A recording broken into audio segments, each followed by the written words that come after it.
were checking shoes last night to see if he was barefoot. Is that still the case? Is he barefoot? Because I know on Facebook somebody posted a picture of these could be his shoes, or is that so he is presumed to be barefoot at this point? What I can say is that his mom says all of his shoes are accounted for at the house. I'm not going to say that he's barefoot. All right. Allegedly! Hello everyone and welcome back to my channel. This is Lady Freedom here coming at you with another raw narrative. Here's a brief disclaimer for tonight's show. Let's watch.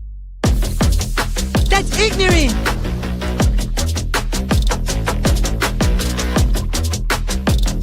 Allegedly, that's ignorant! Ignorant!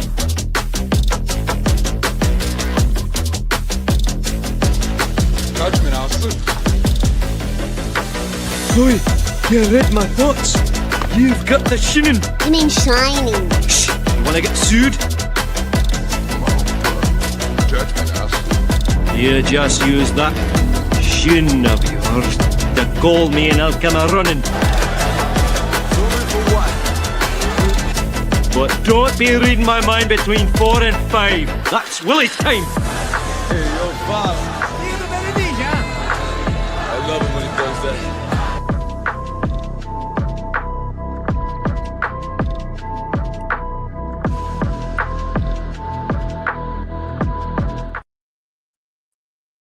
Hello everyone and welcome back to my channel. This is Lady Freedom here coming at you with another raw narrative. I see Detroit Rock City here and I see Baba Rose. Thank you, Baba Rose. That's so sweet of you. And we have Star. Good to see you, Star. James. Good to see you. Hey, Poppy Love. Hey, guys. Hey, Charles Myers. Good to see you. And oh, great, Charles. I hope maybe you could have some more insight. I tried to find some good videos just as kind of an intro tonight for camera jammers. It's really interesting and good to see you, James. Deanna, good to see you. So yeah, we did find a really interesting, well, I did anyway. I'm not sure. I forgot to look before I came on when it came out, but I'm pretty sure it was from this morning. And apparently Sebastian made it home. And the reason that we know this is because allegedly there is evidence of a body camera, a dash camera rather, that heard his voice or picked up his voice as he was going into the house. So as far as we know, he did make it home from the Texas Roadhouse. And so I know that, hey, Limelight Girl, good to see you. Machete, C. Taylor, good to see you. So we do know that much as of right now, or as of today. I believe it broke today. And so this is all alleged. Of course, I couldn't find the dash cam surveillance, if you will. But nevertheless, that is what has been said about Sebastian making it home. So for the flashlight theory to work, I kind of talked about this a little bit before. So just theorizing on the flashlight video, for that to have been plausible, for something to have happened at that hour of the night, around 3 a.m., if you will, or 10 a.m., according to Nick Barris, we would have had to have Sebastian at the house, right? Unless someone was coming back for belongings or some other reason. There was a vehicle that was parked on Stafford, backed onto Kellen and out of the neighborhood. So with that being said, I think we can kind of theorize that if he made it home, then that would work, right? But if something happened at the Texas Roadhouse, it would be a little strange to have more activity at the house, is kind of my train of thought anyway. Hey, Blessed, good to see you. Thank you for the green hearts, guys. Thank you so much. Hey, Butter Biscuit, good to see you. I know, I love the name Butter Biscuit too. I love saying it. It's so cute. And so yeah, that's kind of something interesting that gives a little bit more insight, I think, to what may have happened after the Texas Roadhouse, because we saw the footage. Hey, Judy, good to see you. Ooh, Haagen-Dazs. Oh yeah, that's a good one. That's a good one. And so, you know, with that being said, we know a little bit more from the Texas Roadhouse. We saw the video. In my opinion, Sebastian looked like he was having kind of a little bit of overstimulation going on, in my opinion. He was covering his ears or plugging up his ears, however you'd like to put it. And it just really seemed to me like he was just kind of trying to block some things out at that point, right? That's why we cover our ears either way. But then we also see that with people who have autism, they kind of block out overstimulation, right? So, and as a matter of fact, I should have uploaded that other video, but I do want to kind of focus more in on these jammers. So I found a couple of videos that'll kind of like introduce us. There is a lot to them when it comes to frequency and things like that. However, I was looking into some homemade ones, and I really, I have to kind of be careful when I do a deep dive like that, because these camera jammers are highly illegal, right? Because they knock these signals out. It's, it's basically not intercepting, but it's interfering. That's what I was looking for. It's interfering with these signals, and so it kind of knocks everything out, right? And it can do, they can do this for like the Wi-Fi signals, the Bluetooth, any kind of signal, and then also depending on the frequency. So there's a couple of good tips in some of these videos as well on how to protect ourselves from that, right? Because it is illegal activity.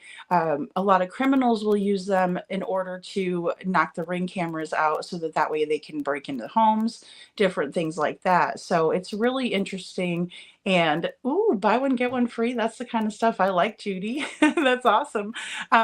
And so, I mean, it's important. I think it's important to look at every aspect of the case, right? Because we don't really know what happened that night, but I do have a feeling, and I did, like I said, look into this before because there was a lot of talk about it. And then I believe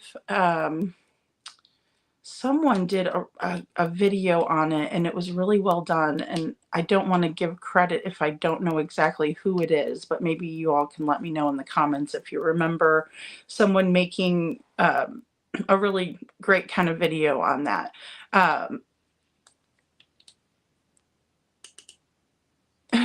Star, you guys crack me up. But let's go ahead and watch this first clip, and I'm just going to give you a short demo just to watch really quick of how this kind of works or what it looks like. And now all of these videos that I chose tonight are only about 2 years old. So some of them are about 8 months old, 10 months old, up to 2 years old. So I wanted to get some more updated technology. Now, when we get into who kind of shows how to make the homemade ones, I didn't really want to include that in tonight's video, but I may take some pieces out and edit, kind of, put the process a little bit faster in an editor, and then I'll show that another day. But for tonight's purposes, I wanted to show you all this. This is just a quick demo. And as you can see, that's what it kind of looks like. It looks like a walkie-talkie with extra antennas to me.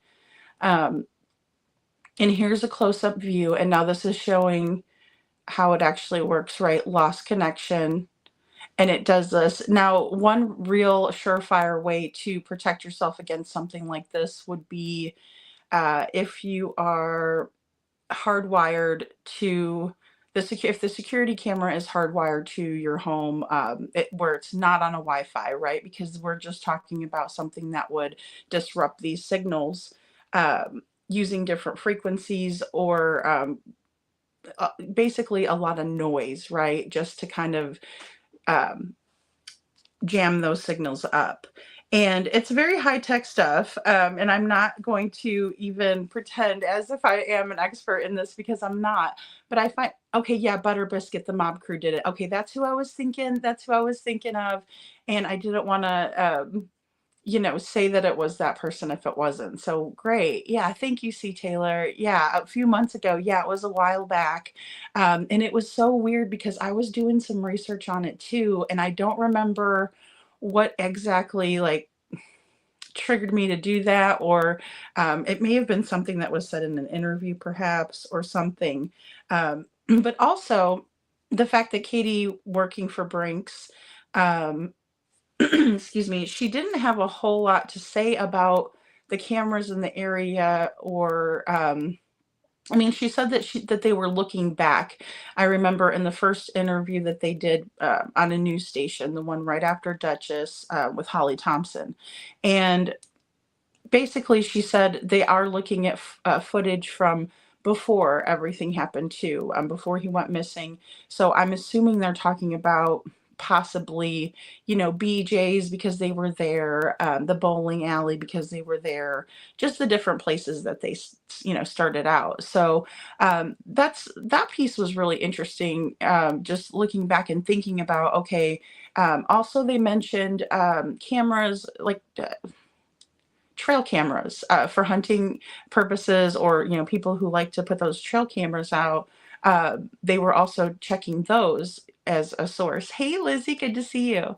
And so hey little Redo. um, so just some really interesting stuff, I think, because it wasn't really mentioned, and it was kind of glazed over, especially with her being someone who is familiar with this technology and very smart with it. Very, very smart. Let me show this next kind of a demo here.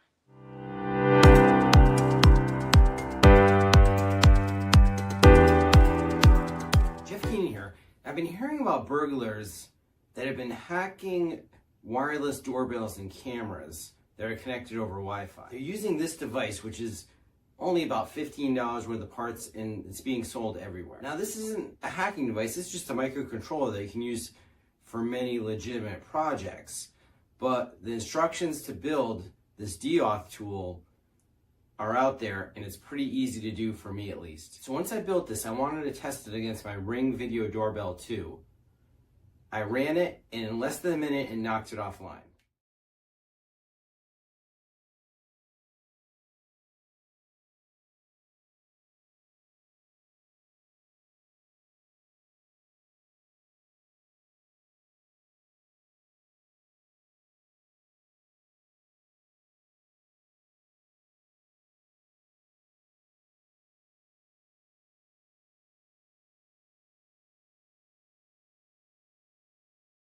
Now, what can you do to prevent this? Unfortunately, the Ring Video Doorbell 2 does not support 802.11w, which is protected management frames.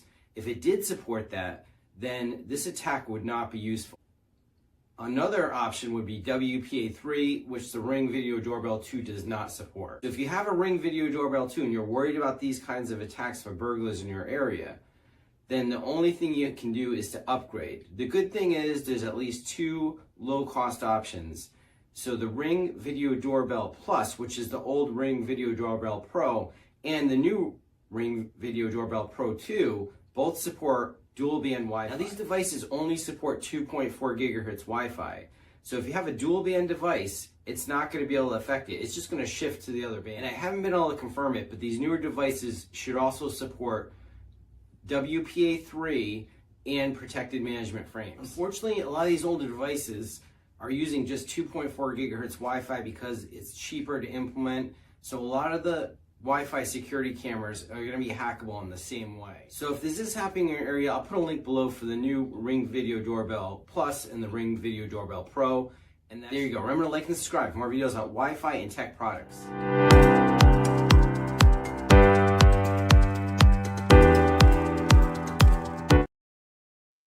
Okay, guys. So, you can see that, with technology, we can kind of combat some of this, but then we also have super savvy people out there, right, that are kind of working against that too, and trying to find new ways to work around that, or, for lack of a better way, kind of skirt the system, for lack of a better way to say it.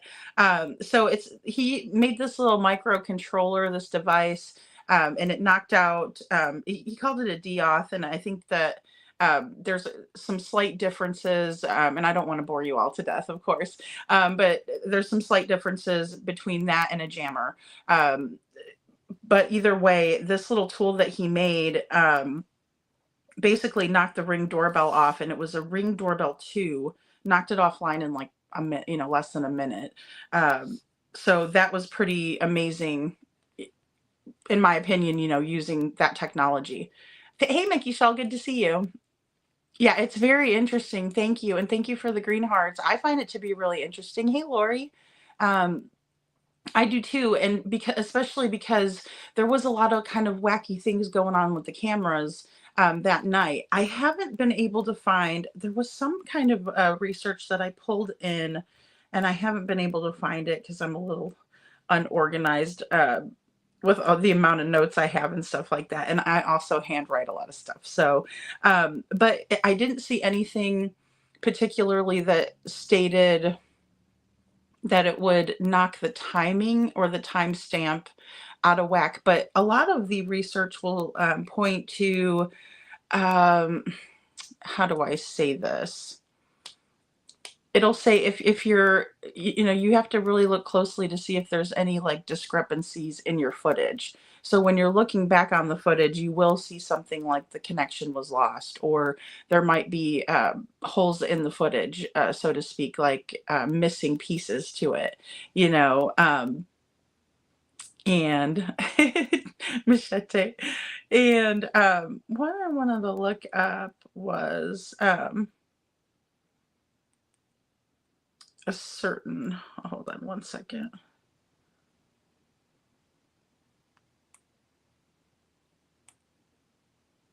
Oh, I know what I searched. How would I know if my camera was jammed by a jammer? I think it was something like that. Okay, sudden loss of connection, a black screen on the live feed, frequent drops in connectivity, distorted images with static or pixelation, and sometimes even a complete inability to access the camera at all, especially if the jamming is occurring during specific times or in a particular area. Essentially, any unusual disruption to the camera's normal functionality could indicate jamming attempt. Now, especially when it comes to a homemade jammer, because it's going to be different than one that you might find on the market. Now, typically, based on what I've found, they're out of China. China is one place that you would find these illegal devices. Of course, you're not supposed to have one. Again, I just kind of want to keep making that brief disclaimer just because I don't want anyone to think I'm promoting this. However, I find it really interesting that it's saying any unusual disruption, which I wish they would elaborate a little bit more on, or make it like a clickable link, like what kinds of unusual disruptions, right? Because the timestamp or the timing in the camera would be an unusual disruption, in my opinion. So I would be curious to learn a lot more about that. And I could have sworn I saw something way back when I was doing this months ago, researching it, but I haven't been able to find it again. I just found some of the videos that I thought would be helpful too. So no video feed would be one way to know if there was a camera jammer used. The most obvious sign in the complete lack of video on a live stream or recording footage, so you'd really have to go back, like if you were one of these homeowners in the area, and check back on your footage. I'm sure police are used to seeing these things, right? So they would be able to identify that quickly. An unusual disturbance, if you will. And then intermittent connection. So if you have the intermittent connection, you might see like connection and then no connection, connection, then no. Something like that. Frequency drops in the connection where the camera briefly goes offline and then comes back online. So, that's a really good indicator, like we saw in the demo. It just kind of says no connection. And then, of course, once the jammer is done jamming it, it'll go back. So I'm not sure how long of a time frame that this could be, but they do have like long range and short range options when it comes to jammers too. So you might see something that would knock out an entire area, and then others that would be more specific to how far away you are. They even have little watches that look like watches that can also do this. They have the same effect. which you again, you have to be closer to whatever target is. So if you're trying to knock out, for instance, an example, the Ring camera from across the street, then in that way, you would have to be closer to it. And that would be like for burglaries and stuff like that. The distorted images, so you might see pixelation, so the camera might pixelate and where it'll kind of look like little blocks and stuff like that instead of a whole entire picture. So it will mess with the pixelation, static, and then also other visual abnormalities on the camera feed. So, you might see it just malfunctioning, if you will. And then no motion detection alerts. If your camera usually sends alerts for motion but suddenly stops doing so, it could be a sign of jamming. So, of course, that would work in favor of a criminal trying to burglarize somebody because, you obviously would have a sudden stop and then, they would be there wouldn't be motion detected around the camera like it usually would, or it wouldn't alert you as it usually would. Excuse me. And then the inability to access camera settings, so difficulty accessing camera settings or controls on your app. And then again, that's just because it's jamming up the signals, right? So here we go. I'm gonna have us watch this next clip. I think, let me see this one. Yeah, exactly. I spoke with a woman who says her SUV was stolen right out in her driveway. And when she went back to look at her Ring camera footage, hours were missing at the same time her car was stolen. And I spoke with a local technology expert who says that was not a coincidence. You see them on almost every block. A Ring or some form of doorbell camera system, the small home security device gaining significant popularity over the last decade. But as their use has grown, so has the ability of hackers. If you're relying on wireless to be a security thing, you're looking at wrong. Chris Burns, the owner of Techie Gurus, says security cameras that use Wi-Fi to record are more about convenience than actual security because Wi-Fi can be easily disrupted, preventing the camera from capturing who is around your home.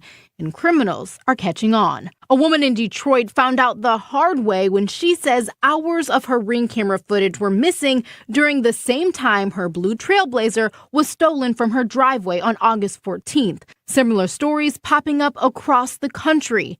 And Burns says he knows why. Wireless signals are very easy to jam or block. By using a deauthor or Wi-Fi jamming device. Like this one right here. A deauthor, which can be the size of an Apple Watch, will overwhelm a Wi-Fi system, forcing the doorbell camera to stop recording if you stand close enough. The accessory only costing about $10 to $50 and can be found on Amazon. But a jammer is going to cost you maybe $150 to $1,000 depending on what you're trying to do. And it's highly illegal, so it's more difficult to find. But a powerful jammer can prevent an entire street from recording on its doorbell security camera with the switch of a button. We reached out to Ring about the issue, and a spokesperson sent a statement saying, quote, like any Wi-Fi enabled device, Wi-Fi signal interference may affect Ring device performance. If customers are experiencing issues with connectivity, we encourage them to reach out to Ring customer support. So how can customers protect themselves? For true security, it should always be hardwired. It should always be plugged into like Ethernet or something like that. A spokesperson with Ring went on to say, yes, they are aware of this problem, but it's rare. But the technology expert I spoke with says as time goes on, this technology will get cheaper, so jammers could become more popular. So it's important that everyone become more aware.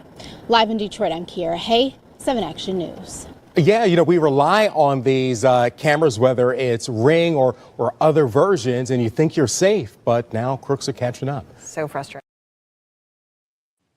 Okay, guys, so basically when they contacted Ring, they're like, sorry about your luck, you're using Wi-Fi to record. If you really want a good system, then link it to hook it up directly to the Ethernet kind of thing, which I found was a little bit, humorous in a way, because they're, they kind of expect us to understand that. And I mean, I really didn't until I started understanding how these things worked. Hey, little Miss Sharon, good to see you. Detroit Rock City, nice to see you.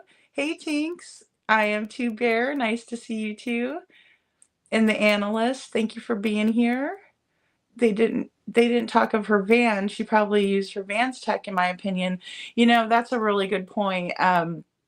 Think of all the different devices that she would have access to, as well as the knowledge of, because that's really what it takes to kind of be smart enough to create something homemade, if that was what happened allegedly, in my opinion. But then also, just the knowledge of knowing about this, because I had never really heard about a camera jammer ever before this case. So just for someone like me who's not, is semi tech savvy, but not super tech savvy by any means, it's, it's something that you would definitely have to have great knowledge of. Not for somebody who is a novice, definitely. Hey, couponing, nice to see you. Psychic Amelia, good to see you. So it's a lot to think about and really wrap our minds around, especially if we're not. Hey, new or unnamed true crime channel, good to see you. Pink butterfly. Oh, you're having an ice storm? Oh no, that reminds me of when I lived in Missouri. Actually, the year before I moved there, it was so bad they lost power for a bunch. I think it was like 11 days or something like that. And then of course it accumulates on the trees and stuff and breaks all the branches. So I hope you're staying safe, and I hope you don't lose power. Yeah, Psychic Amelia, she worked for Brinks. Yeah, that's the whole thing. And then no paper trail of buying it, the analyst. That's the biggest thing too. And like I said, some of the videos that I could find, mostly on YouTube, about kind of, but I do want to do a deeper dive into it. It looked like the parts were not, they're not going to be archaic by any means, but they weren't really hard things to get. Of course, the police, the government, they're going to know if you're buying, these certain sets of things, all in conjunction with each other. They can make that connection. However, it would be a lot,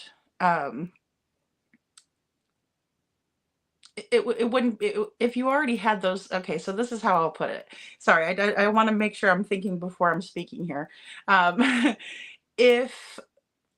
If she wanted to do something like this, she would have some of these parts at her disposal, as the analyst was saying. And then also it would be things that she would be knowledgeable on finding, knowing what they are. One of them was made using a 9-volt battery to power this device, this homemade jammer, if you will.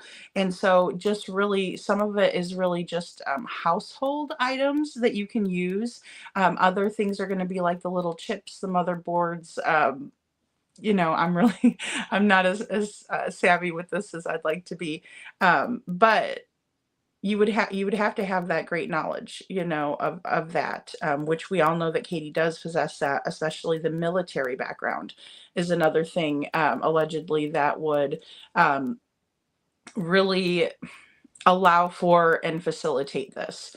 So, and Judy says, what we fail to remember is the World Wide Web was first used by the military for decades before release to the general public. Absolutely. It was used for intelligence, right? And so thank you, Judy, for that comment. That's super smart. And that's the thing, whenever you're in the military, and you're taking your testing and stuff like that, aptitude or whatever, that's when you're placed into these fields, right? So you would already have to be very smart, right? Intelligent, for you to go into a field of intelligence. Now, some people are going to do infantry, other people will do, there's various positions, right? But for someone to be able to understand and do well in that field, and they make sure that you will be doing well in there, they give you that kind of testing first, and then she would have to know all that. Hey, Wendy, good to see you. Well, thank you for being number 52. Criminal Med, good to see you. Yeah, I'm really interested in it, Criminal Med. I think it's very just an interesting topic, but then also it really, there's a lot that kind of connects back to this case, right? And what we've seen so far. And James says, we just had a snowstorm that dumped 10 inches or more. Oh my goodness. Oh gosh. Well, I hope everybody that's having snow is driving safe, and lots of salt. It gets so slippery out there, especially when it's cold, Um, Yes, Psychic Amelia says, in my opinion, I feel she used a computer and then got rid of it. Yeah, and that's very possible, because there's different ways of doing this and knocking out either the frequency, the signals, and then you can also, as the gentleman showed in the video, you can also kind of change that up a little bit, to where that will be a little bit harder to do, but of course it does take the newer technology too, to achieve that. And let's see here. What else did I want to mention about that last clip? Oh, just the fact that they were saying, the expert there was saying, don't rely on Wi-Fi to record because it's easily disrupted. And I found that to be really interesting too, because they rarely tell you that when you purchase this big expensive camera system, if you will, and they don't usually say, well, guess what, this is, there's easy ways to disrupt this feed, and things like that. James, aluminum foil hat, maybe. Yeah, and it kind of takes a little bit of that angst to kind of get into some of this, because it does it is a bit conspiracy theory, right? Because that would mean a lot of premeditation in order to pull all of this off, right? I mean, maybe and even for someone who doesn't have as much knowledge as KP does. So that's something to consider. And then I found it really strange too that there was like hours missing off of that one person's Ring camera footage whenever their car was stolen. So that means that there may have been other activity going on in the neighborhood that was knocked out, or they were using a larger scale jammer. And see, that's where I kind of get stuck on this case, because if a jammer was used, it may have only been used on certain cameras around. Now, you would actually have to be confident that no one had the Ethernet connection for their cameras, that everybody was running off of a Wi-Fi signal, but they were in the neighborhood. And we heard a bit from the neighbor last night, right? Alleged neighbor, that, they kind of knew of them, sorta. The one neighbor on the one side, and the neighbor on the left and the right neighbor knew them best, I guess you could say, because apparently they were only invited to one barbecue where there was issues with Mr. Chris, and just kind of getting schnockered and talking out of his butt, and then they weren't really invited back out. And of course that happens too. I mean, we all have personalities. We all have different personalities, and some of us have similar, traits than others and things. There's no perfect personality. We're all human. Sometimes we get too schnockered. You know what I mean? We make a fool of ourselves or whatever. But for this intents and purposes, that's allegedly what happened there. And then they really didn't get to know them on a deeper level. But it doesn't take really a rocket scientist to tell, to see these recording devices outside and kind of tell whether they're hooked up to Wi-Fi, if they're those type of cameras, or if they're going to be hardwired in, because of course you're going to see a wire. And in order for somebody to disrupt that, they would have to go up and physically cut a wire and stuff like that. They can't just kind of do it from afar like you would with these jammers. So just something to kind of think about. And I am Two Bear says your microwave or fridge too close to your router can cause weaker signals and interruptions. Jammers are used in some schools. Yeah, I mean, and that's the thing. I think they're used. They're saying in this, and like I said, these videos that I've chosen are more, within the last couple of months. I think one of them was 6. No, 8, 10, and then 2 years. So 8 months, 10 months, 2 years. So it's newer, just dealing with that newer technology because we are talking about, but some of these people could have had older Ring cameras as well that they purchased like 5 or 6 years ago even. But I kind of wanted to get the newer technology in there and then we can kind of explore more. But thank you for that comment, I am Two Bear, because it's funny. How frequencies can be disrupted. And sometimes it's not, that complicated. So, and then also there were stories out there and I was looking for one to share tonight, but I remember watching like a really creepy news, gosh, I don't even remember where it was. But either way, they were talking about how the home cameras were being hacked. So even the baby monitors that show video and you can kind of talk through them and stuff like that. Um, someone or it was happening where people were getting hacked, and then there was somebody talking like to their kids through the camera system, and it was because they didn't have double authentication on the camera, and so it was easy for someone to get in there and hack it. Just because some people just like to terrorize other people, unfortunately. But I think that's kind of the underlying sick reason that they did it for. Hey, Halias, good to see you. And so I thought that was really strange, but I kind of saw a little bit of videos on that as well while I was looking through, videos for tonight.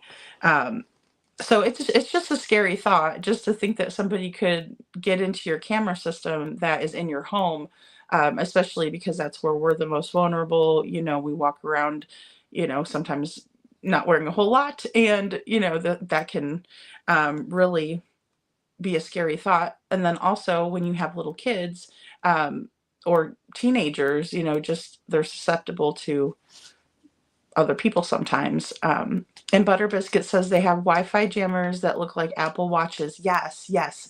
And I believe that those are the ones that you have to be a little bit closer. They showed one. I showed one on the clip earlier. But yeah, it was just like one of the like a square face, like an Apple Watch, and it's a jammer. And so if you think about it, that looks kind of like a normal accessory. If someone's just walking down the street, but they could be trying to jam up a camera and get into someone's home using it. So it's a scary thought. And the analyst says, yeah, it's thought to jam, or yeah, Navy is thought to jam to enemy's area. Exactly. Well, and they're doing that, to protect themselves, right? And then that way the enemy won't know that they're coming or what have you. So that's a great point, the analyst. Thank you for that. Yeah, and that's something that when you work in the communications field and you kind of are really familiar with that stuff, which is why again, it's strange that KP wouldn't be more interested and why there wasn't footage, especially when in the beginning, because I know she did end up telling Nancy Grace that she thinks somebody might have him because they've already searched the radius a bunch of times around their home and that they didn't find him. So now she's leaning more toward that. And so that was like a kind of a shift in her way of thinking. But all the way up until that point, they were very adamant that Sebastian walked off on his own. And so there not to be any Ring camera footage, that's, I would be concerned. I would be talking to my neighbors. I also heard a lot about, and it may have been speculation, just purely speculation. There may have been some truth to it, but I heard a lot of people were giving Chris their camera footage directly, giving it directly to him, which again, I think I mentioned, well, I know I did Sheriff Craddock and EMA Director Ken Weiner kind of going to their house and updating them and kind of sounding like it might be sleeping with the enemy in a way where you're giving that person too much information and they may have something to do with it. But at that time, they didn't think that they did. And so with that, it was kind of nerve-wracking because I was like, well, hopefully they're not giving them too much information, although it would be difficult if you're under the assumption that Sebastian walked off. They're just trying to help the parents process and give them as much information as they can. However, it was odd that they weren't giving Seth those type of proper updates as they were doing with Chris and Katie, and I did find that to be questionable behavior, you know. Oh goodness, Lori. Oh no. Well, I hope it's okay. I know it's extremely humid today. It was here anyway. It was here. I am Two Bear says in government buildings. Yes. Yes. And James says, what did KP do in the Navy communications? Maybe. Yes, she was. She was in communications. She was tech. You know, she's a techie, as far as I know. And I know that she's extremely intelligent when it comes to things like that, from what I've heard, or from my understanding.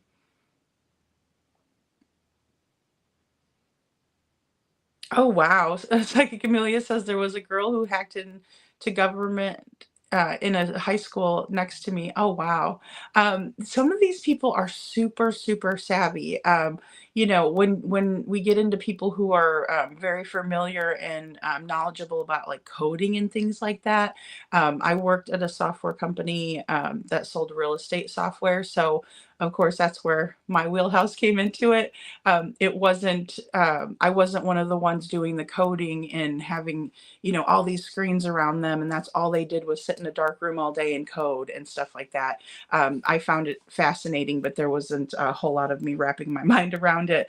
I did learn a lot of the back end of a computer system while I worked there. But it's, a lot of it is way above my head. I'm not afraid to admit that. But that doesn't mean that I don't want to learn more about it, you know, so. Detroit Rock City. Butter Biscuit says KK had a watch on her arm at the Texas Roadhouse. Yeah, and or Baba Rose said that to Butter Biscuits. And you know, this is the thing.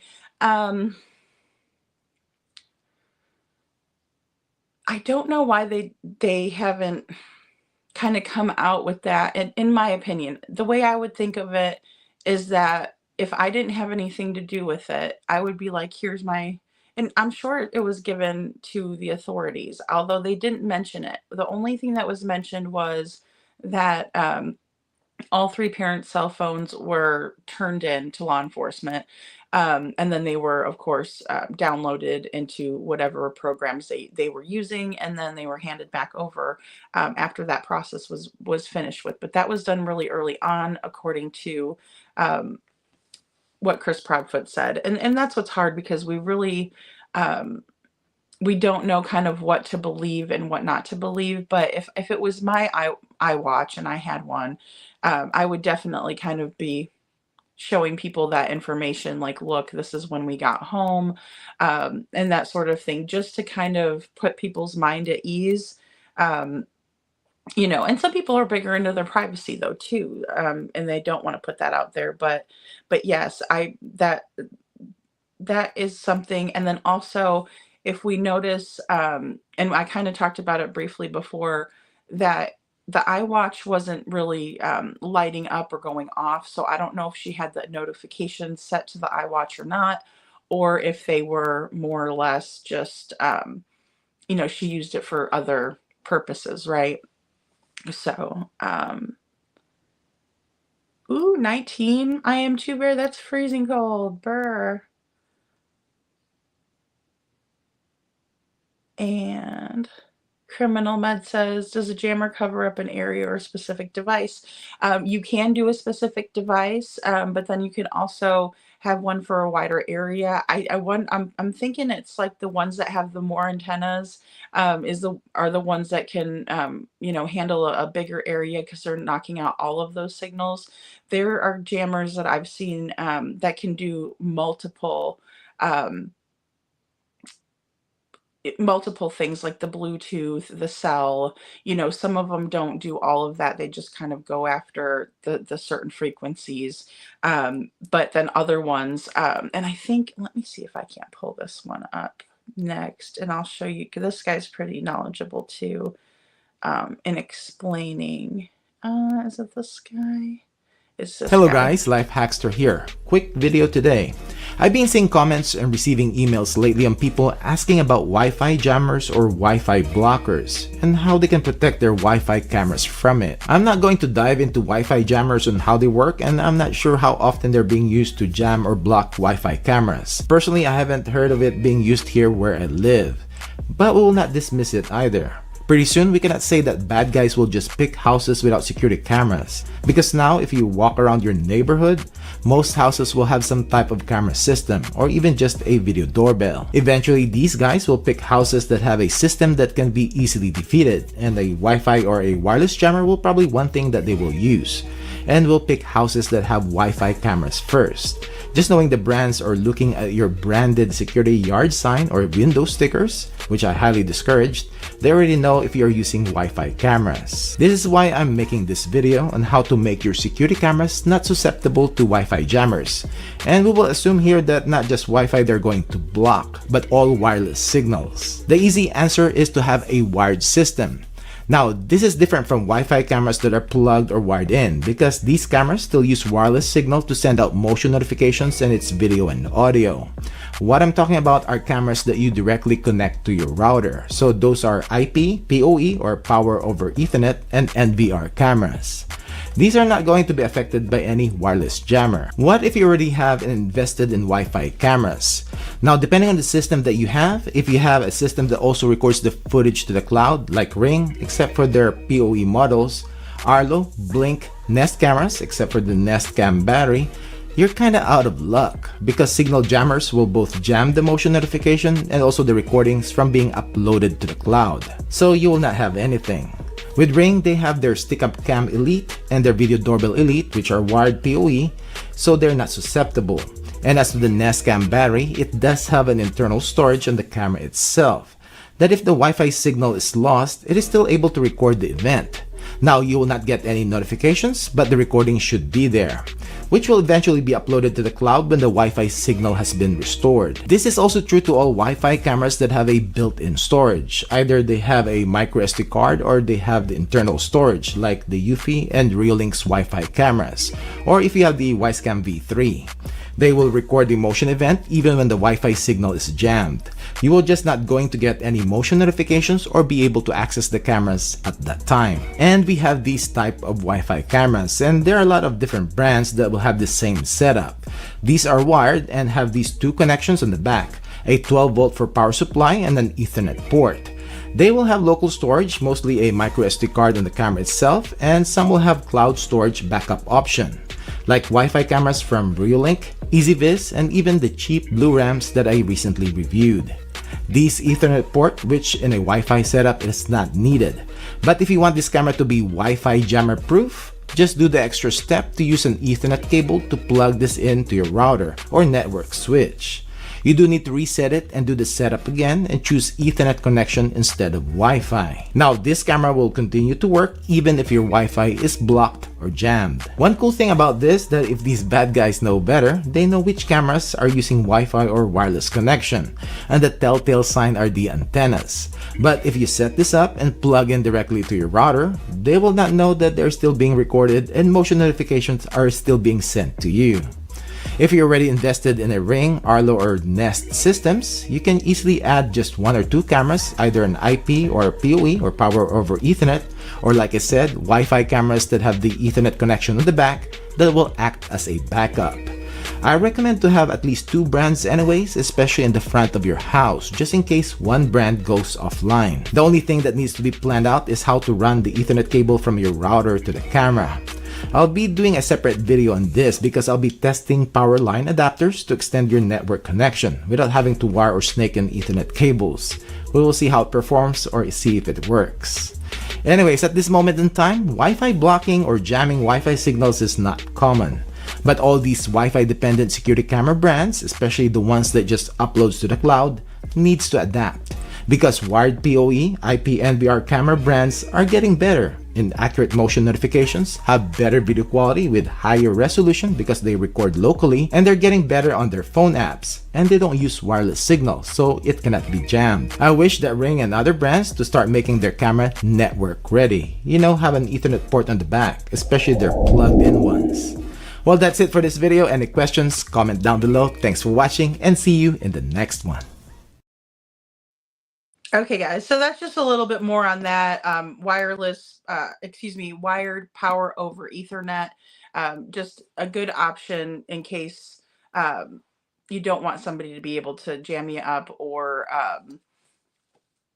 you know, and that's one saving grace is that it could look like it is a wireless connection, but then again, you can have it wired to the Ethernet and it would still appear that you were doing wireless, right? And then I wanted to say hi to Jenny and hi to Vic. Good to see you guys. Good to see you.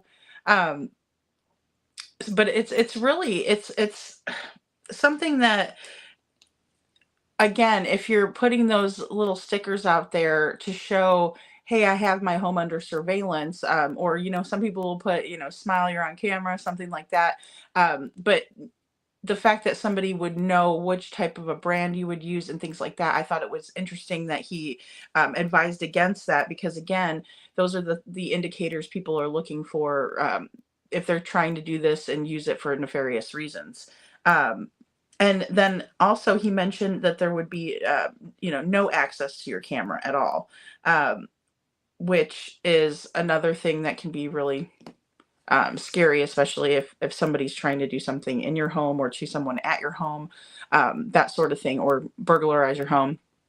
And James says, in my opinion, SF is not worth any money as a PI, and I'm sure there is a better name to list him for what and who he is, but not being any PI. Yeah, I heard something like he may have parted ways with the fee. I don't know if that's true or not. I really didn't have enough time to kind of take a look. So yeah, I don't really feel like he has done anything to advance Sebastian's case or bring anything that maybe we didn't know to light. And then I also think that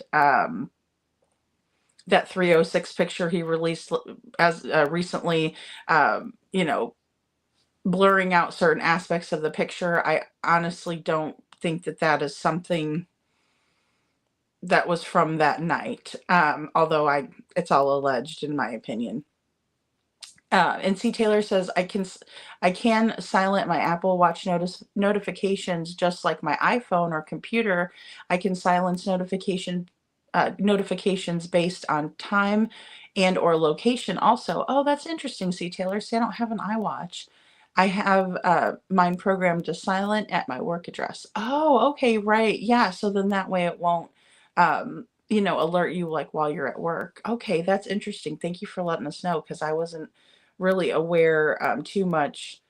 I kind of like the traditional watches over the iWatch, but I know that they're kind of neat because you can do everything that you would do on your phone on there.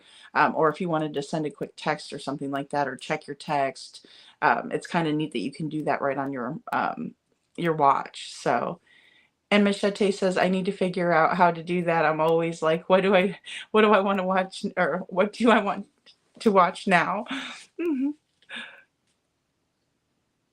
And Criminal Med says, I don't believe that he's being paid by the feats. I don't see CP agreeing to that, in my opinion. Yeah, you know, that's a good thought. I don't think so either. I think it would probably be the Mama Socks and Papa Socks over there.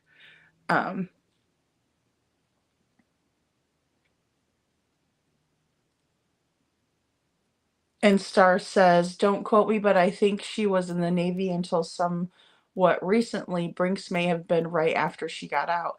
Yeah, and that would have been a perfect segue into Brinks, right? Because she already had all of that knowledge and things like that. I know she said that she was going to DeVry, which is a technical institute, but she said she was going for business. And I thought that that was really, I've always thought that to be strange. And maybe they've added courses too, but I know it was always a technical college. Um, so, and Star says she started at Brinks in 2020. So, really, it would have been about 4 years before that. So, yeah, I mean, she would have had plenty of time and resources and knowledge, in my opinion, to pull off doing something or disrupting these camera signals if that's what happened. And in my opinion, it's very plausible that something like that did happen because there was just so much wacky activity in the area that night. Yeah, I'm guessing Mama Socks foots the bill. Yeah, I'm guessing that too, Star. I'm thinking that too.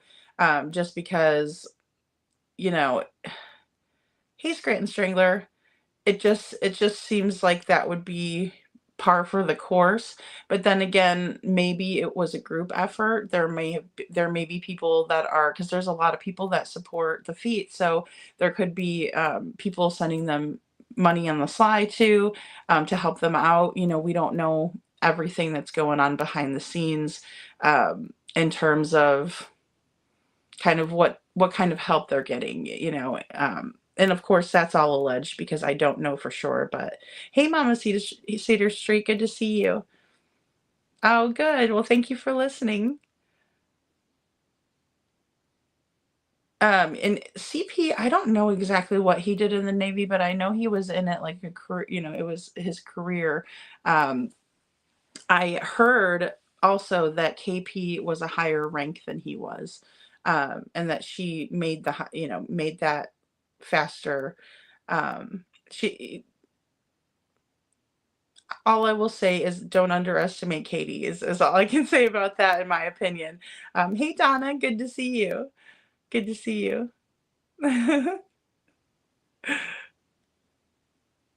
And James says, but you could say that he is doing one thing for CP without no doubt, and that is making more and more guilty, in my opinion, with his lies, and that he does try to keep the truth hidden. Well, and that's why I'm always super suspicious, right? Because of those reasons, and I agree completely. It's just very odd behavior that we are seeing, and even people that I tell Sebastian's story to, even just the little nuances that you wouldn't expect somebody maybe to pick up on right away. They pick up on it right away. Even down to like the trash light, excuse me, the flashlight video where we saw where everybody was saying it was a trash truck in the beginning, or more importantly, law enforcement was telling everyone it was a trash truck in the beginning. And I remember when I was passing out flyers in Springfield, the guy said, that wasn't a trash truck. No way, at 3 o'clock in the morning. And I was like, that's what they're saying, and because I was trying to keep it open and more conversational, not really, saying my feelings. I wanted to hear what other people thought from just basically telling the story. And so he was like, there's no way that's a trash truck. And that was, exactly what he said. And, piqued his interest when I said it, because of course at 3 o'clock in the morning, it's very hard to believe that a trash truck was rolling through picking up trash, that just doesn't really happen like that. And we know that that's not when they come, right? Because Bobby the neighbor said, and she's lived there for a long time, that they come around 5 o'clock, that they were coming a little later than that, but it was interfering with the school buses and the kids being out, waiting on the bus and things like that. And so they decided to do it a couple hours before the buses run. And Angela, it's good to see you. And Angela says, in my opinion, he caused nothing but conflict. I think you're talking about SF. I think, in my opinion, that would be true, because even with when he put out the 4 Texas Roadhouse photos, um, it wasn't proving anything, right? He'll put information out, but it's not anything that's like really poignant or that shows us anything different than what we were already thinking. And sometimes it's even detrimental to what they're trying to convey, in my opinion. So a placement. Oh, that's right. CP. Okay, so that's right. Star. Thank you for jogging my memory. He's allegedly was like a recruiter of sorts, right? Like he was more um, one of the ones that would kind of like a like a career planner or a placement advisor. Yeah, something like that. Yes. Yes. Thank you, Star. Advisor. Yes. And Criminal Med says he stirs things up more than anything, in my opinion. Yes, yes. I think so too. I think so too. I think, especially putting out like the 306 video, or excuse me, the 306 photograph. That was another thing that was kind of crazy. And then also, with the photograph too, that was enhanced, or just the coloration was, how do I say, used to kind of show more of the image in the picture. He also used that picture and did like a short video. I don't think he made the video. I think someone else did, but nevertheless, he showed it and put it all over X, and then, complained that the picture was out there or whatever. Um, Yeah, Detroit Rock City. It's super interesting. Like I said, I never realized that there was a capability to do this either. And then also another thing, that I found to be interesting was the Stingray technology, that acts as the cell tower, right, and then pulls the data there instead of to the cell tower. I found that to be really interesting stuff too, that I've never really thought about or explored before this case. So. Um, Really interesting stuff. Career counselor. Thank you, Star. Yeah, there you go. That's the ticket. That's the ticket. And Butter Biscuit says SF flies the coop when he gets heat. Well, we did see some similar behaviors in the Kylie Rodney case as well. So, yeah, it's one of those things where he's just not credible, even on the Lore Lodge, which we still didn't even watch the last part of it, but it's just kind of grueling to watch because there's a lot of talk with no information, right? And that's the hardest part for me to kind of set through, and that it's not interesting in the slightest, or it doesn't tell us anything more about getting closer to finding Sebastian, what happened to him. It doesn't disprove anything that we were speculating on at all, which I would think that if he was going to do anything, he would kind of help out with that, just because obviously there's been a lot of scrutiny, and if he could just tell the truth and bring some things out, make things make sense a little more, it would help the situation. But yes, it's more of like stirring the pot and just waiting for things and seeing what happens, which we know that's not helpful. So it's just one of those things. Yeah, exactly. Scranton Strangler, yes. And even I even put it like in terms of like paying for a whole entire month of his services, right? Just say he was working for 30 days, even out of a 12-month period, because assuming he's not obviously working on the case every day, maybe he might come for like a week at a time and work, or however he puts it, because he was very cloudy on that too. And that was one thing that I would think that he could elaborate more on and maybe give us a better understanding of like his job and what he does, not so much of how much he's being paid to do it or anything like that, because he does say it varies. He did say that some of it is pro bono, but this case was not, and that he was definitely retained. So just very interesting, but not something that he gave us any solid answers on, in terms of what exactly is he doing for Sebastian's case specifically? And then also,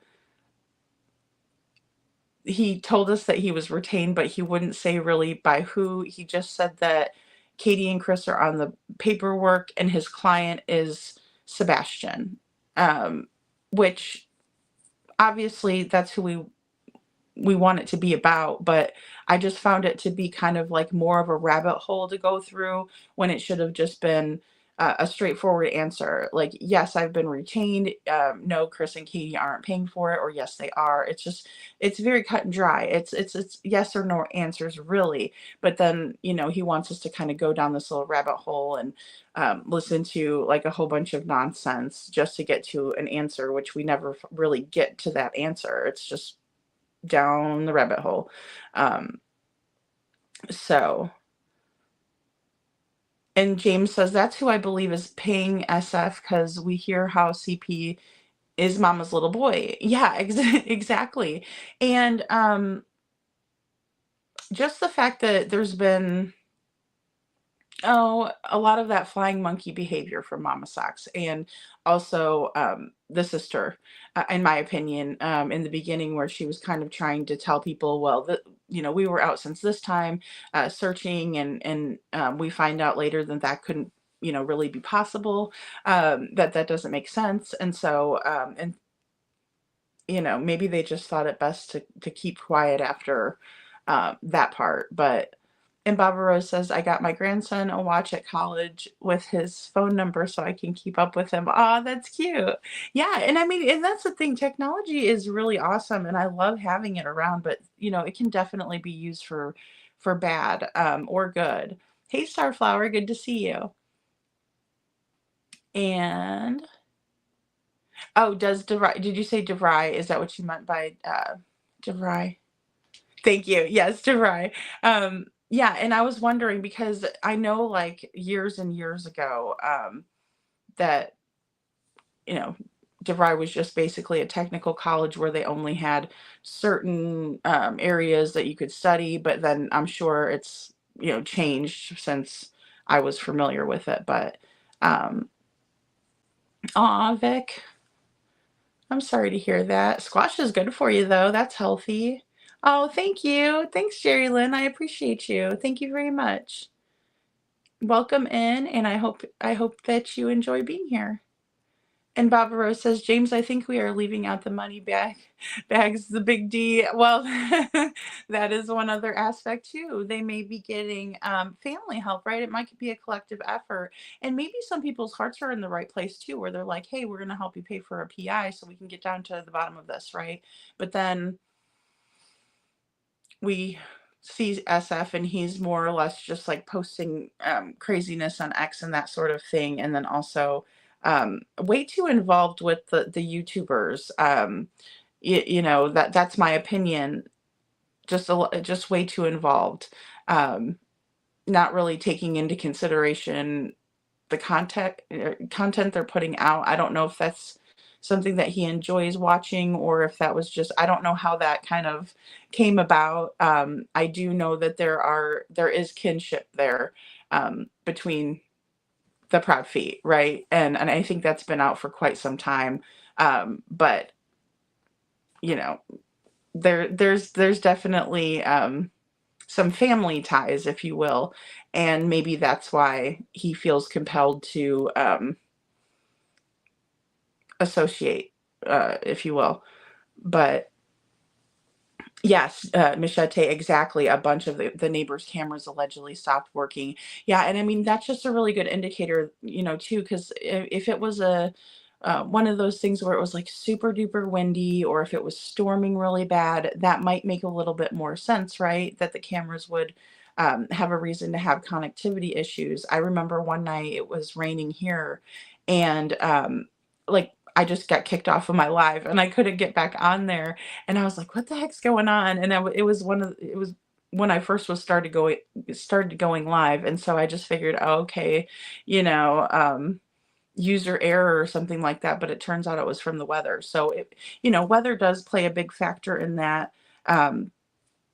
But it seems like it was a pretty it was a chilly night, no doubt, but it wasn't like it was, heavily storming or something like that. So, as a matter of fact, I believe that it was raining more so like 3 days in, because I remember Ken Weiner coming out and saying, they're not going to be, the search efforts are not going to be affected by storms, or, the searchers are used to going out into those elements. But he was more worried about Sebastian being out in the elements and having to deal with that when, at that time we're thinking he has no shoes, he has no coat, just a long sleeve black shirt and the pants, with the stripes down the side. So kind of the tearaway pants, or not really even necessarily sweatpants. So, which I have a pair of Adidas pants that are kind of older that I kind of wear around the house, and they're not terribly warm, but they're, because they're kind of made for sports, right, athletes and stuff. And so they're not like the warmest ones. It's not like they have like the regular sweatpants that have kind of the elastic at the bottom, so you're a little bit warmer, no air can get in there, so to speak. But and Star says, I would stop paying SF if I saw his ex activity, regardless of what he does. Yeah, in his free time, he's seriously unprofessional, in my opinion. I agree with that, Star. I would be bothered by it too. And then, I would at least ask him to refrain from doing it, because it just causes more problems, in my opinion, too. And it makes it look like he's not,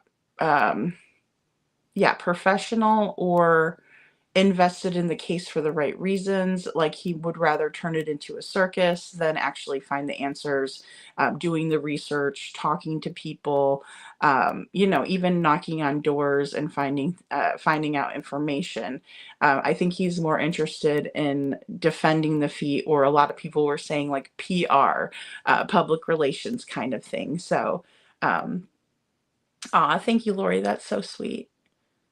You guys are so sweet. Thanks, Papa Rose. Aw, thank you guys. And I am Chi Bear says, I agree, Star.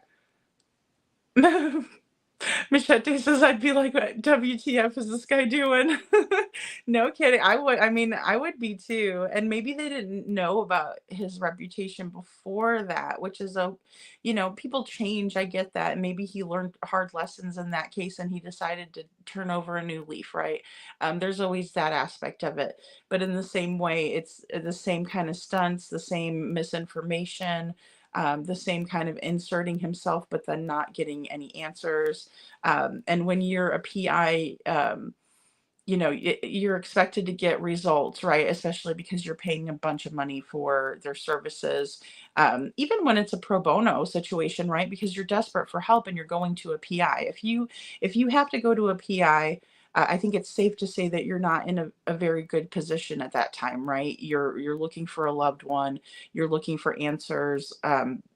Obviously, there's something going on where you're not able to get the answers that you're needing, and so you have to turn to that PI, and that's why obviously they're a commodity that would be expensive and hard to or expensive to obtain. We'll put it that way, but yeah, I would be upset, too. Vic says, yeah, what up with the crap, right, Jen? And Queen Cece, good to see you. Aw, thank you. Thanks, Queen Cece. I'm glad you're here. Yeah, it is important. It is important. It is. It's important. And it's important just to keep your exposure. Hey, Hope Floats, good to see you. CP did some counseling crap. That's funny. That's funny because I totally forgot. I was thinking, what did he do? Like, I know he was a career Navyman or seaman or whatever you want to call him, but I was thinking, what did he do? Because I do remember a lot more of what Katie did, because I was like interested to hear like all of the things that she had done. It sounds like her time was more interesting, and she put forth more effort, and she was she was smarter and stuff like that. And so I found that to be funny, because he's always like boasting around and won't let her say anything. And so I'm like, I always, first impressions, and then you think, Well, this poor lady, she doesn't get to talk. He won't allow her to, like, say anything. She was there, he wasn't, and this is in the beginning, right? This is just all me remembering back what I was thinking in the beginning, and so I was like, well, maybe and I was thinking maybe Katie is on the spectrum, and so I was thinking, "Okay, well, maybe she's on the spectrum, and he's kinda protecting." I mean, I all these things were, like, rolling through my head, but then when I found out and I started kind of watching her a little bit more closely, right? And I realized, okay, he's not letting her talk. But then I realized, okay, she was in the Navy too, and she was a fighter, and she tech, and she works for Brinks. And I'm like, you got to be really smart. Even installation technicians, and that sort of thing. I am not technical, so I mean, when I see other people that can do that kind of stuff, I'm like, oh wow, that's cool. So it was all kind of, flooding in like, "Oh, okay, well, no, he's just not letting her talk. She can talk. She's smart. She knows," type of a thing, but and Butter Biscuit says, "Daddy Socks is on my Sheila too." Oh, I think I know what you mean. Your S list. He's like the family watchdog. Well, he is, and then also, like, when he was saying, "Prove it, prove it." Oh, I hate when people do bad things and then they say, "Prove it," It's just almost like the icing on the shit cake, right? It's like, "Really? You're gonna do that? Okay." And, yeah, I didn't like that at all because we all knew that he was, antagonizing. Well, we saw him do it to JLR. I mean, they were antagonizing him too, and maybe they felt antagonized by him, but in the same way,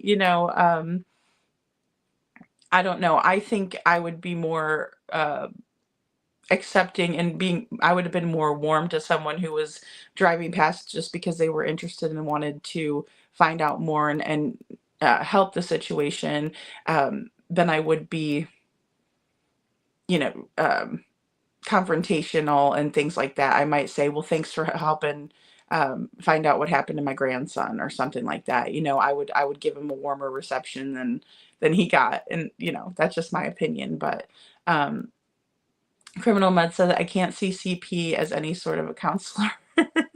Me neither. Like, I don't know. He doesn't seem like he has that kind of a patience, right? But he might have been good at that aspect of it. Um, he just might have enjoyed that. I know that they get to go to different places. Well, you'll see like recruiters at high schools and things like that trying to kind of get people, in on that um, early, when they're younger and things like that, because a lot of them go into it when they're younger. Um, and then there's a cap off. Of course, you can't really join as you get older. There's a cap off.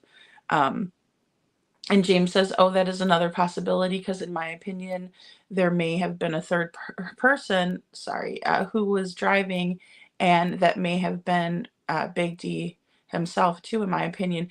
There has to be more logistically for this to work, just as we were kind of talking about in the beginning for the flashlight theory to work. Sebastian would have made it home, right? Because there wouldn't have been really a real reason for any activity in the neighborhood had he been, say, handed off to somebody, right? Like if he didn't make it home from Texas Roadhouse and the unusual activity that night may not have any weight, but the fact that he absolutely made it home that night, allegedly, according to a dash cam that heard his voice at the house,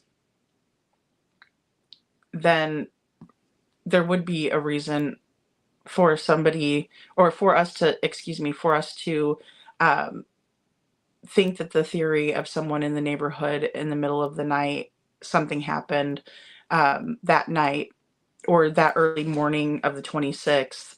Um, we couldn't have it both ways, so to speak. We couldn't have it both ways. We had to either he was either handed off or something happened after the Texas Roadhouse. That's the last time he was seen on camera. Now we do have the trash can being taken to the end of the curb, right?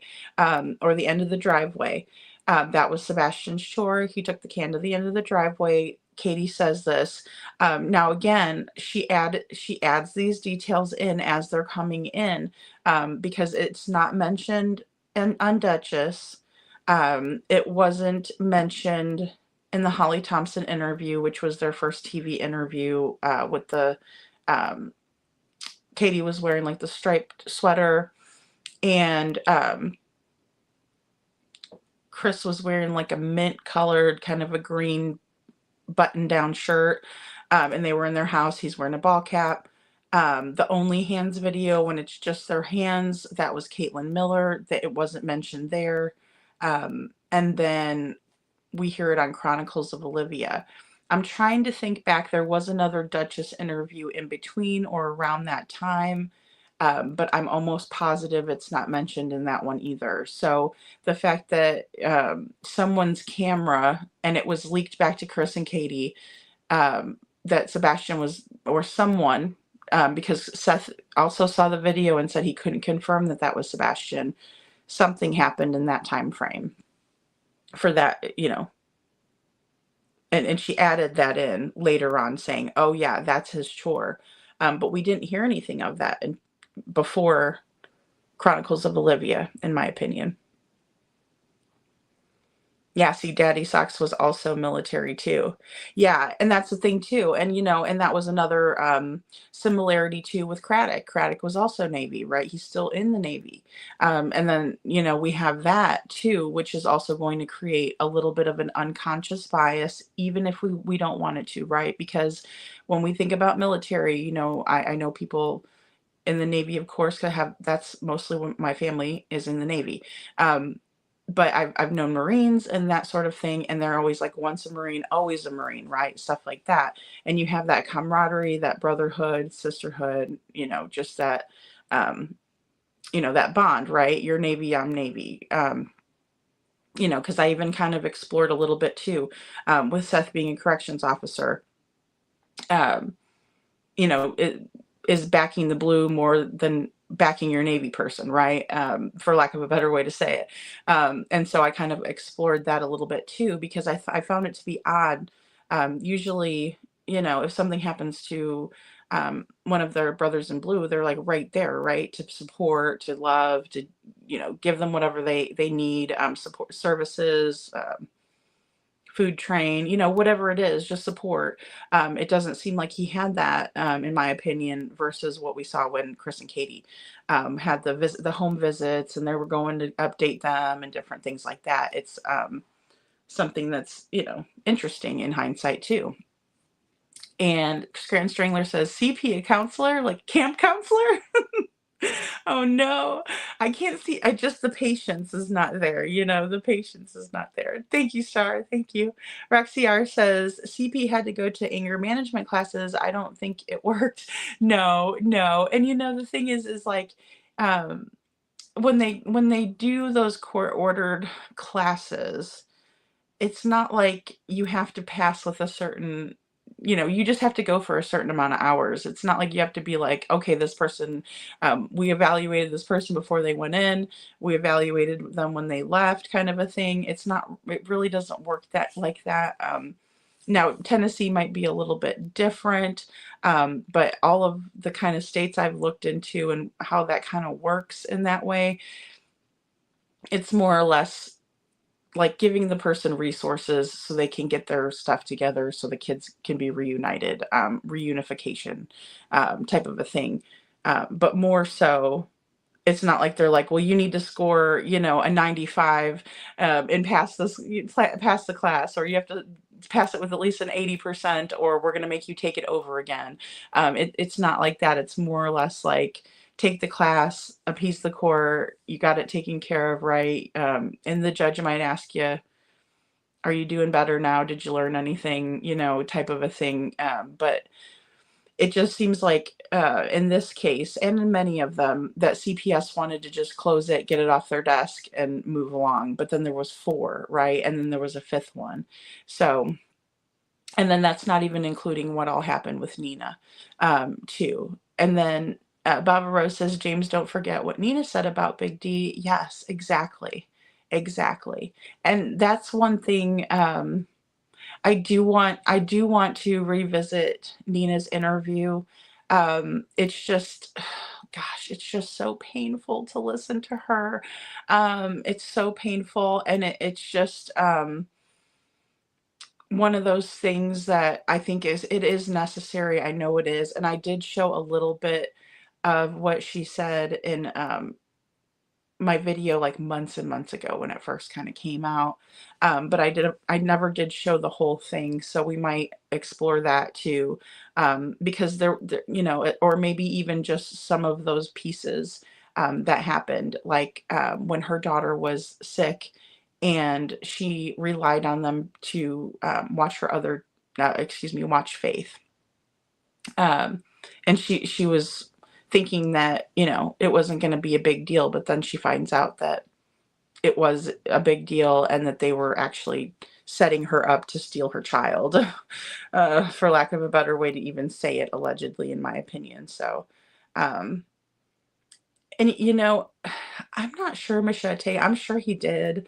I'm sure he doesn't think that he needs it. But if anybody needs anger management, he does, in my opinion.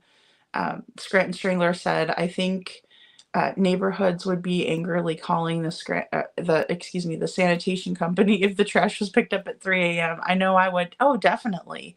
Definitely. And just think about that. That's only like a couple hours before your alarm's about to go off. Like, I'd be so mad.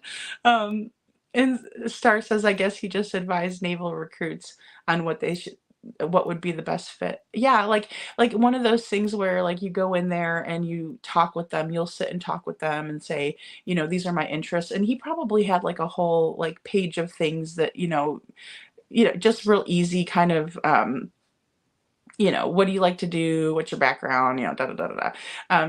Probably very easy. It seems like Chris likes easy. Um, and James says, no, not as a counselor, but definitely needs help majorly, in my opinion. Yeah, I agree. I agree.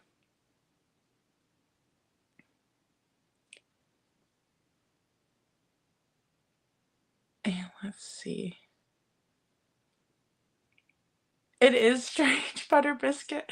Yes, it is. She says, so strange, parents with feet in the name getting parents with socks in their name with a child who goes missing barefoot. Yes, it is. It's very strange, and it's like, um, just like that Proud Feet Bauer socks. Those are not common names that you hear all the time, and then that association is bizarre.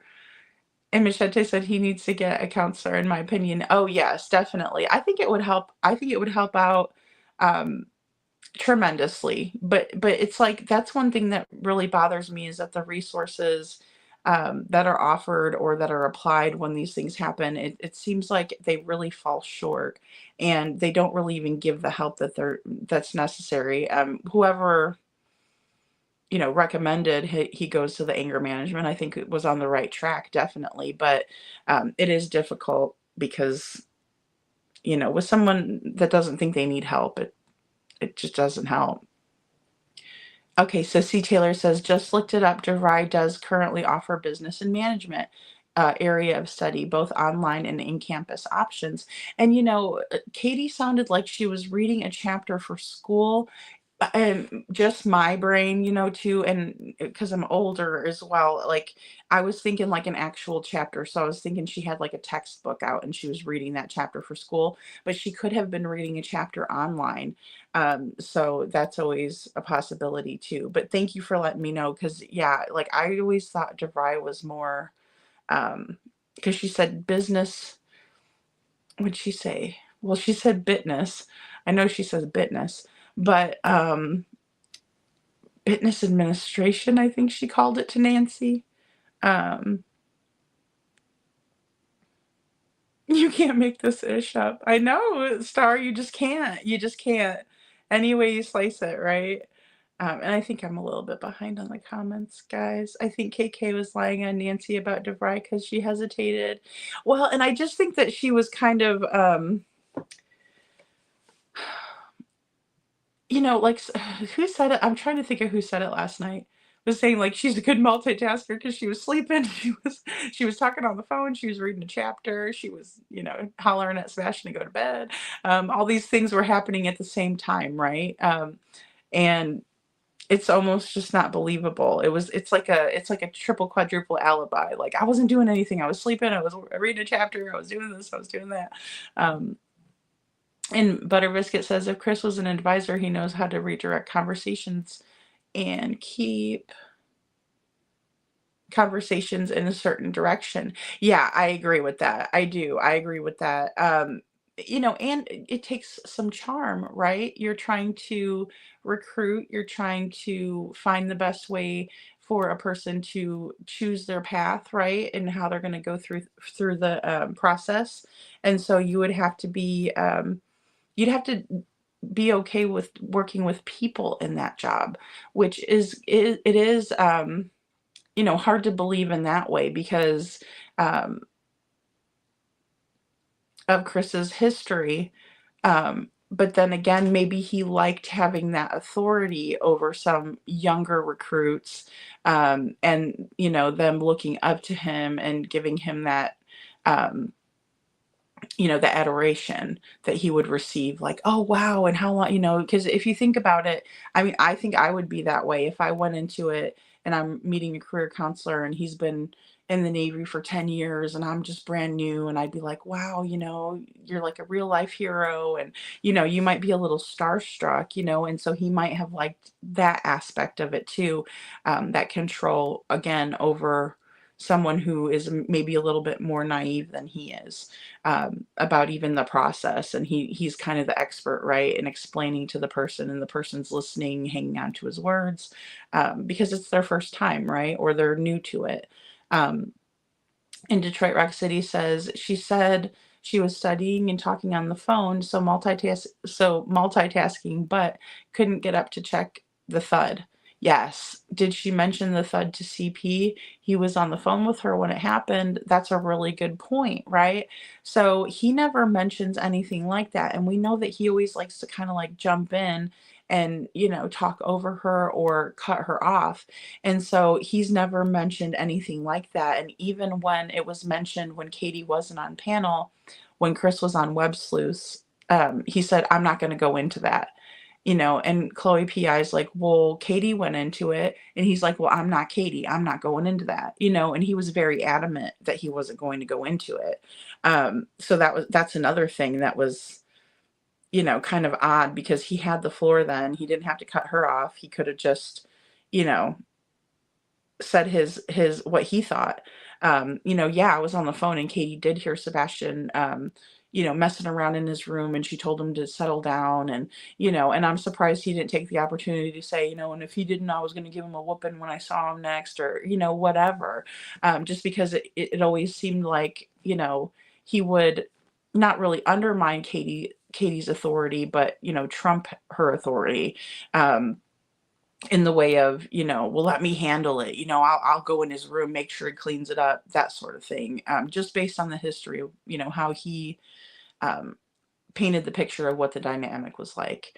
And Barbara says, Detroit, I think Edgar and KK made the thud.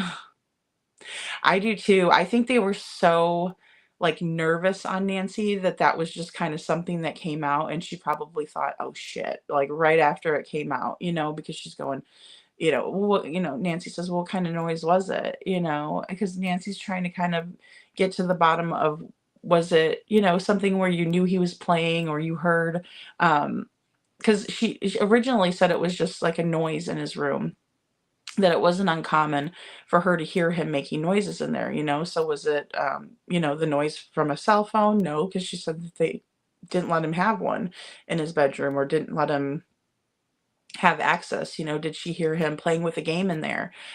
Did you hear him? I don't know. Those fidgets aren't loud. They just kind of fidget. So she said he did like to do self-stimming in his bedroom. Yeah, it just didn't make sense. And then Nancy's like, well, what kind of noise was it? And she said, oh, just a thud. Just a thud, just regular. And it's like, okay, wait a minute. That doesn't sound normal, like a regular occurrence. And then also we know about the pocket of fluid. So really super curious on that, when that was said, it was like, uh-oh. I think it was an oh shit moment for her, like, oh, that's not gonna be good, type of a thing. And James says, yeah, SF even said he would do that to on Laura Lodge, but was like all the words that came out of his mouth was lies. Yeah, and that was the hardest part too with the Laura Lodges because you couldn't get a straight answer out of SF. You just really couldn't get a straight answer out of him, and then you could tell he was getting nervous. And you know, yeah, that's true.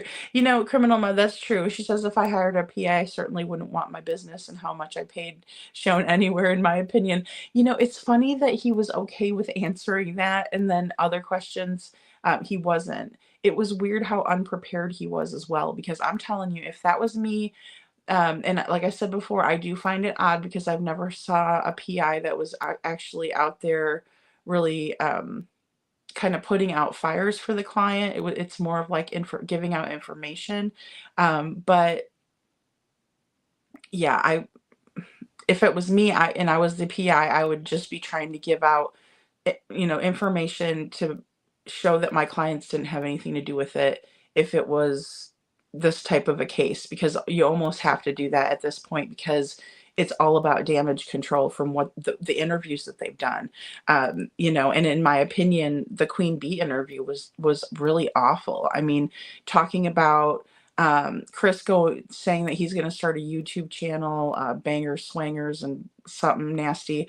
And then he said that he was, you know, studying and listening to Summer Wells's case, and he brought up the fact that Bullhorn Betty and JLR were working together during the Gabby Petito. Like, it was just weird that the cases that he was bringing up, and he would always be bringing up Riley Strain. And then we also heard Katie saying things like stupid cake pops, stupid Swiss cheese, Sebastian, doesn't smell very good because, people are asking her if he's wearing deodorant, but I'm trying.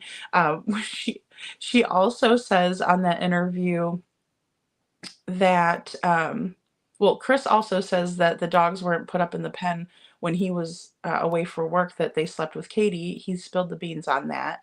And then also going back to the thud, Katie was like, yeah, he does things in his room all the time. And she's like, what was that? I don't want to know. She said that too.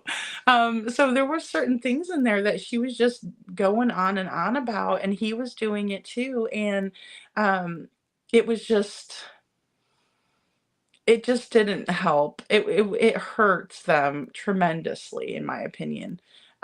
Better than helping the situation or shedding more light on what could have been, what really could have been going on. They talked about Sebastian's favorite foods. They talked about the games that he likes, game shows that he liked.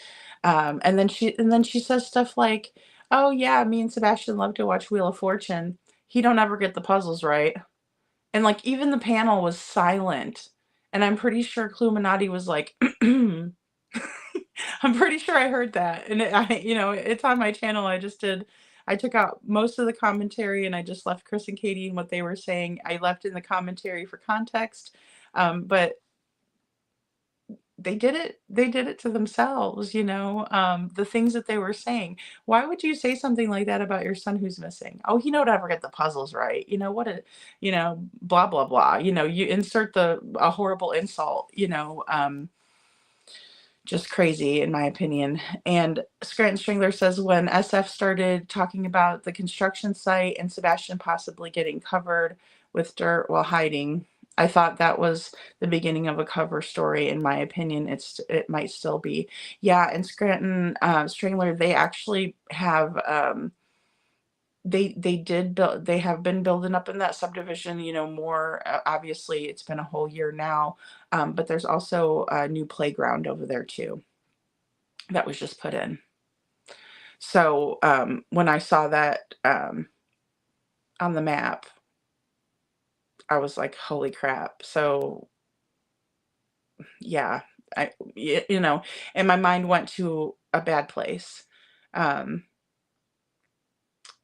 when he said that, because, you know, that's the thing about people who lie too. A lot of times these little truths will come out and they'll tell little truths, um, when really they're lying, but their brain is, you know, our brains want to tell the truth. And so, you know, he was kind of not prepared. Well, I shouldn't even say kind of. He wasn't prepared, in my opinion.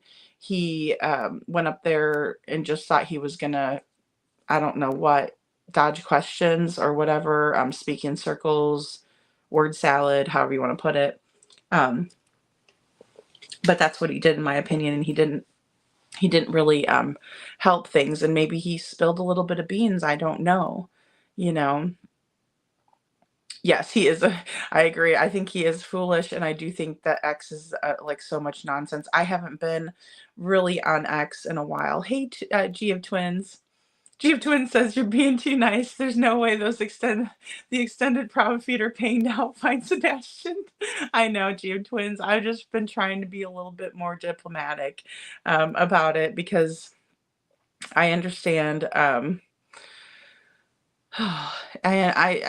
I'm trying to be diplomatic, but I know what you're saying. I don't think so either. I think that it's more or less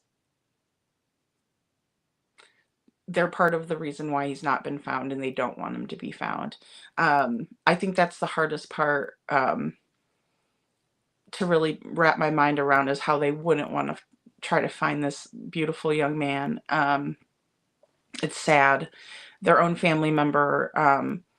Another thing that was really sad is when, you know, you go on and you realize that there's no trace of Sebastian even in the past in these people's lives. No pictures of grandma hugging Sebastian. I'm not talking about Grandma Robin. I'm talking about Mama Socks.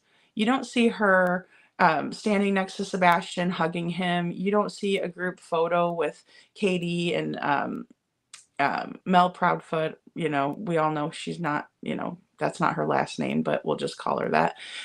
You don't see them, you know, hugging Sebastian, you know, we love you, it's your 15th birthday. None of that. None of that. We don't have any proof. You know, you're right. We don't even have any proof that they did ever show him affection in that way. Um, it's sad, you know, it's toxic. Um, it's toxic. The tearaway pants. Chris is like, you know, those 70s style Adidas pants? And then he's like, you know, those, and then he's in another interview. He's like, you know, the 1980s. He's like, these young cats, they're not going to know about it. And I'm like, oh my gosh, you know, like, he makes my head hurt. James said, or Criminal Mud says, there's no reason for anyone else to hurt Sebastian, in my opinion. I don't think so either. I think people loved him, that knew him. I think that his teachers loved him. You can just tell when they talk about him, you know, their face lights up. Their facial expressions, their body language, the green shoes, the one teacher, Patricia Szymanski, wearing those green shoes. I just loved her in that sweater.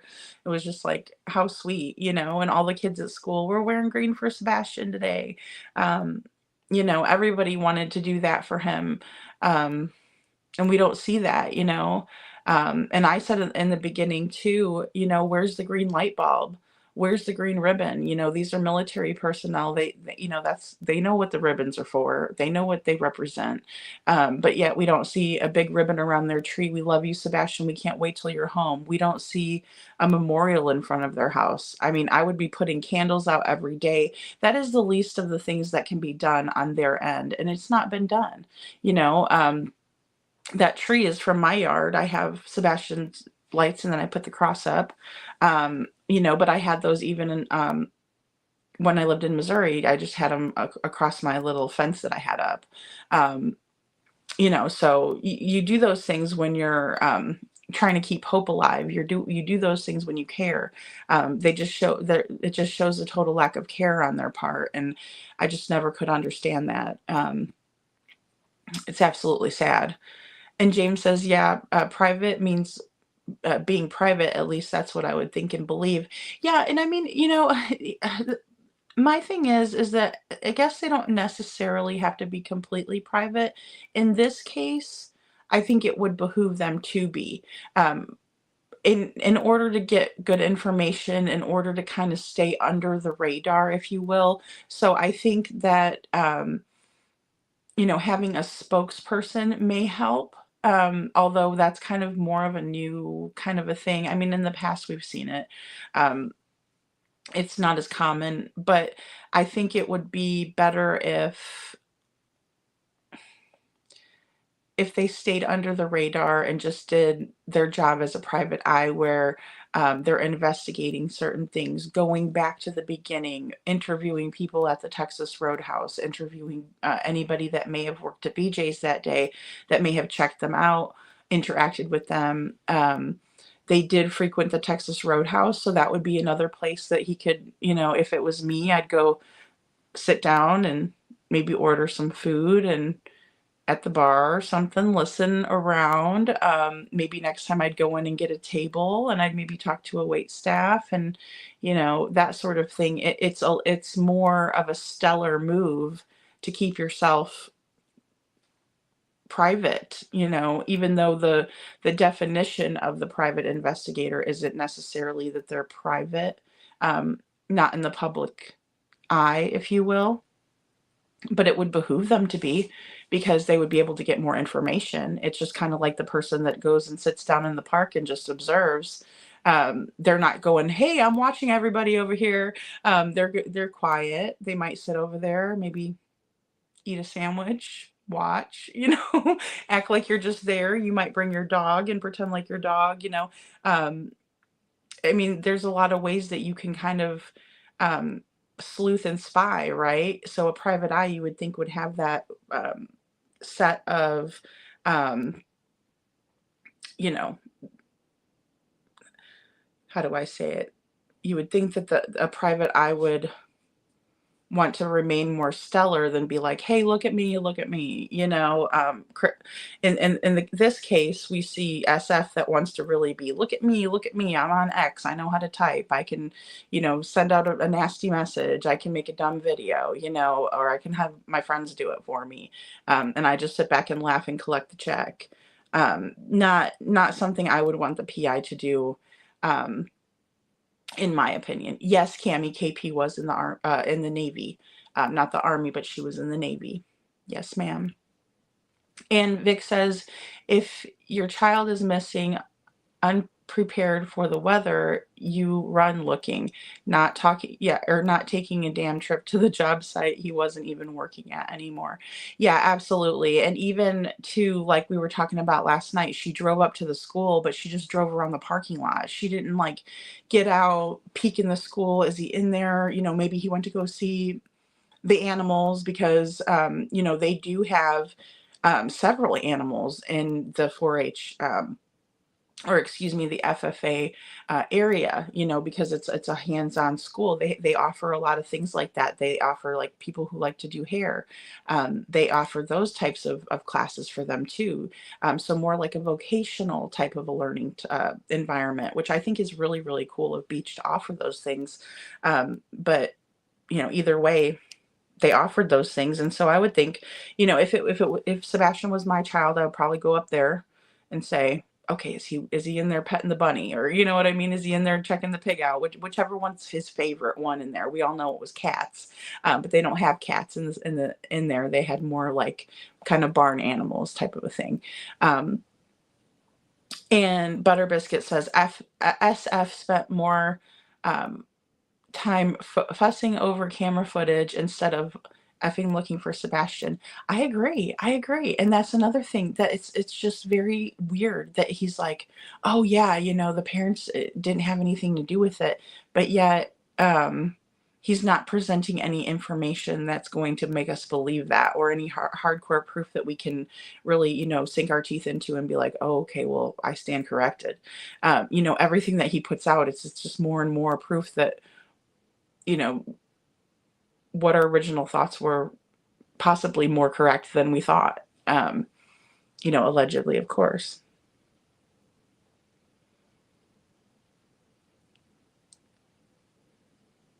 Yeah, both in the Navy. Thank you, Scranton. Yes, you're welcome.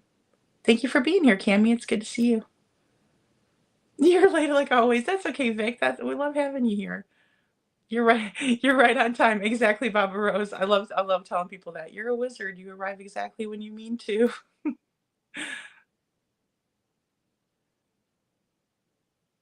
Aw, Machete says it makes me so mad. He says that he's working for him.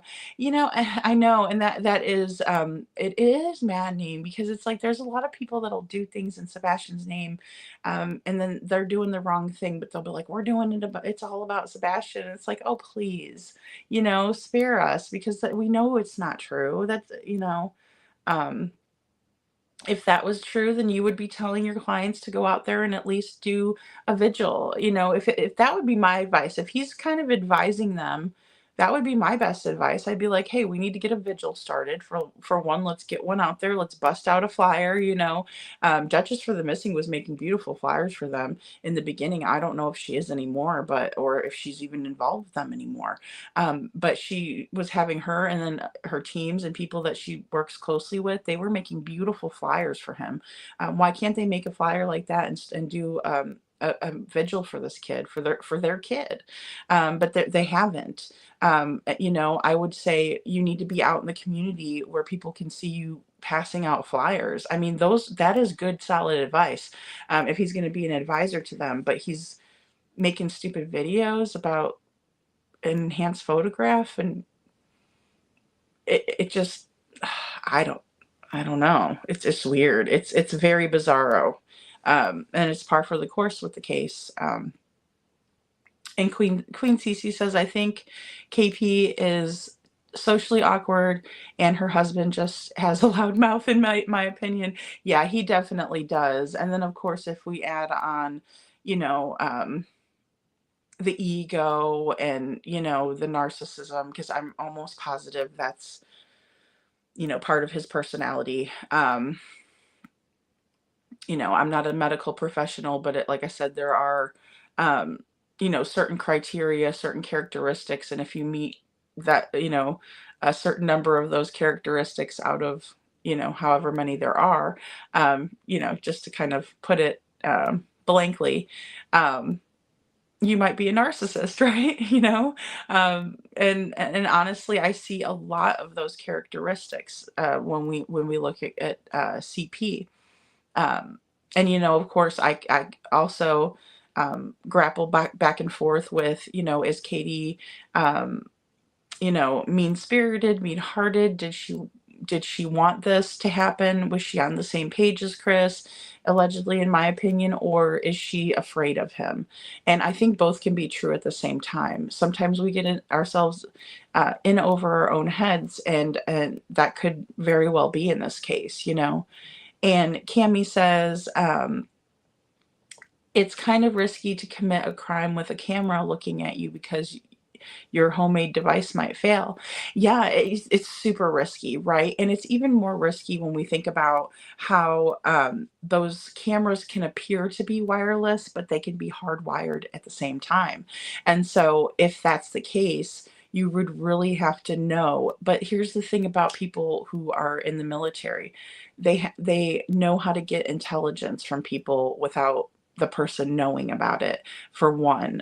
They're very good at, knowing how to talk with people. And especially if somebody, you know, especially in conversation, maybe there was a point where Chris went ahead and asked somebody in the neighborhood about their cameras, and maybe they forgot. And maybe he was testing the waters out, because the path that they took, if they did that path allegedly, they would only have to make sure that they were undetected on a certain route, if you will. Not and if we're to believe the flashlight video, then it would be that exact route. And so I don't think he was banking on the motion lights being tripped off. I don't think that he was banking on a lot of things, and it's very hard to cover all your bases, and that's why there's really no perfect crime, right? Really no perfect red rum, because there's always going to be a tiny little slip up someplace, even if it's not found, at the beginning, middle, and especially, and again, not to bash law enforcement here, because I do think that they tried all of the resources they could for what they thought that they were looking for. But it's about having that tunnel vision in the beginning and um, not assuming that he just walked out the door. And that was what Craddock would say. And it would just you know, it would kill me inside a little bit, because he'd say, we're operating under the assumption that Sebastian walked off. Why are you only operating under one assumption? Why are you not looking at every single option? That's what really kind of, would, unalive me a little inside every time. But, yeah, Butter Biscuit. Well, and if anything, covering up and helping after the fact. Absolutely. Because here's the thing, and I wouldn't, thank you, Baba Rose. And I wouldn't be saying this necessarily if there had been different behaviors from the parents, or if I had seen how much love and kindness and care that they gave Sebastian. He just simply did not receive that on that end. And as a matter of fact, there's proof out there that he was being bullied by Melissa. He said, Aunt Melissa, and he did that to her. He said, he gave her that look, kind of that look your mom gives you when she's like, stop it. You know what I mean? Like, or you give your kids and you're like, you better behave, and we're in public, so I can't really say it right now, but you give them a look like, you better stop, and that's how he was being with Aunt Melissa. Why was Sebastian more, my big question, I guess, too, hey, Sylvester, my big question is, why was Sebastian more mature than Aunt Melissa? Knowing he's in a public arena. They said that he didn't know how to act in public. I beg to differ, because the two times we have seen Sebastian in public on camera, one was at his birthday party, and the other one was at the Texas Roadhouse. And he was so well-mannered, so well-behaved, napkin in the lap. Mom, can I play the video game? We can't hear it, but he pointed, Mom, can I play that video game? And she says, take a menu. We're not here to play around. Is the way that I looked at it. She gave him the menu. No, we're not doing that tonight. Whatever. It's like, wow, super polite kid, in my opinion. And then also having that wherewithal to be like, Aunt Melissa, you stop that right now. We're in public. I'm not, I don't want to deal with this. I just can't believe he had to deal with that on his birthday like that. I mean, it just, And Sylvester says James that had a door code for the front door. I think it was Pills blew the bad street ones out to switch his blue night med with. Oh, okay. You guys are talking about Green Hoodie handing off or something. Yeah. I definitely can't discount that. I really can't. And another problem that I have with what law enforcement did or didn't do, and maybe they did this and we just don't know about it, but the door locks needed to be audited. Who was the last one to put the code in? Because as far as we know, and as far as what was picked up on the cameras in the neighborhood, when they came back from the Texas Roadhouse, they pulled into the driveway, into the garage. She has the clicker. She told Nancy Grace she's got the clicker. She pulls in, when they get in there, they click the garage door shut. Many of us have, if you don't have one, but you've experienced it because you had one before. That's how it is for me anyway. I don't have a garage, but I've had one. And, so you put the door down with the clicker, you go in through the garage door in the house. So he wouldn't have used the code then. But did they audit the locks? Because if they were also adamant, and Smiley and Nancy, that Sebastian would have locked the door behind himself, that he's accustomed to going out the front door, and he would have locked the door behind himself. And then also Chris on Web Sleuths was like, the only door that Sebastian could have used would have been the front door. And he was super adamant about that. He's like, I told you, the only door, and she's like, and then Trisha says, well, were all the doors locked? And he says, yes. And she's like, well, did Katie do that? And then he's like, did Katie do what? Like, he's all mad, I'm like, okay, well, she's asking you a legitimate question. Did Katie lock the doors, or Sebastian? He was also home. Did he, was he responsible for doing something like that? Or, would he have? But the audit on the door locks is the most important thing to me there, because obviously a turnkey, you wouldn't have an audit to do. But if you had a code that you'd punch in, then that would be easily tracked. And I did also do a little bit of research on the door locks, and now not knowing the specific type of door lock, but maybe narrowing it down to what type of door lock, because it was said, and I'm not sure which interview, that that those door locks were put on there like that when after they moved in, so they put in those door locks themselves. I would think that they would, you wouldn't buy a secondhand door lock like that. It'd be a brand new one, right? So some kind of door lock that was bought within, let's see, since 2022 to 24, I think is what I searched. So Scranton Strangler, the government cheese block was his bomb diggity. You make me laugh. That's funny. C. Taylor says he probably did it online. Yeah. Yes. Me neither, Scranton. I'm calling BS, Vic says. And James says, which I feel there is more to Green Hoodie than is said. Because in the video where Green Hoodie is walking toward the bathroom, he stops and talks with someone, but could not see who it is. Yeah, and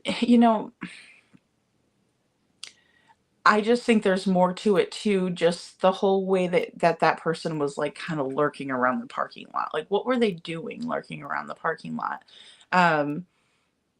If you have to use the bathroom, you have to use the bathroom, right? You're not lurking around a parking lot and then you're like, oh, I got to use the bathroom. There's a reason why you're in the parking lot. Now, of course, there is other shopping options and food options in that vicinity or in that area, right? However, it's just still strange that you would choose like a full restaurant to go use the bathroom at, instead of going into, like, I think there's like a Target over there or whatever. That would probably been my, or Sam's Club. I guess you got to have a membership to get in there. But nevertheless, it is weird. And if you're going to be if you're trying to be inconspicuous about things, although maybe that person was crunched for time, wouldn't you at least go to the bar and order you a drink, or even a soda, and just sit down for a second and then pay your tab and leave? It's just very curious that it's just super curious that person was lingering around the parking lot, too long of an interaction passing by, so to speak, Katie. Yeah, I still have weird feelings about that as well, James. I do. Ooh, enchiladas for dinner. Enchiladas. I made tacos tonight. Wind breeze on life. Creator needs to count them.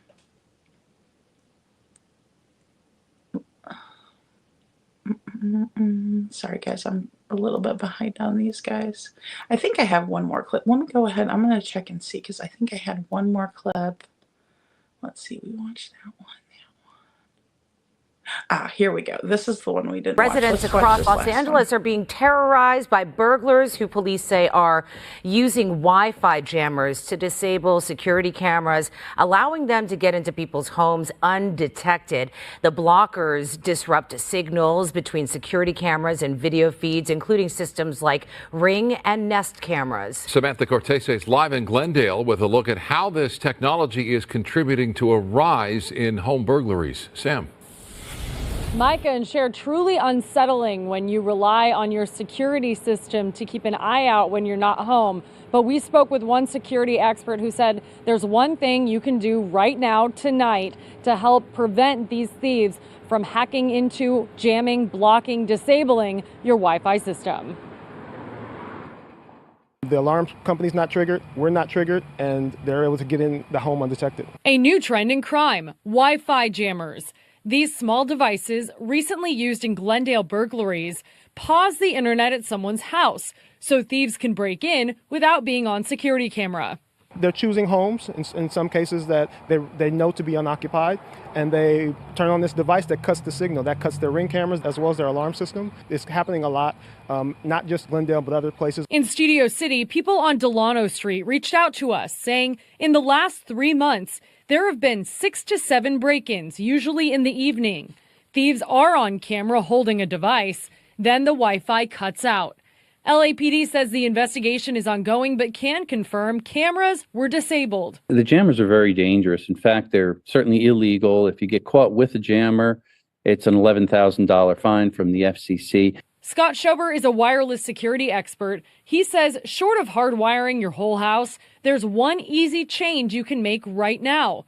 Put your router and modem in the middle of your property. They could bring a jammer outside of the house, and now it makes it a little bit challenging for them to actually interfere with the signal if it's toward the center of your home. He says these devices are being made in China. They're cheap, and they're coming into the U.S. at a rapid pace. There's over 100,000 a month that's been recorded that have been funneling into the United States. So it's a huge, huge problem. Earlier this week, you may have seen this story on KTLA, and it's still on our website, ktla.com. LAPD reporting a trend of crime tourism, where people, mostly from South America, are targeting expensive homes and neighborhoods throughout Southern California. And in that interview with local media, LAPD said that Wi-Fi blockers are being used to help avoid a weapons charge, because if it's not on camera and they don't have it with them, these people coming from Southern America are also not getting weapons. So they're using this Wi-Fi blocker as a way to prevent getting caught and ensure their own safety. In Glendale, Samantha Cortese. Okay, guys. So basically, these jammers are used for really nefarious reasons, obviously not legal, and then, to hide themselves from being caught on camera because they're doing wrong. TJ, good to see you. TJ says Katie does have a very good best friend who has passed. Oh, and then they put her down as a sister, and that was a girl that was dating Barefoot. Oh, okay. Yeah, and I felt bad for the person who passed away. I mean, I didn't want to speculate too hard on that person because, obviously their family is grieving, and, they had a whole life, that person did. And good to see you, Susan. Good to see you. Thank you, Starflower. Baba Rose, it was a long day. Oh, Star made a sandwich. She had a sandwich or a sandwich. Yeah, I don't think she's being truthful either, Baba Rose. I really don't. And Roxy R says, did anyone watch the mob crew tonight? In that 307 photo of the house, it looks like the van isn't there. He's going to check more into it. Ooh, I didn't watch it. No, I really enjoy him though. His commentary, and then also, just his research. So I'll have to definitely go check that out. I Am Two Bear said they still make you buy the book list even if your classes are online. It's a huge money business. I've seen one book cost $400. Yes, I do remember, like, when I went to a junior college, you're right. We did have to buy our books, and then also if you bought the green copy, you couldn't sell that one back. Like, so if you bought the hard copy, you could sell it back to the bookstore, the next semester, as long as they didn't come out with like a new, newer edition. So, yeah, that's a great point. I Am Two Bear. So yeah, she probably was actually reading that chapter book, or textbook. And Butter Biscuit says, if Chris was analyzed, the analysts would be astonished at what he hides in his head. How hidden are his secrets? Yeah, it would really be nice if, And, we don't know what was said, if there was a point where they did come down to the station for a formal statement, or maybe it was taken at their house. Either way, I think they were given a lot more concessions than many of us would have been in a similar or the same circumstance.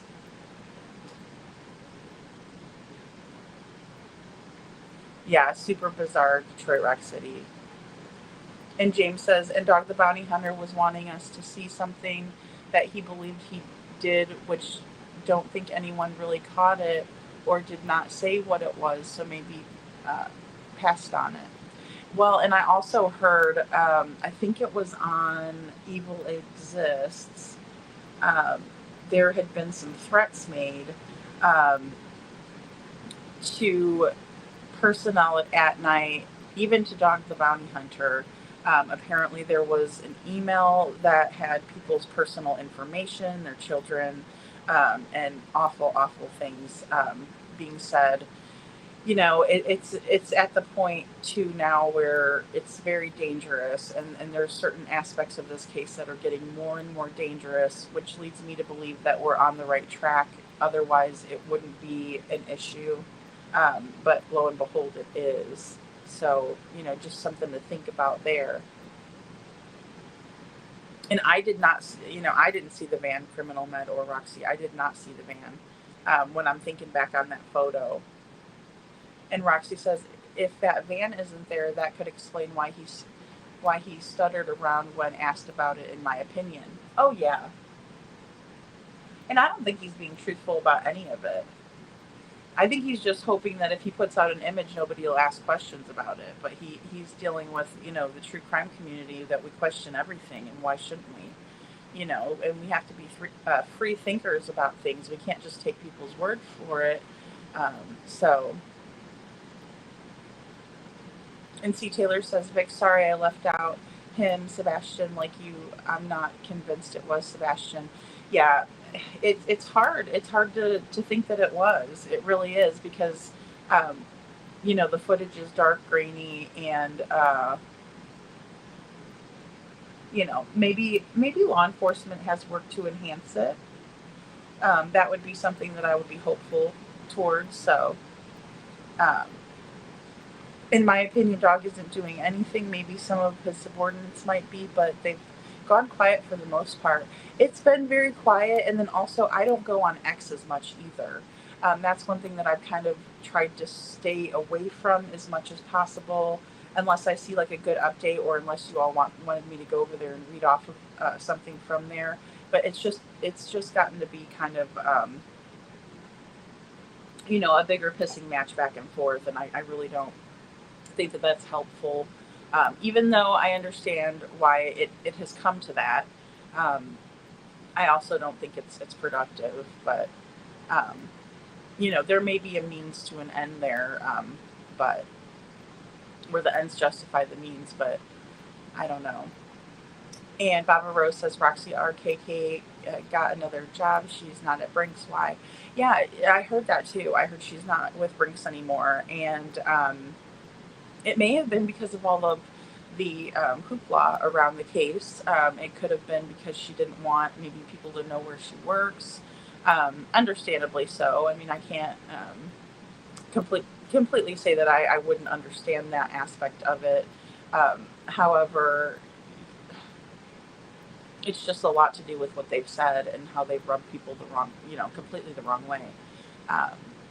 Roxy says, I know Mob will find out if that van's not there. That's a big problem, right? I think so. I think it is. I think it would be a major issue, And Lori says, I wonder where Dog, Nick, and Hong have been. They're very quiet, and I'm praying for them, hoping that it's not because of these threats that were mentioned, because I was thinking about that today. I was thinking about that today. So, and Psychic Amelia says that they have nothing then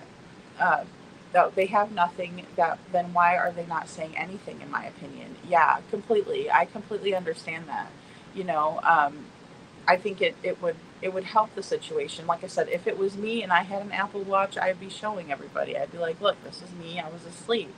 the end of it, but they can't do that, and they haven't done that. And so there's not been one solid piece of evidence to come out. All it is just, everybody's bashing us. Woe is me. We're being harassed. And they've done that from the very beginning,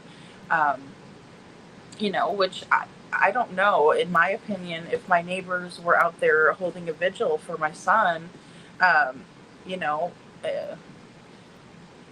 I would be thankful. I wouldn't be thinking that everybody hated me. I would be thinking that people loved me if they did that for me. So I see a major disconnect there as well. Yeah, and Roxy says, Baba Rose, that's a good question. Makes me think the van might be involved, in my opinion. Yeah, Star. She says, I had a babysitter who said children should be seen and not heard. I felt like CP had that same mentality. I have that feeling too. And that's the thing, and that is an old-fashioned way of thinking of things, but then I think that we realized as a society that it's important for children to have that voice, because if they don't feel like they have a voice, then bad things can happen to them, in terms of like grooming and that sort of thing. And then also, we're always taught to respect our elders, but then there's some elders that are just complete jackasses, and they don't deserve respect from even a child, in my opinion. Not the full trust either, because that's another way that children are harmed by people who are close to them, because they're blindly, that's my elder, I have to listen to them type of a thing. Yeah, I agree with that too. Psychic Amelia, he got it from his mama. Yeah, I am Cheaper says that's my stepdad's motto, and he meant it. Yeah, absolutely. Hey, Troopers, Mom, good to see you. Oh, I'm glad you just woke up. It's good to see you. I went on a little late tonight. Maybe I'm not crazy after all. Roxy says, I don't think you're crazy. I think that you're making a lot of sense. I really do. And that's kind of the thing, there's been a lot of gaslighting in the case, even when it comes to, just even recently with the photo, it's fake. It's like, no, it's not, but okay. You're entitled to your own opinion as well. But in my opinion, it's not fake, and it is from footage from that night, But if you say that to people, it's like they automatically want to jump on you, and that just kind of shows me that there's a reason why they're jumping on that, type of a thing. Because it should be known that we all can speculate. And how do we figure things out without theorizing? How do we know if what we're theorizing is true if we don't research it or talk about it or look at it, discuss it with others? Keeping an open mind is always a good rule of thumb, in my opinion, And James says probably running out of info coming in, and any more leads that are worth anything, Lori. Yeah, and that's the sad part, and I feel like that is another thing.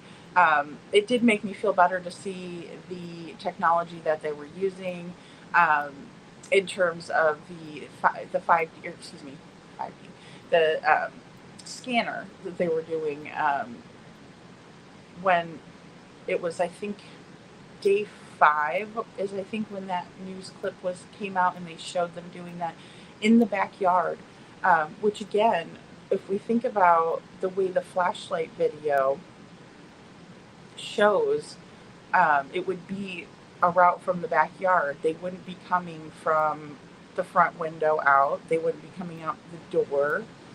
It wouldn't be out the garage. It would have had to been out the back door or out the backyard, because they have that really nice sun porch out there, and then the big backyard that's fenced in.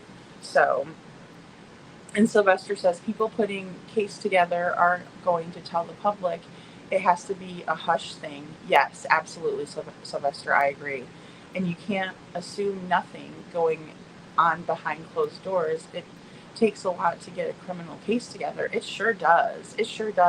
And you have to prove it beyond a reasonable doubt. And you have to think about how that jury is going to come to the conclusion that you're looking for, right, to get the conviction. So you also have to cover your bases with that, and you also have to have enough evidence to present, because if they have a good defense attorney, there can be evidence suppressed. There can be, you have to make sure you obtain that evidence in the correct fashion and way so that it'll stick, right? And so there's a lot of factors. You're absolutely correct. I agree. And Criminal Med says, I was a college professor and always told students what books to buy and what not to buy, what to bother with. Gave handouts if I wasn't using a whole book. Always said, come to class before anything. Yeah, absolutely. And I mean, and that's the thing, because the books are the bulk of it, right? You're paying the tuition part, but the bulk of it also is books. And then of course I couldn't wait to turn mine in so I can, get some money back on them, but you still don't get the same amount, even if they're in pristine condition, because I even covered mine too, made sure. And then also, like I said, I did buy the green edition of those, and those were, you couldn't really sell those back. Now you could, sell them like on I don't think they even had Facebook Marketplace back then, but that might have been another option that you could have sold them back on Facebook Marketplace. And good to see you, Valley Babies. Was there really a thud? She asks. Oh, or is that just part of the story to cause people to think someone took him? That's a really good theory that we haven't really explored here. That could very well be, as in, there was a thud, but I didn't check. And trying to say, I don't know what happened, and which leads people to believe that there was possibly someone else involved other than Katie. Like Katie's like, hey, I was just studying and talking with Chris. I was falling asleep with him. He told me to put the dogs up and go to bed, and I did hear that thud, but I didn't check. So that's very valid. Thank you for that. Yeah, that makes sense to me. Hey, Tammy, good to see you. Yeah, and see that, like I said, yeah, Tammy, and that's something that we all dealt with when we were younger, because I know that people had said that to me too, and of course I'm a talker. I'm definitely a talker. So, and Star Power says, oh, and CP lied about Sebastian being online because you have to be online to play PlayStation. Yeah, and that's the thing too, and especially when they said that he was Googling, does Taylor Swift like blonde boys? And we obviously don't know if that's true or not, because there's been a lot of lies perpetuated. But in the same way, that was another thing they kind of outed themselves on Queen Bee, saying, he was over there Googling it, and, maybe she looked over his shoulder, maybe she saw it in the history. But either way, again, access, right? How did he receive his honorary FFA degree if he didn't complete courses, or if he didn't at least start courses, which was all online learning, according to the school? So, Truth for Us, good to see you. Truth for Us says, did Kathy the mother raise CP and his sister? If so, wonder what kind of household he grew up in. Anger and telling to run over Nina. Yeah, oh gosh, I know. I just think they hated losing, and whenever a narcissist loses, they can't bear that blow to the ego, right? They can't accept it, and they just, it's like so painful for them. Instead of going in introspectively and saying, okay, what could I have done better, or maybe we were wrong, maybe the judge is right that this little girl needs her mama, and there isn't a reason why that she should ever be taken from her mom. And so instead of doing that, they get mad, they go off and threaten, that sort of thing. And then also, last night I was going over some things that someone had sent me.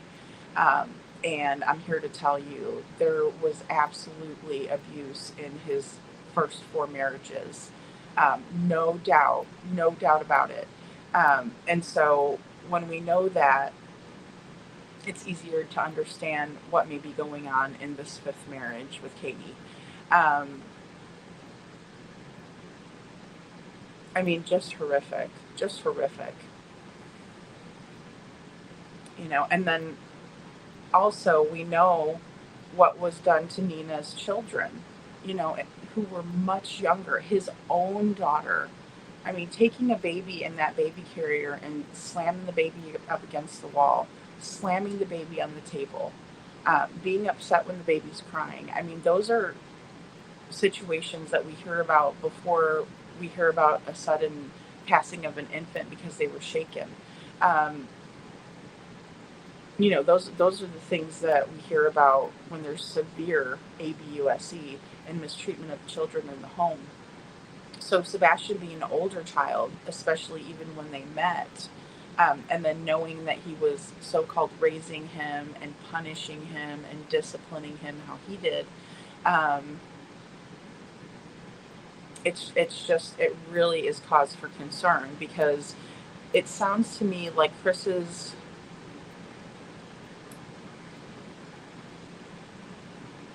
how Chris justifies punishing children, according to what he has said to another creator when he was interviewed by her. He bases it on age. Like, he was asked, do you hit Faith with a belt? And he says, no, I hit her with an open hand. She's too young for the belt. Okay. So it leads me to believe that it's okay for him to graduate these children into an open hand hit, to objects being, them being hit with an object, to, was he punching Sebastian in the face? Because Sebastian had shiner, Sebastian had a mark on his lip here, we saw marks on his neck. I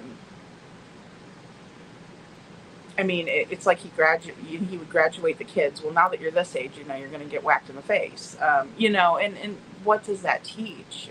What does that do?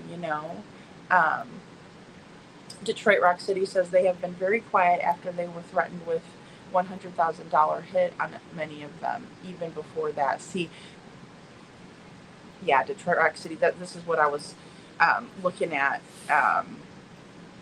after my live last night. I believe it was a little bit after that, maybe a couple hours after that or something.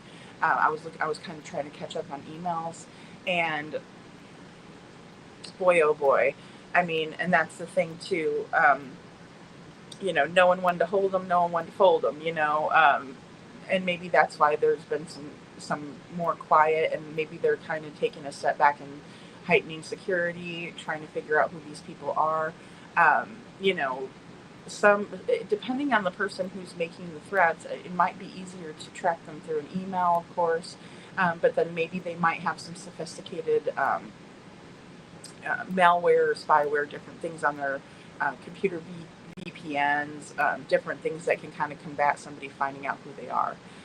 So, that's a possibility. And Butter Biscuit says he used that in how he had Sebastian call him Mr. Chris, like saying, sir, yes, sir, to a drill sergeant. I agree, Butter Biscuit. They really treated him as if he was military personnel rather than a child who needed that extra love, care, and attention. And the thing is that when it's not working, and you're met with resistance, there's always going to be a bit of that, especially as the kids get older, right? In my opinion, we're going to see that. We're going to, even the best kids, when they get through their teenage years, they're like, you're like, who are you? And what did you do with my child? Because they're still learning how to be independent, think for themselves, but they're also still children, to where they're living under your roof. They have to still follow your rules, but they're also kind of rebelling during that time, because they think they know everything. I don't know about you guys, but I thought I knew everything too when I was that age. Headstrong kind of teenager type of stuff, and navigating through, what do we know and what don't we know, and what we're learning from our friends, and especially now with the internet being so, available, that they're kind of navigating through that. And before, it was more or less you go talk to your parents if you had an issue. friends, that sort of thing. So, and Psychic Amelia says, Stars, she did not at all about her reputation and money, not her kids. Yeah, would not have anger issues, in my opinion. CP would not have anger issues, in my opinion. Well, and that's the thing, too. I really believe that Sebastian was getting blamed for the things that how he was feeling, how he was projecting his feelings based on how he was being treated, right? Because that has a lot to do with the way that things are going to play out. And then also that they could never take personal responsibility for what Sebastian was doing, right? He's acting out, he's regressing. Well, if he's doing those things, don't you think that it's worth your time and efforts to kind of try to find out why instead of just blaming it on him? But they didn't ever want to take that time, in my opinion. And Trooper's mom says PI stands for private investigator, right? Like keeping stuff private between the professional and his client, in my opinion. I think that is the best practice, Trooper's mom, because, again, if you're going in your, for instance, like I said, if you're going to the Texas Roadhouse and you're kind of trying to find out information, if everybody knows you're the private eye for the Proud Feed, what are they going to, how much information can you get? But if nobody knows who you are, and like you said, you're keeping that private, it can work to your benefit, right? Because people don't know why you're asking questions. You could just be a concerned citizen. You could just be passing through and you could say, hey, I saw this little boy and it looks like he's been missing for almost a year, and spark up a conversation, right? And then maybe nobody would be the wiser. But if you're already very well known, it makes it more difficult to get the classified information out of people, the more honest information out of somebody, and for lack of a better way to say it. They might tell you more if they don't know who you are, and then also you're able to observe more because you might be able to go into a place and observe what's happening without being noticed. But if everybody knows who you are, they're oh gosh, there goes Steve Fisher, or there goes the private eye, whoever. So yeah, I think it would benefit the private eye, especially in a high profile case like this, to really be more private. And I think Seth learned that because now I believe he does have a private eye working for him. But we don't know who it is, right? They're not going on News Nation. They're not going on Web Sleuths. They're keeping it quiet, observing, gathering information. I think that's the best practice, especially in a high-profile case like this one. And then when there's so much animosity, threatening, harassment, all of that, And Vic says with a carpet that's pretty loud, they have had expensive padding in that house, in my opinion. Right. And I think that's why Nancy Grace asked them flat out, and also I think she was trying to get at, was any of the carpet taken from his room for analysis? But she did ask them. She said, is Sebastian's room carpet or hardwood? And they said carpet. And then she said, was any of it taken? No. So yeah, a thud on a carpet, especially a nice house like that. I agree. And Criminal Med says I'm 50-50 on the thud, in my opinion. Yeah, I mean, I really am liking that other theory too, where maybe they're saying the thud happened so that way it makes them look like they didn't have anything to do with it, and they were none the wiser, and we just heard a thud, and man, I should have checked him, but you don't check him because he's older now. I used to check him when he was little. Katie did admit that, I should have checked, but I didn't. But then again, we see her on Queen Bee again. She says things like, oh, he's playing in his room doing teenager things, and I don't want to know, and, that sort of thing. So it's just hard to gauge. But yeah, I'm actually became a little bit more 50-50 on the FUD too, now that we kind of discussed that aspect of it, because it could have been a deterrent. It could have been, hey, we didn't know anything because remember there was a FUD. It could have been somebody coming and grabbing him, which again, um, I don't. I don't like to say this because I think Sebastian's a wonderful child. I would have loved to have known him. I would have loved him, to be my son. I think he's a delightful kid. That doesn't mean that he's perfect. He's a kid, It doesn't mean that he's an angel. He was a human. He is a human being. But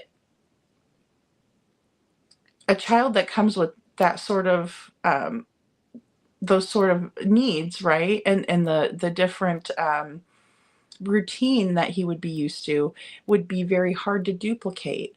And so I really don't see someone taking him for a long period of time. As one of his teachers said, and we spoke about before, if you saw Sebastian, you would think he had no deficits. So let's just say that someone did take Sebastian. I believe they would have noticed those characteristics of autism and the chromosome deletion because they do mirror each other, and the fact that he needed more attention, has special needs, and I think they would have probably dropped him off if they were thinking about taking him for let's just say a trafficking purpose. Now that doesn't mean that I don't mean to say anything like, who would want to take him? That's not what I'm trying to say. What I'm trying to say is, Sebastian would come with his own unique circumstances that would be very hard to fulfill a routine way, the way that he's used to having things done, the things that he likes to eat, that sort of thing, and then also with the neighbor saying things like, when he was at the Texas Roadhouse, he was wanting stuff on the menu, allegedly that they didn't have, right? But Chris and Katie knew that. They knew that he didn't eat red meat. Chris has said that many times. We know that, for crying out loud. So why would they take him in a place, to a steakhouse to begin with? It's always still so curious to me. But let me get caught up here. Yes, I did, TJ. I did listen to the Yeda interview. I did. I thought it was very interesting, and for her to only be the only one to come out of everybody, on Katie's side, even for like her friends and things like that, I found it to be very brave on her part to come out and discuss anything pertaining to her own family, but just the way that she came to the conclusion of writing the Facebook post that kind of spurned the interview with Bullhorn Betty. It's very telling, a second cousin that's sitting there watching the first interview, like, we got to find him. I got to help my family. And then she goes, wait a minute, what? And then she listens to the next interview and there's inconsistencies. And then she gets her notepad out and then she starts writing everything down. That process right there tells me that, one, she really cares. She wants Sebastian to be found. Two, that she had to have really cared for and loved Katie, and still loves her. But then three, that it was just overwhelming, the amount of lies, inconsistencies, in not only what they were saying, but the behaviors. Katie, as she knew her before, because, admittedly, Yeda says, I haven't seen her since she was at her Uncle Don's. No, the last time I believe was at her aunt's wedding, but before that it was Uncle Don's funeral, and then before that it was when she left with Seth to move to Georgia, right? So it was very telling. And then also, nobody says anything about Yeda on the Proudfoot side, except for just continuously saying that Seth is, Chester.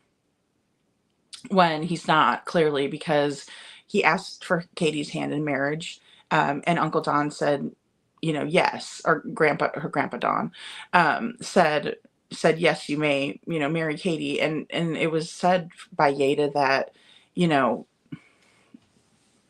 listen, he wouldn't have just given, he adored Katie, and he would never have just given any, schmo off the street her hand in marriage, right? And the fact that Seth asked for her hand in marriage is a very, old-fashioned way of doing things, in terms of what we see now, and how people do things now. But I thought that spoke volumes about Seth's character, his intentions with Katie, and the fact that she was well protected by the family, so to speak. Um, I can't imagine it, Trooper's mom, and every time I do, it makes me so sad, because um, just knowing all the things that he had to endure there, it was not a safe environment for him. If it was anything, it was just toxic as all hell. Um, Trooper's mom said they have said many, many things disregarding Sebastian. Can you imagine his life in that doom house? Vic says they ridiculed poor Sebastian every chance they got. Shame on them. And they did it, and they did it even after he was missing, months after. I mean, that was back in May when they were on Queen Bee and saying things about deodorant and, oh, I know that he's not going to like me sharing this, but, and then also I think the very worst, the worst of the worst of that interview, in my opinion, when it was when Chris said that he exposed Sebastian to that song, My Dingling. And it's a Chuck Berry song. And it's more of like a silly, it's like more of a silly song, like a joke, right?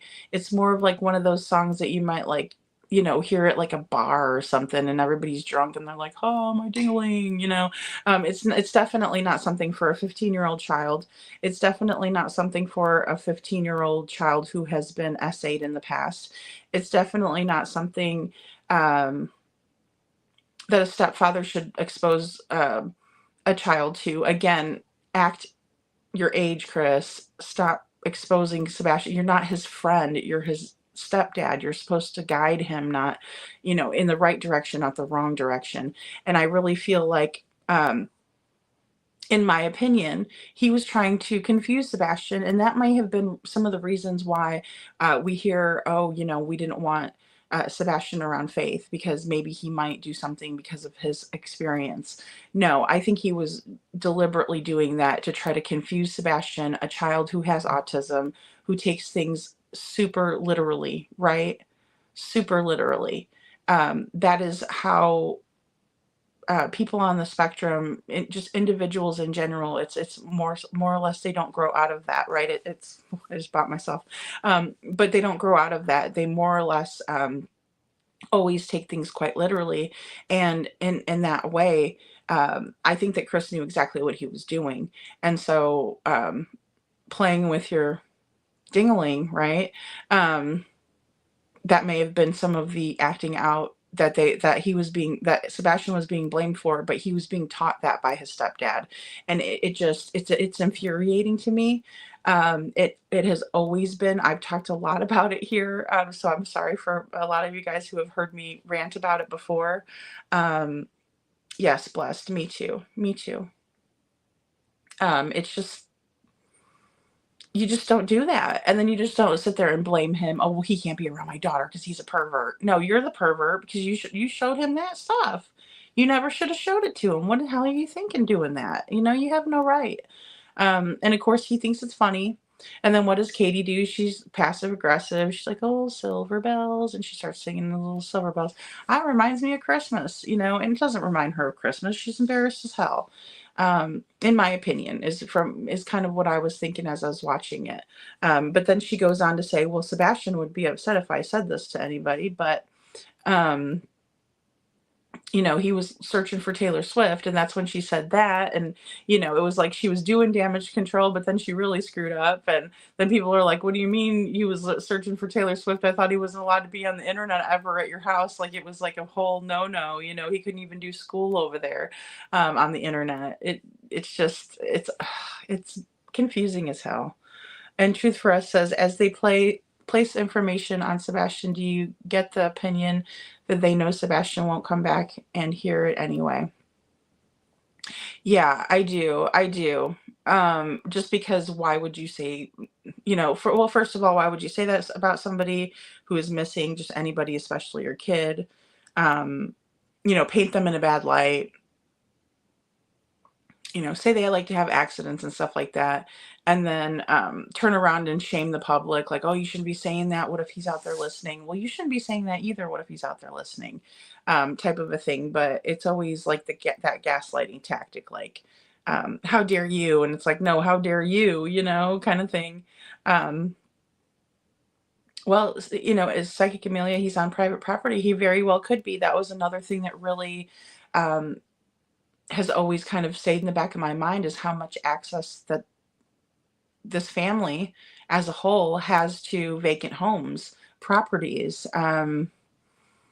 It's scary to think. It's very scary to think about it. When I heard that Mama Socks was a realtor, I spit my coffee out, because I thought, oh crap. So that means that she has all types of access, and not just homes. Now typically, when you're a realtor, you will typically have like a kind of a niche or specialty, right? If you work with mostly sellers, you work with sellers. You work with mostly buyers, you work with buyers.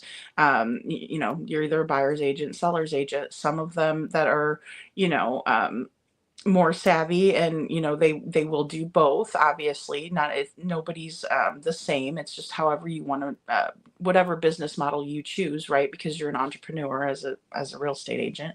It's your own business. You do your own thing. You purchase your yard signs, you get on the MLS or the board. And there you go, and you can pick and choose. But then there's some real estate agents that deal strictly with land, and some of them strictly do, larger properties and things like that, acreage, but still tons of access, tons and tons of access. And Star says, I said before that construction should have been halted during the search, but someone argued that it wasn't feasible. I don't see how not. Yeah, personally.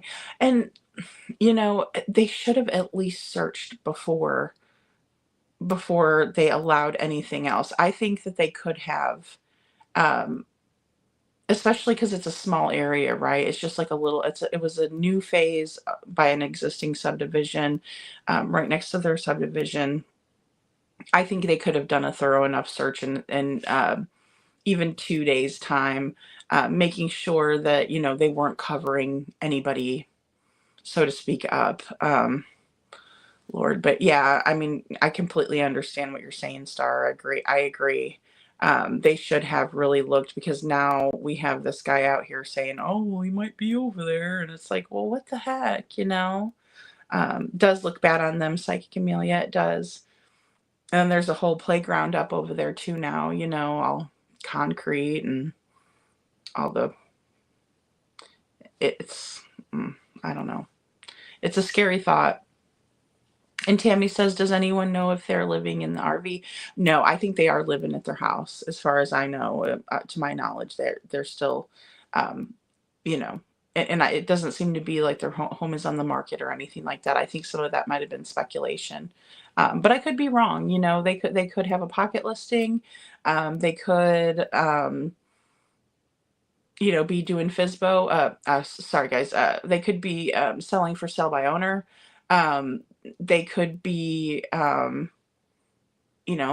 privately selling it, and nobody would know. It is hard though, because of course, now, but also if you think about Mama Socks, right? She is a realtor, and when you're a realtor, people call you.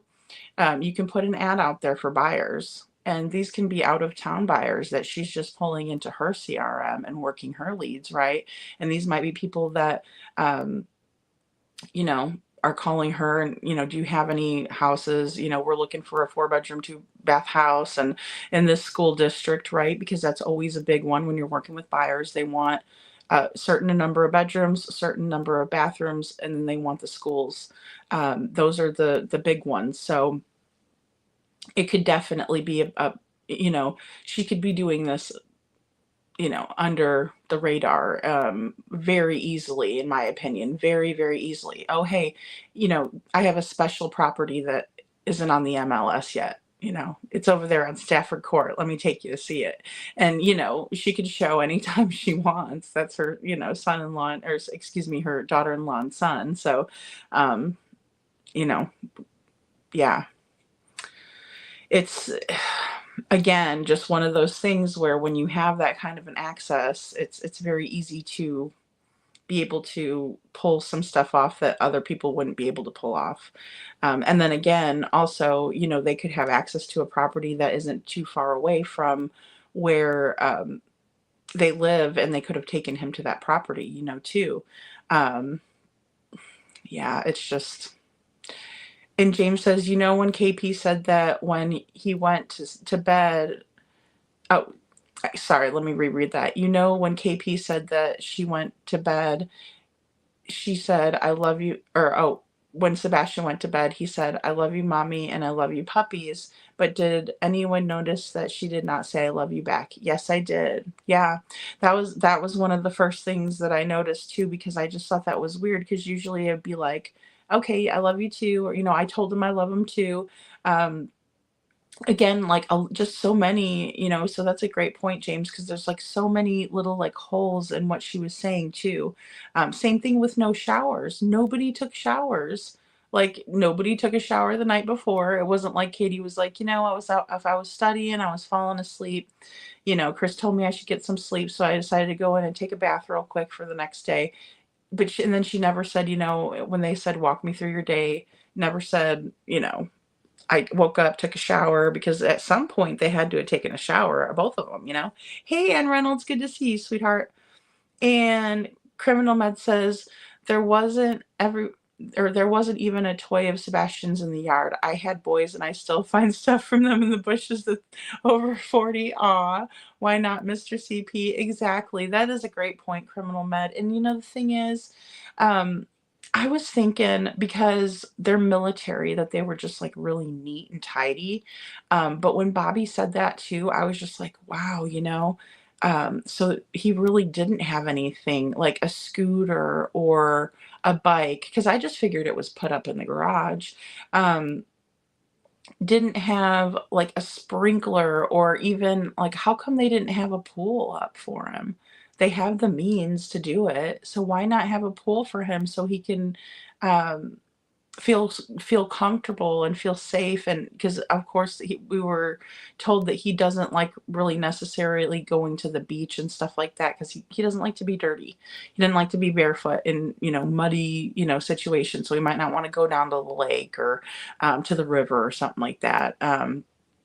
Because I mean, I love the river, but you know, it is, you know, you definitely have to shower when you get home, because you know, you're all dirty from the river, right? But it's fun. It's fun as hell. I love the river. I love the float, and all that stuff. So, but Sebastian wasn't like that. He would rather be in a pool. And so why didn't they have a pool for him? Or how come they didn't have a membership to, you know, like a YMCA, where he would have had access to a pool throughout the year, so she could have taken him. There was just so many little things that they could have done to make his life happier, and they chose not to. They had the means. They're not poor. They're not hurting for money. You know, it's not like it was tight around there and it was either food and roof over our head or go to the pool. It wasn't like that. They both had good jobs. They both worked hard for what they had, right? So in theory, they should have been able to afford these things that would make his life better and happier, so to speak, more, yeah, just kind of, you know, thinking about what he needs, what he likes, what he wants, which that's what most parents do for their kids. We know our kids better than anybody else does. We always will. But we have to pay attention to them, right? Because just, even as they grow up, there might be something that they were really into, like my daughter's was Hannah Montana when she was little. She loved Hannah Montana. I think I've told you guys, she had the whole bedroom set and everything. Just loved her. And, but you got to pay attention to those things because, a year later, she didn't like Hannah Montana anymore. She was too old for that. And, oh no, I'm not a baby anymore, and they do that. And they do that. Sometimes they'll come home from school and they'll be like, I don't like Hannah Montana anymore. And you're like, well, which one of your friends doesn't like her anymore? Because they do that. They just do. We all do. We do that as we were growing up too. And then there's other people like, she's been a One Direction fan and she was like, no, Mom, I'll never stop liking One Direction. She still loves One Direction. So it's, it's funny like that. But, and TJ says they don't consider her family member because he's not normal. Oh, they don't consider him a family member because he's not normal. That's how these evil people think. I agree, TJ. I agree 100%. I just do. Another theory that I kind of was bouncing around again today, and I hate to even say it, but there are people out there who do not value people who have special needs. They do not see what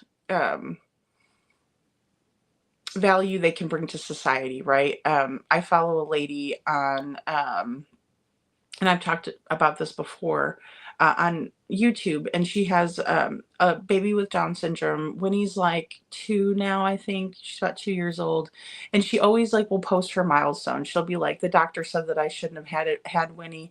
There's people out there that have said that I should have not had her at all. But look at her hitting these milestones that she never was supposed to hit. And look at this one. She hit this one early. Just going to show, but there's a lot of people out there that don't see the value of having different people in society, right? They don't think that everybody is different and that's what makes the world go round. They don't think of it like that. So I agree. I agree 100% with what you're saying. It is evil. And, if God made them so perfect, then, great for them, but not all of us are like that. Most of us can recognize that we all have our own flaws and, and then also I think maybe Mr. Chris was a little jealous of Sebastian. I think he was jelly at Sebastian because of the relationship he had with his mom. I think he was jelly of the fact that Sebastian is cuter than him, smarter than him, could probably whoop his butt at chess. I think that there was a lot of reasons why Mr. Chris felt inadequate to Sebastian. So, there's that. But in Detroit Rock City says, don't forget about hiding a body in concrete. Oh, I remember when he said that. Oh my gosh. He said that on TL. Yeah, he did. Or one of those early interviews. He sure did. He was laughing about it. He laughed about it. And she said, what are you laughing about? And he said, oh, I think it's funny because that would never happen. But still, what do you laugh about that for? Especially when you're in that mindset when your kid's missing, forget step.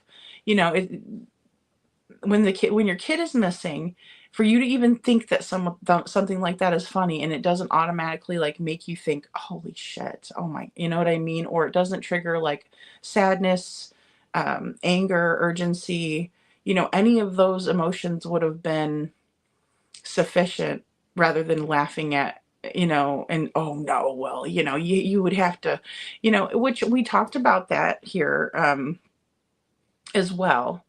And it was kind of the conclusion that because of all of the barbs and stuff, and forgive me guys, I am not a construction, I am such a girly girl, but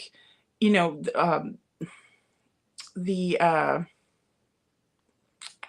those metal rods and stuff that has to be in there, and then just the way that the concrete does set, and how it has to be kind of all even so it doesn't break apart and stuff like that, that it would be, in my opinion, and maybe I'm wrong too, that it would be harder to pull that off without people knowing that something was up with the concrete. But then again, we have the Springfield 3, and I always bring up the Springfield 3 when we talk about this concrete, guys, because I can't not.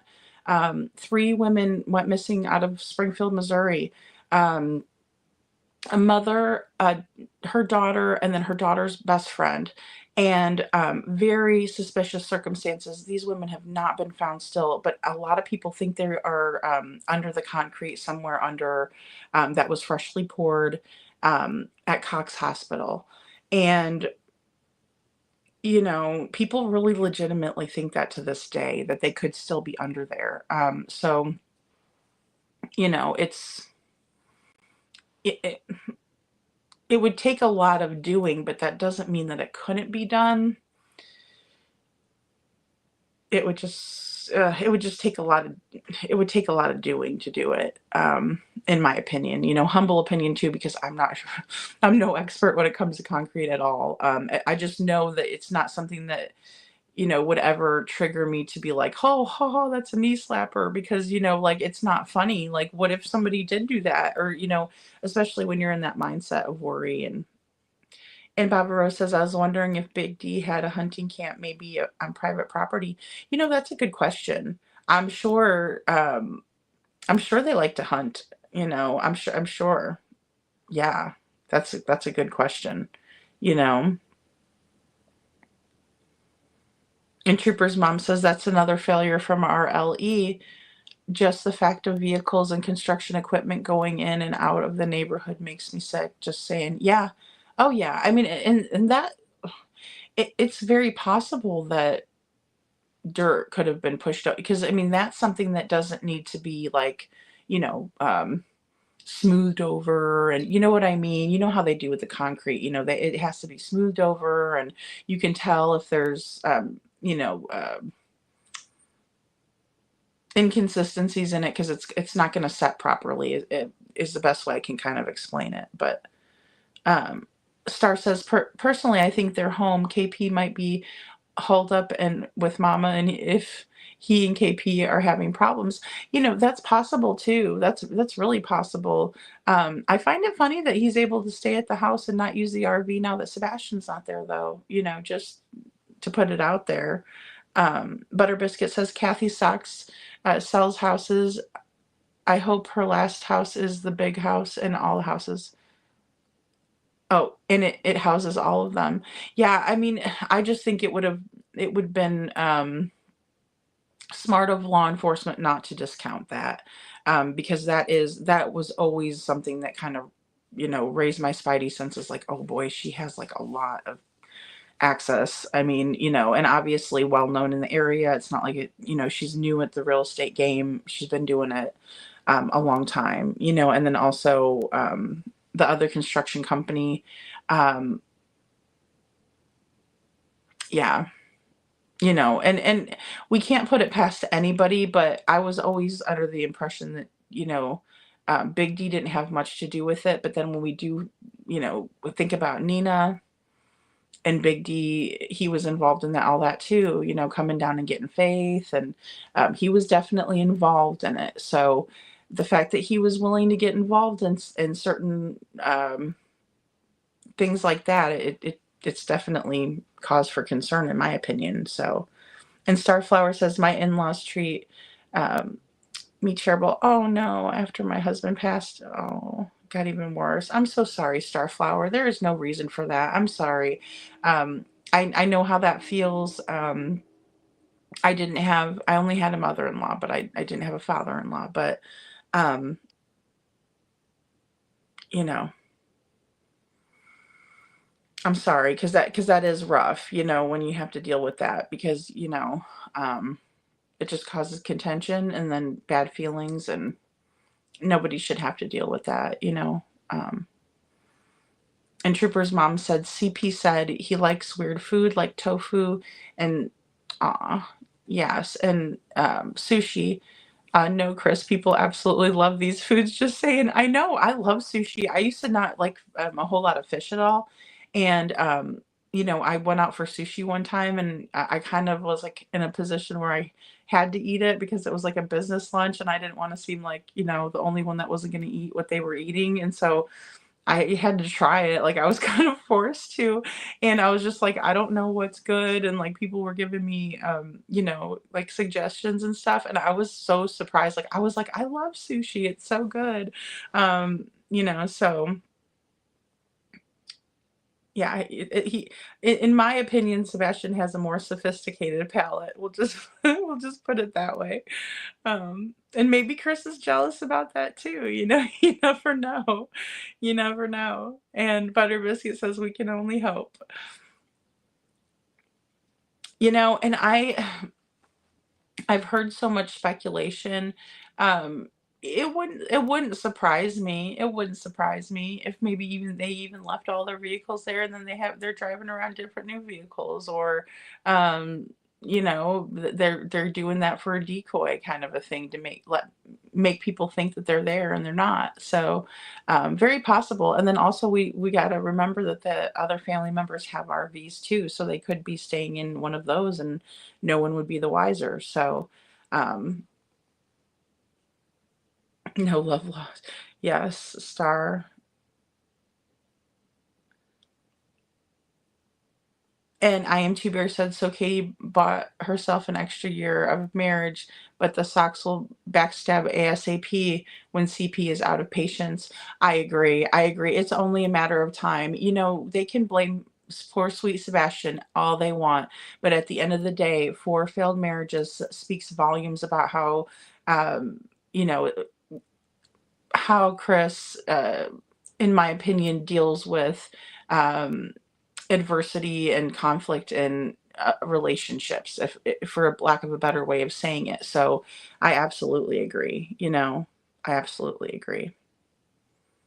Aw, TJ says I have a little pine tree out in front of my house, and I still have Christmas lights and stars on it in the in their solar lights. Yeah, see, mine are solar light. The green ones are solar light too. Aw, and they come on every night for Sebastian. Yes. Yes. And it's those little things that just can like make you feel like you're doing something, right? Like just like for him, every night. Like, so how is his mama not doing that? That's what I can't wrap my brain around it, F what CP has to say, F what everybody else has to say. They couldn't stop me from at least putting a light bulb in, because they have that perfect light bulb. They could just put that green in there, just, son, we want you home, and they haven't. And it's heartbreaking. It's heartbreaking. And James says, hopefully that is a federal big house to fit them all. Butter Biscuit. Yeah, exactly. Exactly. Well, and who knows who all was involved, but I'm thinking at least 4 or 5 logistically. I'm just logistically speaking, they would have to have some help to facilitate this in such a quick amount of time, unless it was meticulously premeditated and only CP and KP know about it. But I think there would still have to be people that have knowledge of it after the fact to kind of keep this perpetuating, right? Um, you know, yeah, Roxy says, I agree, Star. Look at how they treated Nina. And that's the whole thing too. We watch those behaviors and we say, oh, okay, you know, um, yeah, I feel like they will take her and just, they'll discard her, Starflower. Definitely. That's what narcissists do. They discard. They use up all the supply they can out of you. They take you for what they can, and then they discard you. Like they never gave a shit about you, and like, you ain't even a person. And that's what sucks. I mean, um, they discard. They do that. And I'm just gonna cut my camera, guys. I'm gonna be bad back here behind the scenes. I'm over here smoking. But Scranton Strangler says, I've known since their first interview, these two know where he is, and they are not one bit worried he was going to come back home or be found. But I don't, but I don't pray in wrong. I'm sorry, Scranton. I think I read that wrong. That was my first impression. Yeah. Yeah. Their first interview, it was just so strange how they were acting, like laughing. He doesn't like bugs, but it wasn't something. It's just not something to laugh about. Even so, it's almost like they were showing that they like to tease him with that, the bug thing, and then them laughing at the fact that he doesn't like bugs. I mean, I get it. I laugh at myself too. Like if I see a bee, I'm like dodging that thing, and I'm like, oh, I don't want it by me. I don't want it to sting me, and stuff. So I see how that could be comical, right? That's not lost on me. But when you're in that situation, like I don't know. I don't think I could even crack a smile. Um, because I would be so distraught. And then we see Katie like acting very strange and mimicking Sebastian almost, I mean, really to the point of mocking him, in my opinion. Exactly, TJ. The lights will come down when Sebastian's found. And you would just think his mama would think that too, just like that. James says, "Yeah, Lady Freedom, I agree. He should do as what they have been doing." Yes. I mean, and it's just sad that they don't honor him in some way. Even if they don't believe in vigils, even if they don't believe in the ribbons or the lights or um, the yard signs or the posters, they don't believe in searching. They don't, it's just all of these things combined. Even one little gesture would show me some care. And then also, would it have killed them when the green wave and when we all bought the green lights to put up? And the reason why I didn't buy a green light bulb was because I didn't have a place to put the light bulb. If I had a place to put the light bulb, I would have put one in place for the light. But instead, I bought the Christmas lights too, or they're like little balls. They're green balls. And golly, were they hard to find because everybody was buying them up. I got those ones on Amazon and they are solar. But it's sad. It's like, why not even participate in that? Can we not show solidarity in that at least? But it's weird. Um, I know, I pray I'm wrong too, Scranton Strangler, as much as we've discussed it, but it's just one of those things where, I mean, it's just all these things adding up. Um, I'm so much better off without that awful chaos in my life. Yes, absolutely, Starflower. I completely agree with that. I do. I agree with that. And, in retrospect, I don't know how I put up with it. I'm sure you feel like that too. Like, how did I put up with that madness? Because at the end of the day, you do realize you're like, gosh, these people didn't even really love me. They just liked me, tolerated me, put up with me because, their son, chose to be with me or whatever, kind of a thing. And it is hard. It's hurtful, especially if you feel like you bonded with those people, because they do love bomb you at first, and they do make you feel like you're the best thing that ever happened, and then they'll discard you, just as if you didn't matter at all. And it's hurtful, especially if you allow, if you wear your heart on your sleeve with those kinds of people. Roxy says, "I also lit up my tree after Christmas and decorated in green for Sebastian." See, that's so sweet, you guys. I love that. That's what we need to be doing for him. That's what his folks need to do. That's what the grandparents should be doing. They should be spreading awareness. If anything, it would, you look at people, like for an example, Layla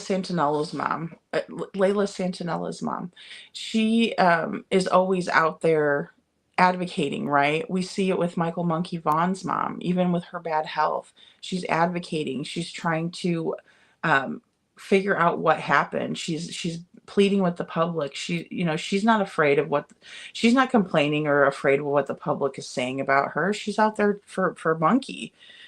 Same thing with Layla's mom. She's out there for her daughter. She just wants people to realize that her daughter's life matters, even if her daughter was, choosing, the rugs over, whatever lifestyle people think that she should have been choosing. We don't walk in those people's shoes. We don't know what they've been through. We certainly don't know what poor Layla's been through. So, but in the same way, that's your mom is the one that's supposed to be the one that's going to support you no matter what you do, love you unconditionally. So Star says, TJ, well, I for one can't wait until you can do that. Yeah, same here. I think it'd be great. That's going to be a day that we could breathe easy, as long as it's not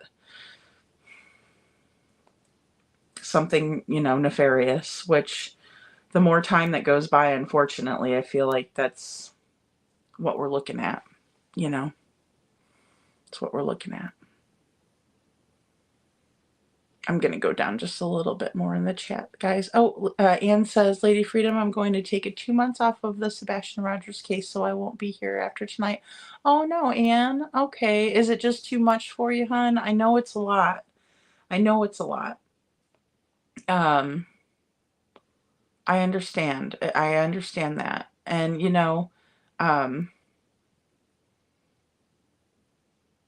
yeah, I'm sorry if it's taken a toll on you, Anne. I really am. I know. I think that's smart, and I think it's healthy. If that's a healthy way to look at things, just take a step back sometimes, so, but I still hope I see you around here. But I understand. And James says he needed help for the 17 hours cleaning and scrubbing the camper, Vic. Yeah, in my opinion, too, that is a very long time frame. That is a very strange time frame. And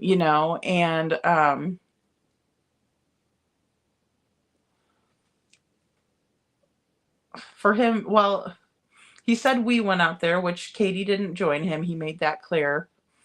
But someone did, and I do believe it was, again, Danny allegedly. So, and again, we did discuss it too. It's like anybody who knows kind of camper life, RV life, fifth wheel life, it's a convenience that you can just kind of pack up and go quickly. It's not a 17-hour process by any means.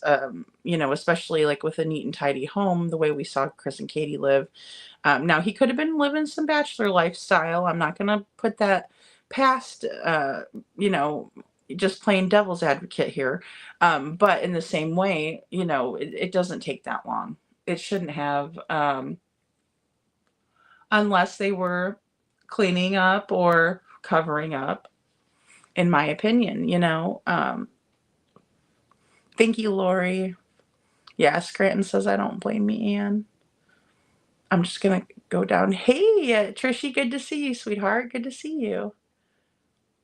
The Trooper's mom says, if I paid a PI $15,000, he'd better be compiling me a complete file explaining what happened to my child. Just saying. I agree. Making more effort than what he's doing on this X and all this business on X. Butter Biscuit says, our son's missing time to look at new Harleys at the Harley shop. Oh, absolutely, Butter Biscuit. And and the thing is too, going and looking at Harleys after you went to the vigil and stirred the pot, in my opinion, with Seth, and made Seth so upset that he was, to come over and say, okay, we're working together, stop all of this nonsense, and blah, blah, blah. But then you don't stick around for the vigil, and then your son is awarded an honorary certificate, and you're not even there to show support, love, and the fact that you're proud. And I'm going to tell you, when Seth received that, I could feel how proud he was. He was proud for his son, and it was a sad moment to see him there without Katie being there. I get that they had a tumultuous end of their marriage, and that happens. Nobody's perfect, but in the same way,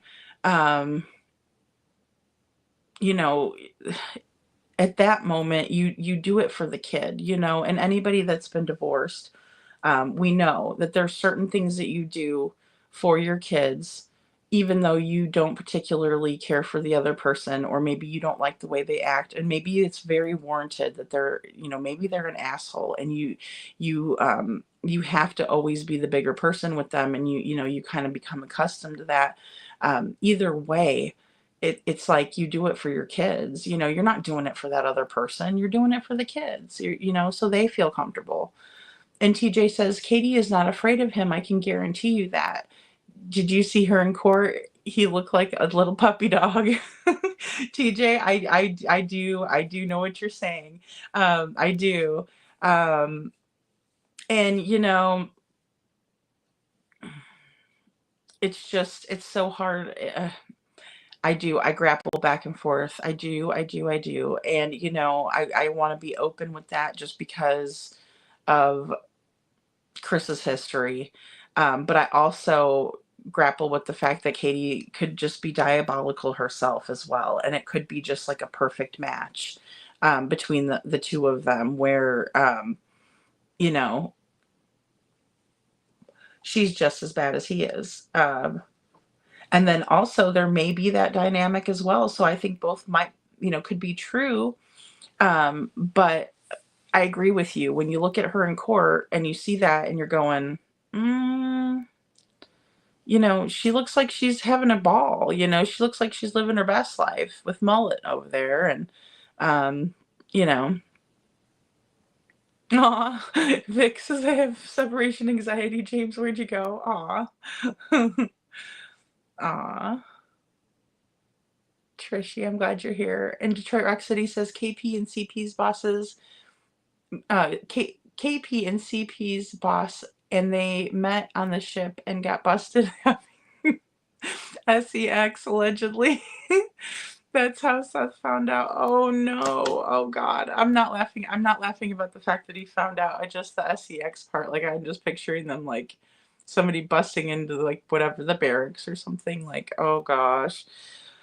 Oh boy, poor Seth. And you know, and that's the thing. Those are the things that will cause this animosity. These are the things that would cause, you know, a major disconnect, right? And then cause like these issues that we're seeing. Other than the fact that, you know, of course, after she chooses this, you know, in my opinion, total asshat over Seth, and then come to find out he's ABUSC, you know, IVE to her son and to their son. It's like, what the hell were you thinking? You know, it's got to be a huge slap in the face. It just got to be. And Anne Reynolds says, I need time to heal from losing my son. Yes, I know that, Anne. Oh my goodness. At 8/4/24, I've been trying to do something to clean up my house every day, but now I think that my fibromyalgia is acting up so bad. Oh, and I'm sorry to hear that. I am. And see, that's not easy. And I think that a lot of the reason why we all are interested in true crime, a lot of us, is because of the trauma that we've had. And I think that we can relate to some of it and we can understand it deeper than maybe somebody who hasn't gone through it. I know that's true for myself, but I know that sometimes it can be overwhelming, and it is important to kind of take inventory and prioritize yourself. So I hope that you're able to, you know, do some self-care, because that's really important, you know. And you're just such a good mom, because I know that you loved your son, or you love your son. I know that you do. I know that you do. And that's, you know, that's what's most important, is focusing on that too. So I understand. I do. You know, but we're always glad to have you, of course. But I'll be praying for you. You know, you're always in my thoughts and prayers, because I know that there was a lot of things that you were trying to accomplish, and you know, I do hope for the best on that. So, and James says, Private Eyes by Hall & Oates. It's just popped in my head. Yeah, and SF is just, gosh, I don't know. I would be extremely mad if he was my PI. I would be like, we need to get you, we need to get your stuff together, you know. Um, and Butter Biscuit says they were more interested in finding a Harley instead of Sebastian. I agree, and just the way that like, let me see here. Katie's like demeanor and her body language, right? She's like leaning over, like kind of like a schoolgirl mentality. It's a very strange look, and they're wearing Sebastian's missing t-shirts, but they couldn't go to the vigil, accept the award, um, show the community that they actually cared. They just went over to the bike shop. You know, it's crazy. It's crazy to me. I agree. I agree. Yeah, and Star says exactly, not on X worrying about BHB or anything irrelevant to finding Sebastian. Yeah, really. Yeah, well, they're worried about BHB because they know she's trying to find Sebastian too. You know, it's like, it's so obvious. It's like, golly, and then just all the trouble causing over there. And aw, Starflower, that's so sweet. I'm sorry to hear that for you too. Aw. That stuff can be pretty horrible, that fibromyalgia. It really can be. Aw. That's so sweet of you, Trishy. Maybe discuss cameras at the neighborhood cookout. Well, and that's the thing too. They could have really had a lot of information um, just through little conversations. Sorry, guys, I clicked that wrong button. Through little conversations like that, right? Just kind of things that people wouldn't typically think to like raise an eyebrow at the time. But then maybe, you know, maybe somebody might get their memory jogged and be like, oh gosh, I do remember him asking people about cameras. Or, yeah, we were having that conversation about cameras or something like that. So it's so possible that that could come out, you know. Um, that's sweet of you, Star. That's sweet of you. You guys are so sweet. I'm so glad. We all love you, Anne. We really do. Thanks, Tammy Carr. And James says, anyone remember the lyrics? Because Private Eye's watching you and every move and everything you do. LOL. They're watching you. They're watching you. Oh my goodness, James. I will have to write that down. I'll have to listen to that later. Oh goodness. The PI. Oh man. Kind of like that Eric Clapton song, Don't Give Me Your Alibis. Just another reason for another lie. And Baba Rose says, Anne, so sorry for your loss. My husband of 43 years passed away last October. I miss him so much. Oh, Baba Rose. Oh my goodness. You know, and that's the thing, guys. Life is so freaking short. You know, we never know what's going to happen. We just don't know. Um, that's why it's good to be nice to each other. And oh man, it's just hard. Nobody's perfect. Nobody's perfect. Aw.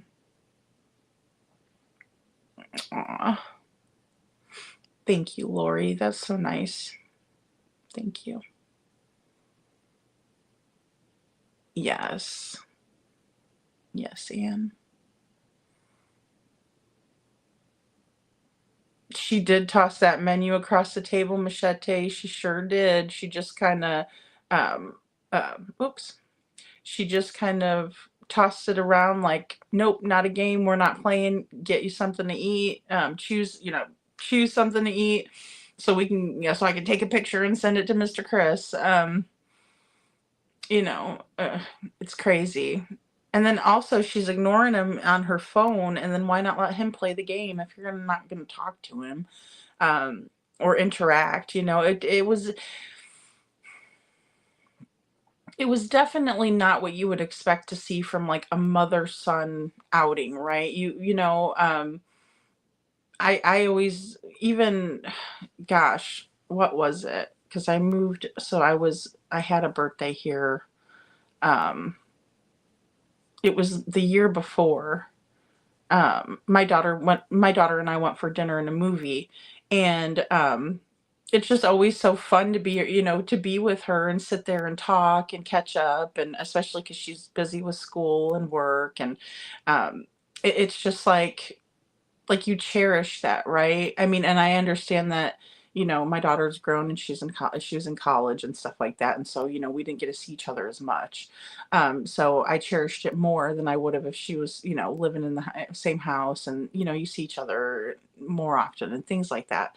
Um, but it just wasn't really what you would expect to see. It wasn't like, so how was the arcade? Wasn't that fun? Like you would expect it to be like, keeping that same energy, right? You just got back from having a fun day, and then now you're sitting down to eat. And, they said that, Sebastian really enjoyed like being competitive and talking smack and stuff like that. And so you would think that that's what they would be doing, but instead it was more like, you know, serious and not, oh, how do I say it? Um, oh, I hit that button again. It, it just, it wasn't something that you typically would think like they're having a good time, they're interacting, and if they weren't interacting, like why couldn't he play the game and stuff like that. And Starflower says he didn't behave the way CP wanted. Big difference between behaving and being controlled. I agree. And there's a big difference between disciplining and man up, and using maybe more like a form of violence rather than reasoning with a child, and like showing them the right way, that you think they should be acting, instead of like demanding it. Letting them make a mistake without, jumping all over them, or hitting them. Um, I don't see how it was productive. Um, and Scranton Strangler says, "Oh, why you try to put up a front for me? I'm a spy, but on your side. You see, slip on into any disguise.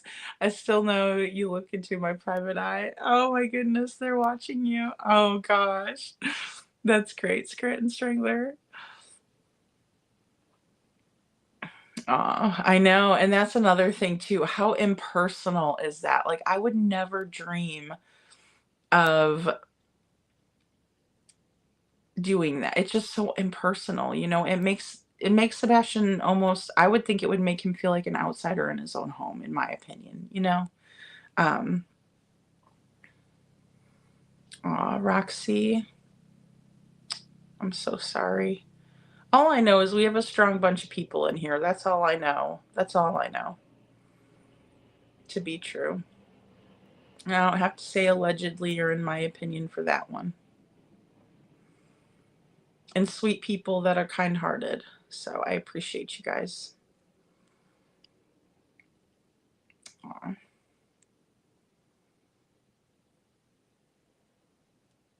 Star says Machete until they took pictures of him, which in my opinion were all about showing CPC. I made him eat this. Yeah, and I mean there's got to be some reason, like prove, that he had eaten, or whatever the case may be. I agree. And James says, but when you watch the video and KP raises her hand and points to Green Hoodie to back up, and then as she got closer, she flicks her wrist that had a key in it, and then that was gone, no longer in her hand. Yeah, there was something handed off there, and I don't know what it was, but it looked shiny to me. It just, in my opinion, it looked shiny. Something like a key. Oh, good. Good, Anne. You're always welcome, and even if it maybe you think it's going to be 2 months, and it'll only be one, or maybe it'll be three, however long it takes. It's just one of those things where, um, you don't know. And then also, hopefully you can, take some time for yourself, and maybe that will help some things too. You just never know. Um, but you always have friends here. So I hope you know that. I hope you do. Um, you know, yeah, criminal meds. See, that's so hard. And that, um, or I've known, people that were close to me, and, they've lost their children too, or a child. And it's not easy. God, it's horrible. We never want to lose the people that we love so dearly. Um, and TJ says, and even our pets, things like that it's just hard, it's hard. And TJ said, if Green Hoodie was in a hurry, they wouldn't have stood next to Katie's car for 2 minutes. I know. And like just out in the parking lot, that was weird too. Like the whole parking lot was weird to me. But then also just that Green Hoodie person. And also, I don't really know if that person is a man or a female. And it's not like I'm not trying to be a butt or anything. I'm just saying that it's hard to tell. Because even in some comparisons, the Green Hoodie looks like a man. And then it makes me wonder, if that again, kind of like the flashlight video, it's one of those things where it's like, well, we don't know what we don't know. It may have evidentiary value later on, but right now it doesn't. And so now they're keeping it close to the vest type of a thing. But it's still curious as hell to me. It really is. It really is. Aw, criminal med.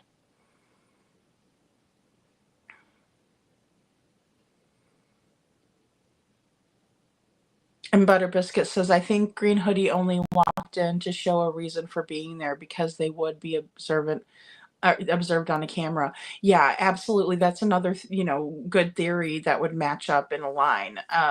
They'd have to figure out a way to just kind of look nonchalant and go in there, use the bathroom. Even Jen Coffindaffer, thought it was very curious that, and she said that that's one thing that, she would feel as if, or think that it was out of the ordinary. And, really almost would pique her interest or raise her eyebrows, being an FBI agent for that long. What is this person doing, just randomly kind of going into the bathroom? So definitely something to consider. Absolutely. If Jen's eyebrows are raised, mine are too, kind of a thing. Just in that way, because, she's kind of keen to those kinds of things that, she's taught what to look for. And following her lead is probably one of the smarter ones we can follow, right?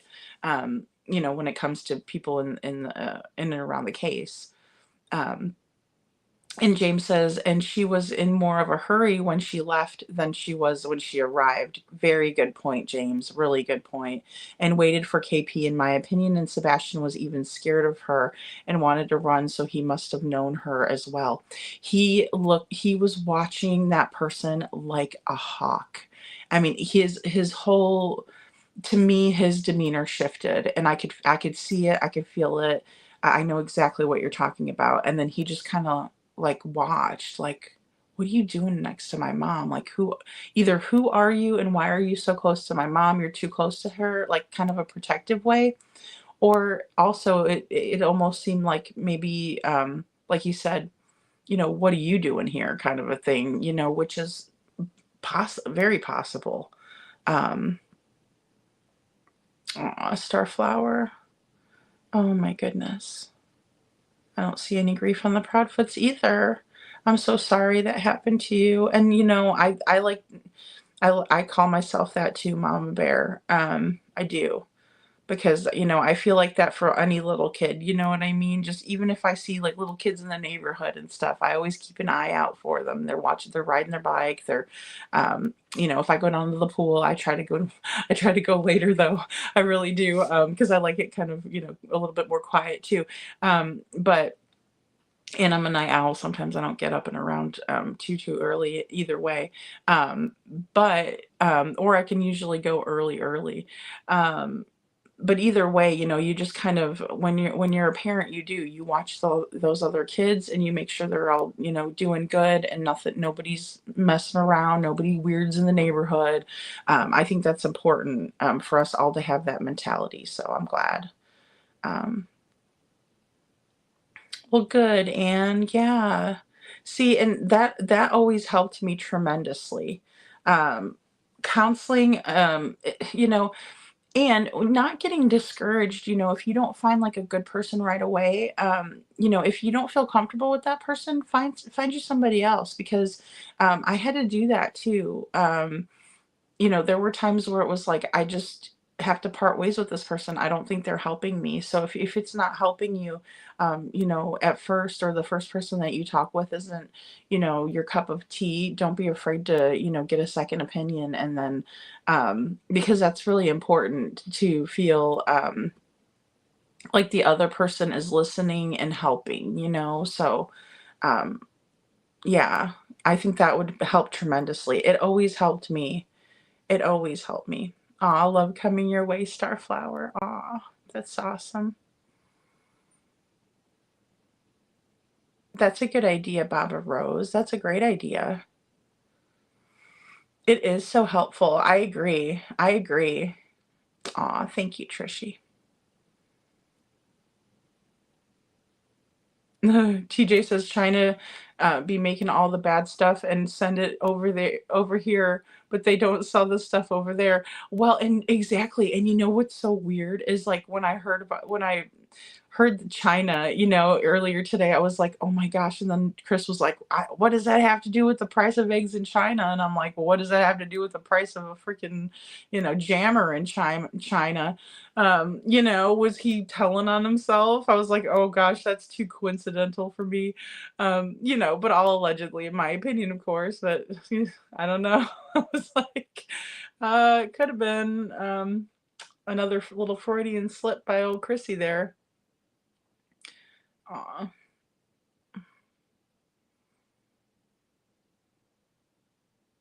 Yeah. Yeah, and and that's the thing too, TJ, like, that's the hardest part because, like, I mean, I was speculating on that other, SO that's on, the feet side, looked a lot like Green Hoodie, the guy, a lot like him, like, we kinda speculated on that. Now, when it came to the woman who passed away, we just did it briefly, kind of maybe could be, I don't think so, I don't know. But then again, if it if it was that person, excuse me, then law enforcement has some splaining to do because that person wouldn't been alive in December when they were supposedly um, interviewed by police. So, um, yes, there are some warriors in here, absolutely, criminal med, and I think it's wonderful how supportive everyone's being too. I really appreciate that because that's what we need to be. Because, like I said, I think that a lot of us, and just for myself, I mean, even when I was younger, I probably didn't realize what I was doing, but I always was interested in true crime, and I think that it does have a lot to do with traumatic experiences, and then also just that need for justice, that need to find out where these people are. Why would somebody take somebody? Because I would always hope that, like, on the next Unsolved Mysteries, that they would give us an update. When they started doing that, it was like, oh, good, maybe next time we'll have an update and the other person will be found. Of course, I was naive, and when I was younger, I just assumed that everybody would be found at some point, which I guess isn't so far-fetched, but now we see it so often where there's all these people that are just going missing left and right, kids especially. And then of course we have, the huge boom in like the trafficking and stuff like that, which is not helpful at all. It just makes things worse. And Detroit Rock City says a lot of people have said that they could see CP near the bathroom in the Texas Roadhouse, allegedly. Yeah. Yeah. There was a couple photos that I received and it looked a lot like the way even Chris stands. It looked like his build. No booty in the back. No, I'm just teasing. But you know, I mean, really no booty in the back. So, yeah, and that would be great. That would be great. But just be careful though, because you never know if there's trolls in here. I don't want them getting a hold of your email. I know that sounds bad, but we do have to be cautious because, unfortunately,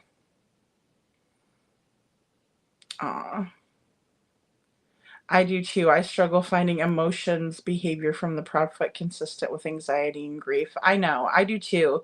Nothing they do is consistent. You know what I mean? The only thing that we consistently see from Chris is anger, jumping on panels when we talk about things that he doesn't like. You know, don't talk about my truck, don't talk about my mom and, you know, stepdad, things like that is very telling in my opinion. Oh, it's nice to know others see their lack of grief. Yeah, I do. I definitely do. I definitely do. Starflower, yeah. And Butter Biscuit says, I wish Katie and Chris had fell in love, left the military together, started a life, and left Sebastian with Seth and yeah, I agree with Nina. Yeah, I agree. You know, and then, you know, when he told Smiley that, you know, Faith calls the other or her husband or whatever, her significant other, dad, like that was really telling too, because, you know, typically, especially at the age that she is, most of the time kids can differentiate between, you know, a step parent and a parent, especially and more so if that parent is, you know, prevalent in their life. If they're not, then of course they're looking for that. So that was telling, and it kind of hurt my heart, you know, for Faith. Not really for Chris. He seemed just angry about it, but you know. Oh, I'm so sorry. Only 38, Lori. Oh my goodness.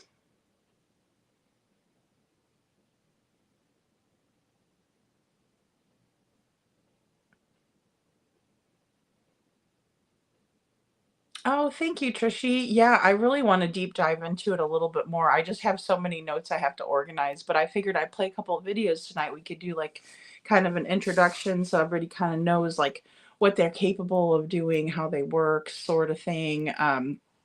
It's hard though because like you can make them at home, you know, so they're highly illegal. You can make them at home. You can purchase them from China is one of the ways. But then also when I was looking into like homemade ones, it was, you know, people, it was very hard to understand because there were people showing how to do this, and they had very thick accents like coming from other countries and things like that. So it was rough. It was kind of rough. I wanted to kind of show how somebody could like make a very rudimentary, you know, setup to do this, because a lot of it was just things that I thought, quite possibly very, you know, very probably that Katie could have had at her disposal with the line of work she does and then her training from the military. So I thought it would be interesting to explore that and just see, you know, yeah, see, Trishy, I know that you know about that trauma too, hon. Star says, I've heard of jammers, but this is the first time I highly suspect they were used and are possibly still in use. Yes, Star. Bingo. That's my big thing is like, I know because of this case now that they exist, right? And I think that quite possibly they could have been, because there's not a whole lot of other cases that I can recall off the top of my head right now where I can say, you know, I wonder if a jammer was used here. You know, it's just weird that there's no footage, and then also that there was, you know, their people's cameras were being fried around the neighborhood, and doing wacky stuff. And that's how when I Googled that earlier, it's like, how would you know if your camera was jammed? It's because, you're having wacky stuff going on with your footage, either loss of footage, the connectivity. I really want to check that. I really need to find my notes where I wrote down about how it can affect like timestamps and stuff like that. Because I don't know if it would stick a time, like if it would. I mean, obviously, it wasn't being used at a certain point, or the person's camera was hardwired for it, because the person who allegedly had the 3 a.m. or 3:10 a.m. Flashlight video that was given to Nick Barris, maybe they had the gigahertz or whatever they're called up, so the signal wasn't lost, but maybe it did affect the timestamp on it, or it stuck the camera like that, right? I still am struggling to find that big connection between that, but it doesn't mean that it's not there. So it is tough. Aw, Detroit Rock City. Oh my goodness. Aw. See, and that's just it. That's got to be, I mean, just the worst of the worst, Um, yeah, and that's the thing, Trishy. The Mob Crew did a really good video on it, and it's been so long since I watched it. But it was funny because I was kind of laughing to myself. That's the first time I heard of Mob Crew, but I was laughing because I was doing all this research, and of course I was just real hush hush about it. I mean, I wasn't going live or anything at that time. I was just making videos, and then he comes out with this camera jammer video, and I was like, oh my gosh, I'm like, I can't believe he did that. So he was thinking the same kind of direction I was, and I still can't recall what like spurred me to do that. Like, it was something that was said in an interview that made me think of it. And I don't remember if it was like maybe a viewer sent in a question, like a super chat or something, or maybe somebody popped it up on the screen or something. Um, Something made me want to do it, but then I was like, oh my gosh, this other guy's doing this, and he did a really good job. And a lot of excuse me, a lot of the research that I did was matching up with what he was saying. And so because I'm not technically savvy in that area, it was taking me a little bit longer to understand it all, so then I could try to explain it to everybody. But he really hit the nail on the head with it. He really did, I thought. So Barbara Rose says dog is still on the job. I email him all the time, and he emailed me back and told me he is here until Sebastian is found. Oh, that's great news, Barbara Rose. I think that's wonderful. Thank you for letting us know that. I'm glad to hear it. And Anne says, I need someone to talk to you about what happened. I was the one who found my son gone, and I just need someone to talk to about it. I understand that, Anne. I do. There's just not even words to, and there's nothing, there's nothing that anybody could really say, I think, to make you, less upset and hurt and that sort of thing. But I think that, like, I think that if you were able to find somebody good to talk to, I think it would help tremendously, because you might be able to find some good coping skills with it, because it's never going to stop it hurting, I was talking with a good friend just yesterday about my mom, who passed away in '06, right? So long ago. But it still hurts, and I just can't imagine it being so unexpected like that, and then just everything that you've had to endure. So I think you're doing like something that's really smart and healthy, and something that I think could really help. But it's whatever you feel, because you're a strong woman and you know what you need. No doubt about it, and then finding, what else is really helpful is like finding ways to honor honor your son. You know what I mean? Like doing little things to honor people can really help us heal too. You know, maybe cook something that he likes, you know, that, or excuse me, that he liked. Um, you know, what are those the lanterns? I still have a couple of them that I wanted to let go at the beach, you know. Um, just little things like that that you can do to heal. And that they're really neat. If you email me, I can probably send you the link for Amazon. But you can write a message on there, and then you know, you just fire it up, and at night, and it's like the little Chinese lanterns, and you just let them go. And excuse me. And that can be a healing. You know what I mean? Saying a prayer, playing his favorite song, things like that, I think would really help. I really do. And I think it's smart. Aw, couponing, thank you. Aw. Lori, you're a sweetheart. Oh, there you go, Trishy. Thank you. Boy, you guys are so thoughtful and helpful. What a great bunch of people. Like I said the other night, just a great bunch of people. And that's the hard part too, Annie. You know, when you live in a small town, there's not a whole lot of resources. But you know, the online community, and you know what's been, I know, you know, COVID, we had to take the good and the bad with it, right? But in terms of like resources that are available like widely online and things like that, that was something that really was, you know, became really popular and helpful. So because I've done that too, where it was like you call in once a week, you know, and talk to somebody, and you could either do a FaceTime or it's just a call, or a Zoom call.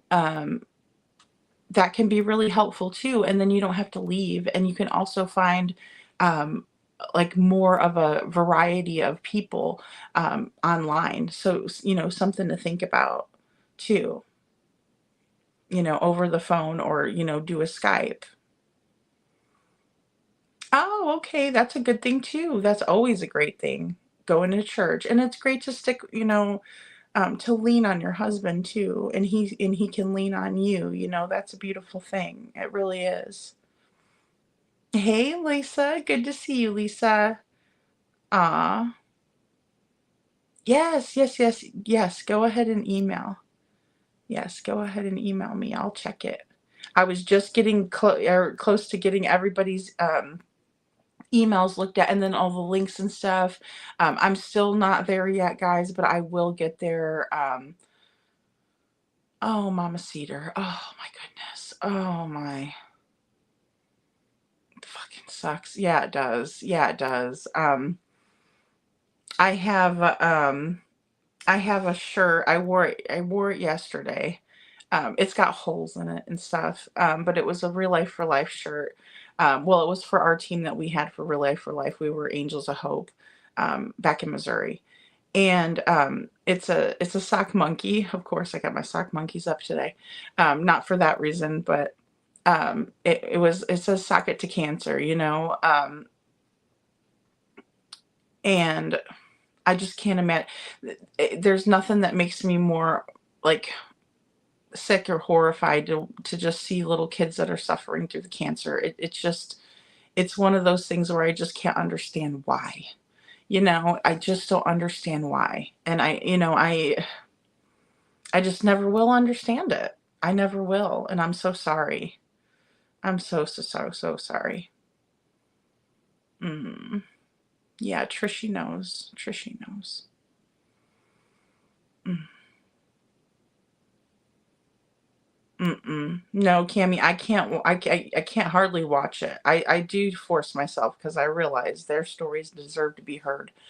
Um, I know it's like, again, I cannot. I will never understand why. I will never, um, not even pray to God and wonder why would you give this child cancer? And I know that sounds horrible to say it, and I don't like to go there and say, you know, I blame the Lord for this, right?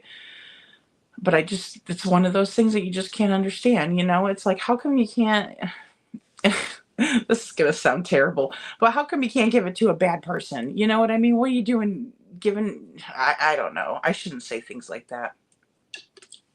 But it does make me wonder sometimes. You're welcome, Trishy. Thank you. Yeah. I believe it is more critical in this case too. I believe that too. It was something that I would always kind of like overlook, I guess, or I wouldn't want to like deep dive into it, right? I just wanted to be like, yeah, maybe, you know, but then there's just been so much. I will say what Justin said and what Tony said were the two things that really made me think. And then also listening to the neighbor yesterday, or the alleged neighbor, right?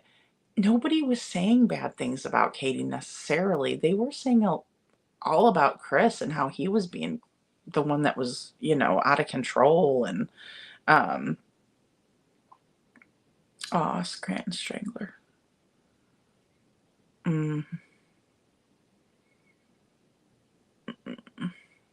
And see, that was part of my healing process too, because it's like you don't want people to suffer, right? And once they go to heaven and everything, they're not suffering anymore. And that's what makes things easier. It did make things easier on me. It takes years, and I'm sorry that you lost your mom so young. I mean, there's never a good age for that, especially under bad circumstances, you know. Yeah. Our Trishy is very, very strong and sweet. And you know, that's one thing that always amazes me the most is when people do not let this world turn them bitter. Um, when you don't let the world turn you bitter, or the circumstances that you've had to go through, when you don't let them get the best of you, that makes you one of the strongest people. You know what I mean? Because it's very easy to, I mean, hell, I just went down that road too. You know, why would you do that to a kid? You know, but it's one of those things that when you can still hold that sweetness of yourself, that lovingness of yourself, and not let the world turn you bitter or your circumstances, that is when, you know, you've beat that awful situation and you've overcome it, in my opinion. You know, no matter how horrible it is, or no matter how much more healing you have to do, staying that wonderful person that you were before that happened is not easy. And when you can do that, and also when you can learn that, you know, life is short and we have to be, you know, kind while we're here, it's important. So yeah. Mama Cedar Street says, well, listen to Seth talk about Sebastian, then listen to the Proudfoots. It's like they are talking about two different children. I agree with that. And that's always been you know, that's 100% accurate in my opinion. When you look back on everything that was said, you know, not that there wasn't moments that, you know, when Seth was explaining something that I didn't pause and think, okay, well, I have questions about that, but it's night and day. It really is. It's like, you know, it's different to have a question about something than to be like completely disgusted over what somebody's saying about, you know, like you said, talking about a totally different kid. Oh, thank you, Lisa. Thank you. I'll check it. Oh, I know. And that chemo stuff is just like the roughest. It's like, that's really what makes the person sick, not necessarily the cancer. Obviously, it's the abnormal cells and stuff, and it's not a good thing. But yeah, the chemo is the kicker. And that's what really messes with everything, in my opinion. And Detroit Rock City says, I can't with the C. I lost so many, that horrible word. Yeah, let's get back to something else. It is Detroit Rock City. I agree. It's so hard. It's so hard. And yeah, it's just when you think of a little one, it's just, ugh, yeah, yucky. And F cancer and everything that comes along with it. Aw. Well, I'm glad you still have your husband, Ann. That's wonderful. That is wonderful. PB Green Room, good to see you. Tammy Carr says, "Can you imagine how he would feel coming home and finding out, yeah, that your mom has moved?" I know. Well, and that's the thing that I'm surprised that was never considered. I mean, maybe it was, and we don't know about it, but I don't think so, in my opinion. And PB Green Room says, "This is definitely part of a reason I believe the whole thing was well thought out and premeditated. The neighbors said the camera's disruption occurred in the previous weeks before the actual event." That is a great point. That is a great point. And it's important to consider things like that, because here's the thing, were they testing it out? If it's premeditated meticulously, like I believe it was, I really do. I believe it was, because it's gone so long without proper evidence, in my opinion, from what we know or what we think we know. We'll just say that, because maybe there is more. There could very well be. But yeah, were they testing things out? Were they testing the waters? A smart person would do that, right? A person that was covering their ass. We're not dealing with people who are fools. Obviously, they've served. And so, we have to show, that credit where credit's due. Of course, because, you can't necessarily, well, I won't say that you have to be the smartest person in the world, but for what their jobs were and things like that, especially Katie, it takes intelligence, and book smarts and street smarts are different things. You know what I'm saying? People can have that and not have any common sense whatsoever, but they could be, totally, scholarly and book smart in the same breath. So, um, and then some people just think they're so smart, too. And I think Chris Proudfoot has that big old ego um, about him. And Scranton Strangler says, "I saw a stream a while back that showed someone in white pants and black hoodie moving around the outside of the house the Friday before a car where the car was the night, etc." See, and yeah, again, Scranton Strangler, that's a great point. Premeditated, pre-planned, well thought out, and quite possibly dry runs done. Mock situations where maybe they tried to jam up them cameras just to see. Maybe they tried to see how fast they could be in and out and pull this off. I mean, it's not far-fetched to think about it. And, it has to be considered, considering the fact that poor Sebastian is now going to be missing for an entire year now. And then there's supposedly no evidence of what happened. And PB Green Room says, "In the very least, LE should try to prove this for arrest. I believe that would be a federal charge." Hello, FBI. Got him. Yeah, absolutely. And that's the thing, too. It has to be, and we talked about that last night, too. It's got to be a federal offense for them to get involved. And then also the crossing of state lines would definitely invite them into the picture. And good night, couponing. You have a good day, too. Thanks for being here, honey. Hey, Judy Reed. Good to see you. They frequented the Texas Roadhouse. They sure did, Butter Biscuit. Sure did. Aw, your daughter's name's Rachel. That is a pretty name. That is a really pretty name. I've always liked that name. Aw.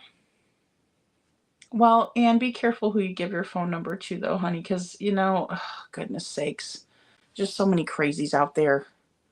There's so many crazies out there.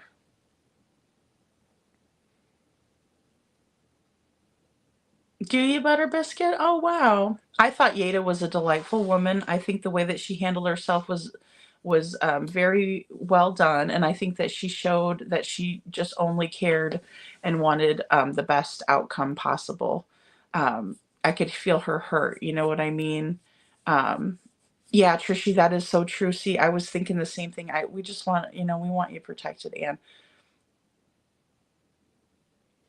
But if you want to email me, and if you can email me, and we can write out, we could write to each other too. And that I think that's a good way to communicate, but also, to keep you protected, because I don't want anything bad happening to you, Anne. And some people are just out for bad intentions on here.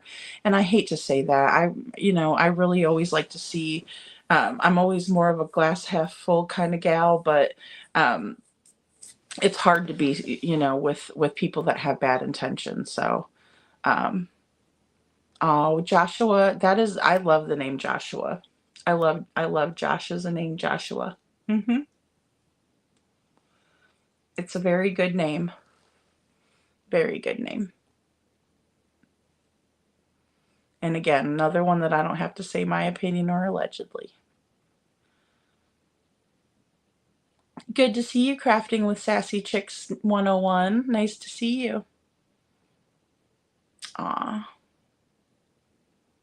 Well, it sounds like he had tons and tons of love from you, Anne. And your husband, too. And PB Greenroom says, I've been watching the Boswell case out of Tennessee to see how TBI operates. Very enlightening.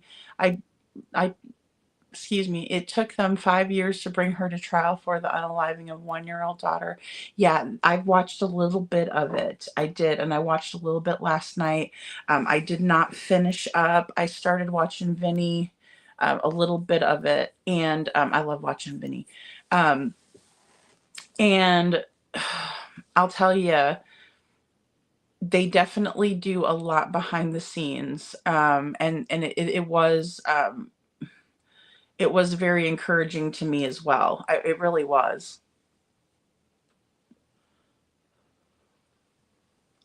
Yeah, and you can put your email in here, sure thing.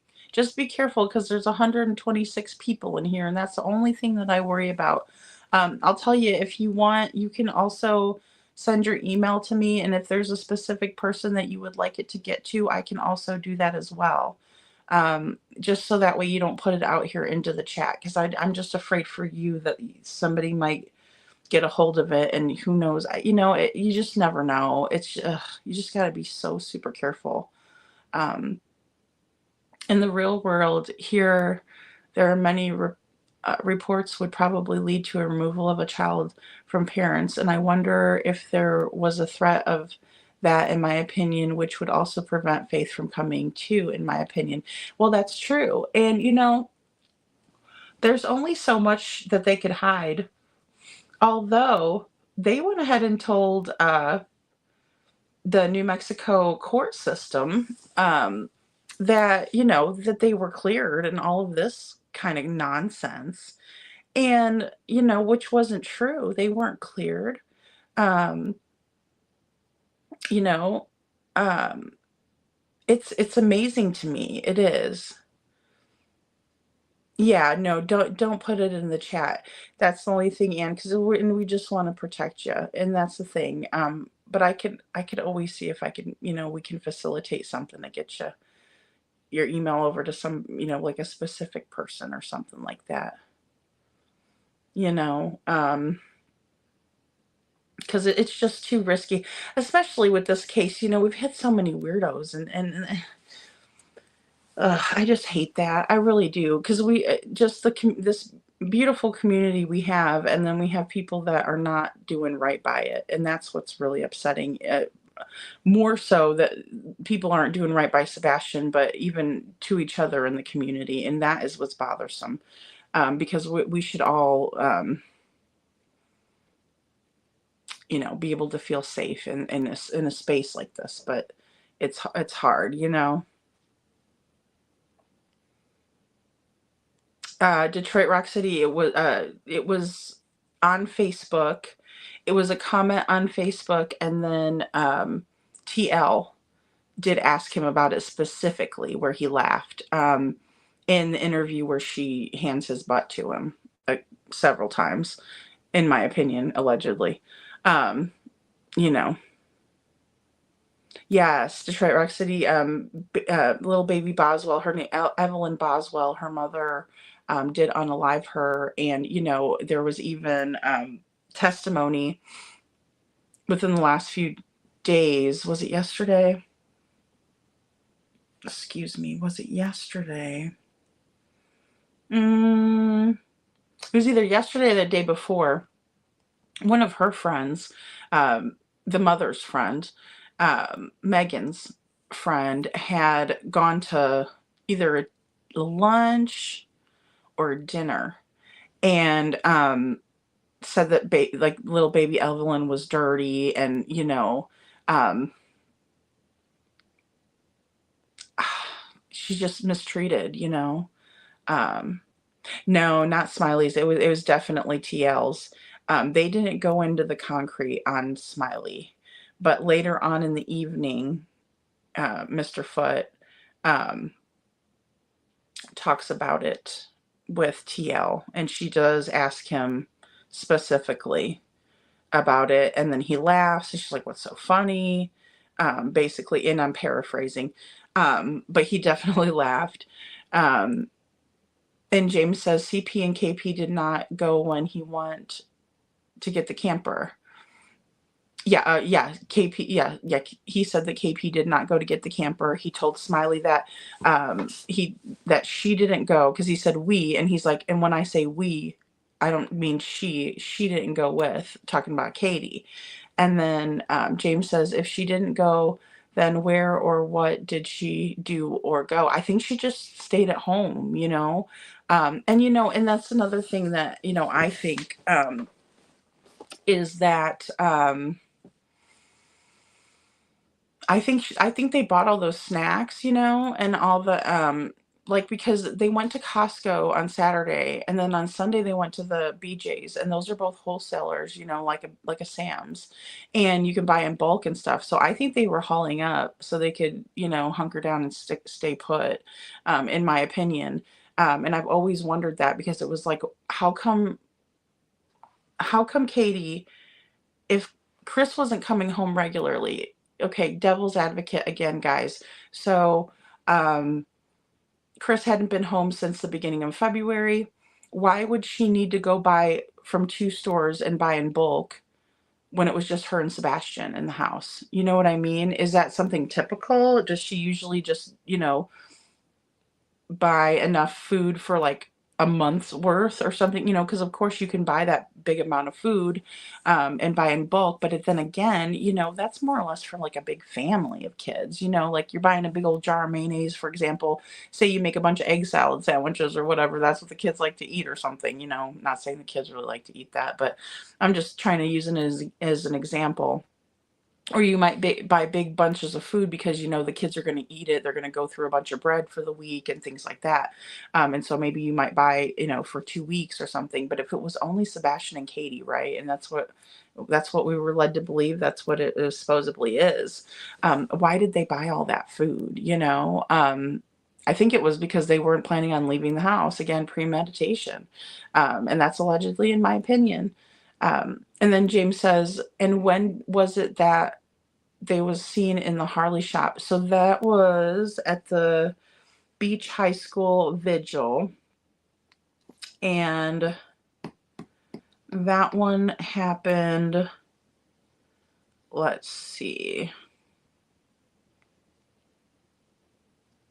I believe that was toward the end of March and the beginning of April, sometime around there. Let me see if I can't. Give me 1 second.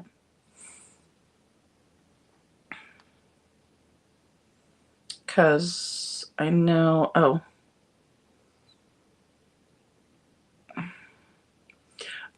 you know, Justin on TikTok changed his name, didn't he, on here?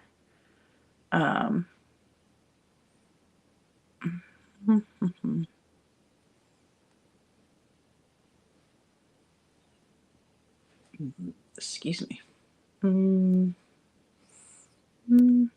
Trying to think. What did he change his name to? Because he was there and he actually oh,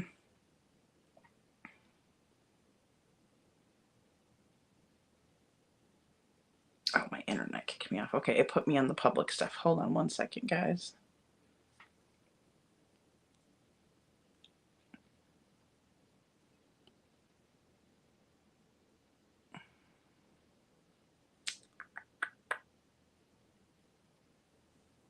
Just bear with me one second here.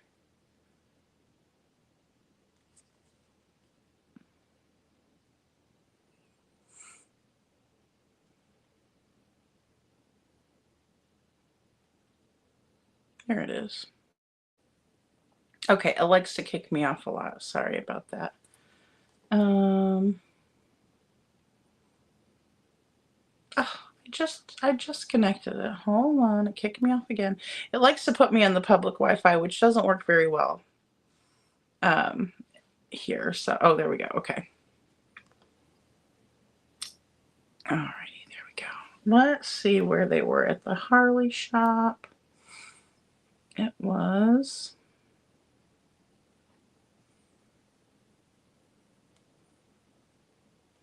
Just in the Nick of Time crime.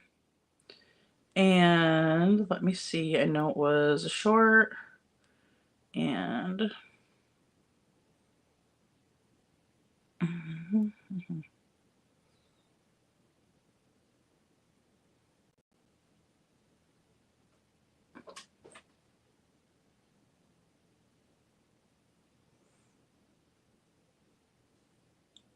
it would have been way back here. Let me take a look and see here.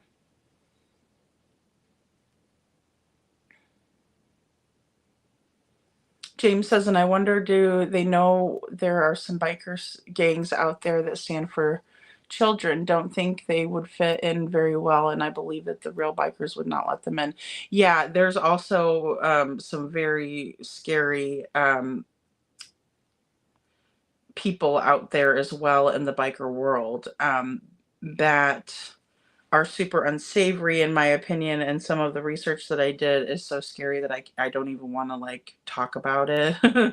Some of the pictures out there of the group that I was thinking he may have been CP may have been involved with, because I know for a fact that, you know, and I agree with you, James, there are bikers out there that are all about the kids and would never allow any kind of mistreatment to kids, and if somebody did do that, they would be sorry.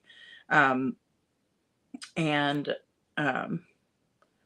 you know, I talked about it briefly in one of my videos, and then I kind of researched a little bit into them, and the ones that I saw out of Gallatin were they look like they wouldn't have had a problem doing anything bad to anybody, whether it was a kid or anybody, unfortunately. I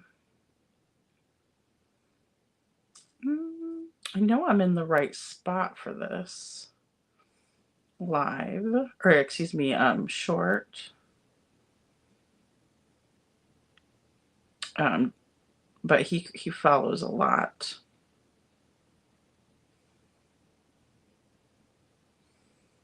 But I'm just looking at the one where he was out by Beach High School.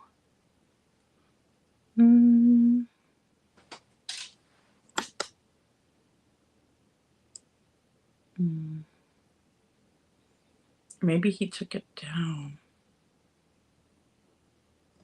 All right, hold on. Because I know I put it in my video. Let me see if I can't find that somewhere.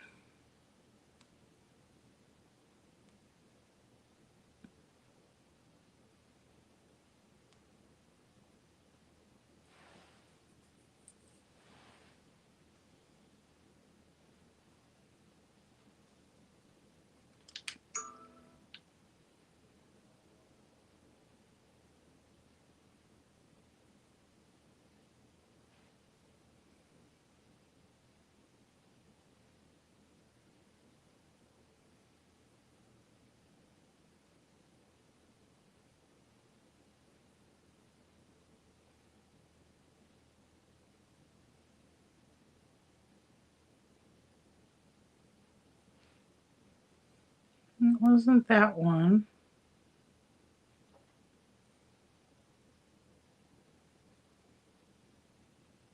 I might have to look and get back to you guys on that one, because I know unless that someone else knows down in there in the chat here.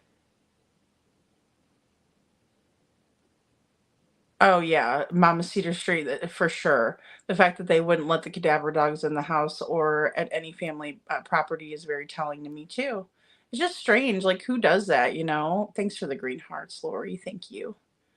You know, Reporter Room says, thank you for being here. Reporter Room says, you're right, Lady Freedoms, raw narratives, teaching versus demanding. Yeah. And I'm sorry I'm so behind, guys, in this chat. Thank you. I agree. I mean, that's the thing, that especially with someone who has special needs, they need a different type of kind of a love, right? Or, well, the same type of a love, but just more understanding, right? Because they need that. They can't,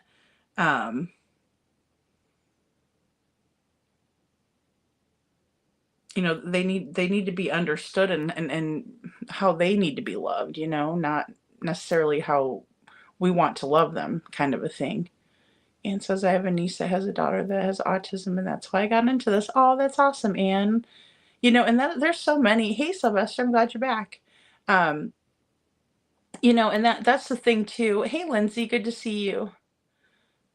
She says pleading the fifth can only happen while actively testifying in a legal proceeding, which is when you're under oath. That's very true, Lindsay. Yeah. I think they're just using that as a euphemism, like she's pleading the fifth, you know what I mean? Rather than like literally pleading the fifth, because it kind of seems like she is. Hey, Minnie Panthers, good to see you, honey. I'm glad you're here. Have you heard of the 14-year-old pregnant girl with a 40-year-old man who's the father kidnapped her? It's been quite a few days missing now. Oh, no, I didn't hear that. Oh, my gosh. Ugh, golly. No, I didn't. Oh. Oh. I'm sorry, Butter Biscuit. See, and it's just like the big C really takes, you know, and then also it's so hard. Hey, Ali S, good to see you. It's so hard because it's like one of those things. Good night, Anne. It's just one of those things that, you know, it affects people. It's almost like it's a, you know, you have to go through that, you know, as a part of life now. You know, so many people are ending up having that cancer. It's just, ugh, it's awful. It's just awful. Okay, sounds good. Yeah, try and email me, Ann, whenever you get a chance, hon. I mean, you know, it's whenever for you. I just don't want you to put your email down in here, because you just never know with these people, you know, they might have bad intentions. Thank you, Megan, just in the nick of time. Thank you. I love him. He does such a nice job. Justin, he was Justin on TikTok originally. He does children's books, and he just seems like a real good person, in my opinion. Let's see. I know it was one of these.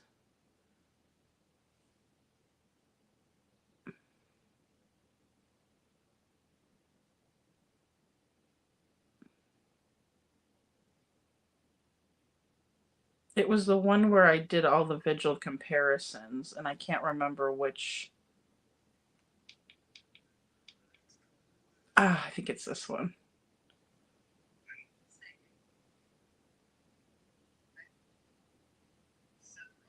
There we go.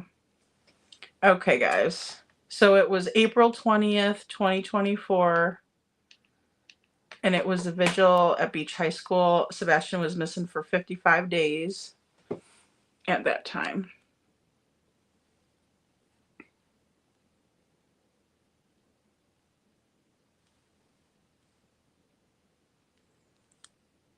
And this is when they went after. And that's Chris Proudfoot. And I saw them talk for quite a while before the vigil started. Now, Chris was not able to stay for the vigil. He had something that he had. Oh, sorry, guys. I tried to put it down a little bit so it wasn't real loud in your ears. Had to do, which is not my business to disclose. But Seth obviously did. But then Seth shared what their discussion was about.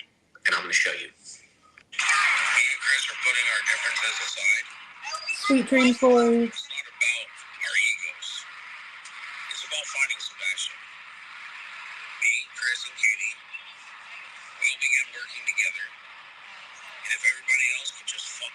What? And put your egos aside. Help us find our son. Sebastian Wayne Drake Rogers is the goal of this shit. If you can't get on that, get the fuck. Everybody just close your eyes for a second.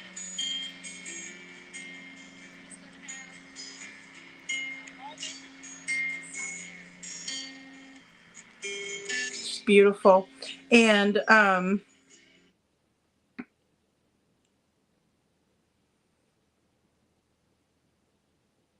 sorry, I just saw. Oh, goodness.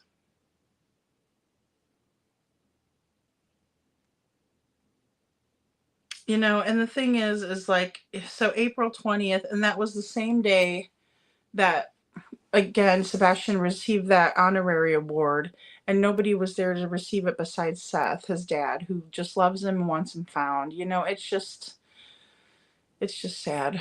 Yeah, that lasted all of 2 seconds. The truce, right, Star? I know. And then, you know, poor Seth got so much flack over that, and all he was trying to say was like, you know, he was trying to just convey that message and be like very serious about it, and it was just taken completely out of context, in my opinion. But I kind of knew what he was saying, so, you know. But guys, I think I'm going to go ahead and head off of here too. I think we should definitely deep dive into more about the jammers, just to kind of discuss a little bit further. I kind of, like I said, I didn't want to bore you guys. It's a lot like of tech stuff, and I didn't know how many people would be like really excited to hear about all the techie stuff, or if you guys are like, you know, would rather me kind of put it into more of like a video kind of format with like what I researched, and then maybe like more you know, examples, and so it's not as like, you know, a snooze fest, if I could, for lack of a better way of saying it, because I understand, you know, informational stuff is really important, but sometimes it can be kind of boring, and so I didn't want to like bore you all to death, and then, you know, you guys kind of be like, well, you know, or you know how sometimes when it's a lot of information, it kind of, my eyes will kind of glaze over, like, oh, you know, so I didn't want that happening. But definitely let me know if you guys want to deep dive further into it. And then also, I think we can maybe even take a look at like some of what Chris at the Mob Crew did, because I just remember his video being really awesome, and that's when I subscribed to him, was way back then, and then he's just had really great videos come out ever since, but I haven't watched, you know, a whole lot of it either, so I think that would be interesting to do that. And then I also would like to kind of further explore and maybe debunk a little bit more on that Steve Fisher photo from 3:06 a.m. in the neighborhood. I think that would be a good place to kind of you know, get together. Oh, hey Lizzie. Hey. I'm so glad you were here tonight, and I'm glad that all of you guys were here. Thank you all so much for being here and for all of your love and support, and just for being good human beings. And I think that it's important for especially in this case, for all intents and purposes, because things have just gone so wonky. But I really do appreciate each and every one of you, and you know, stay safe out there, and you know, just let's keep praying for Sebastian and hoping that justice will be swift. Okay, guys, thank you all so much. I love you all. Have a great night. Bye-bye.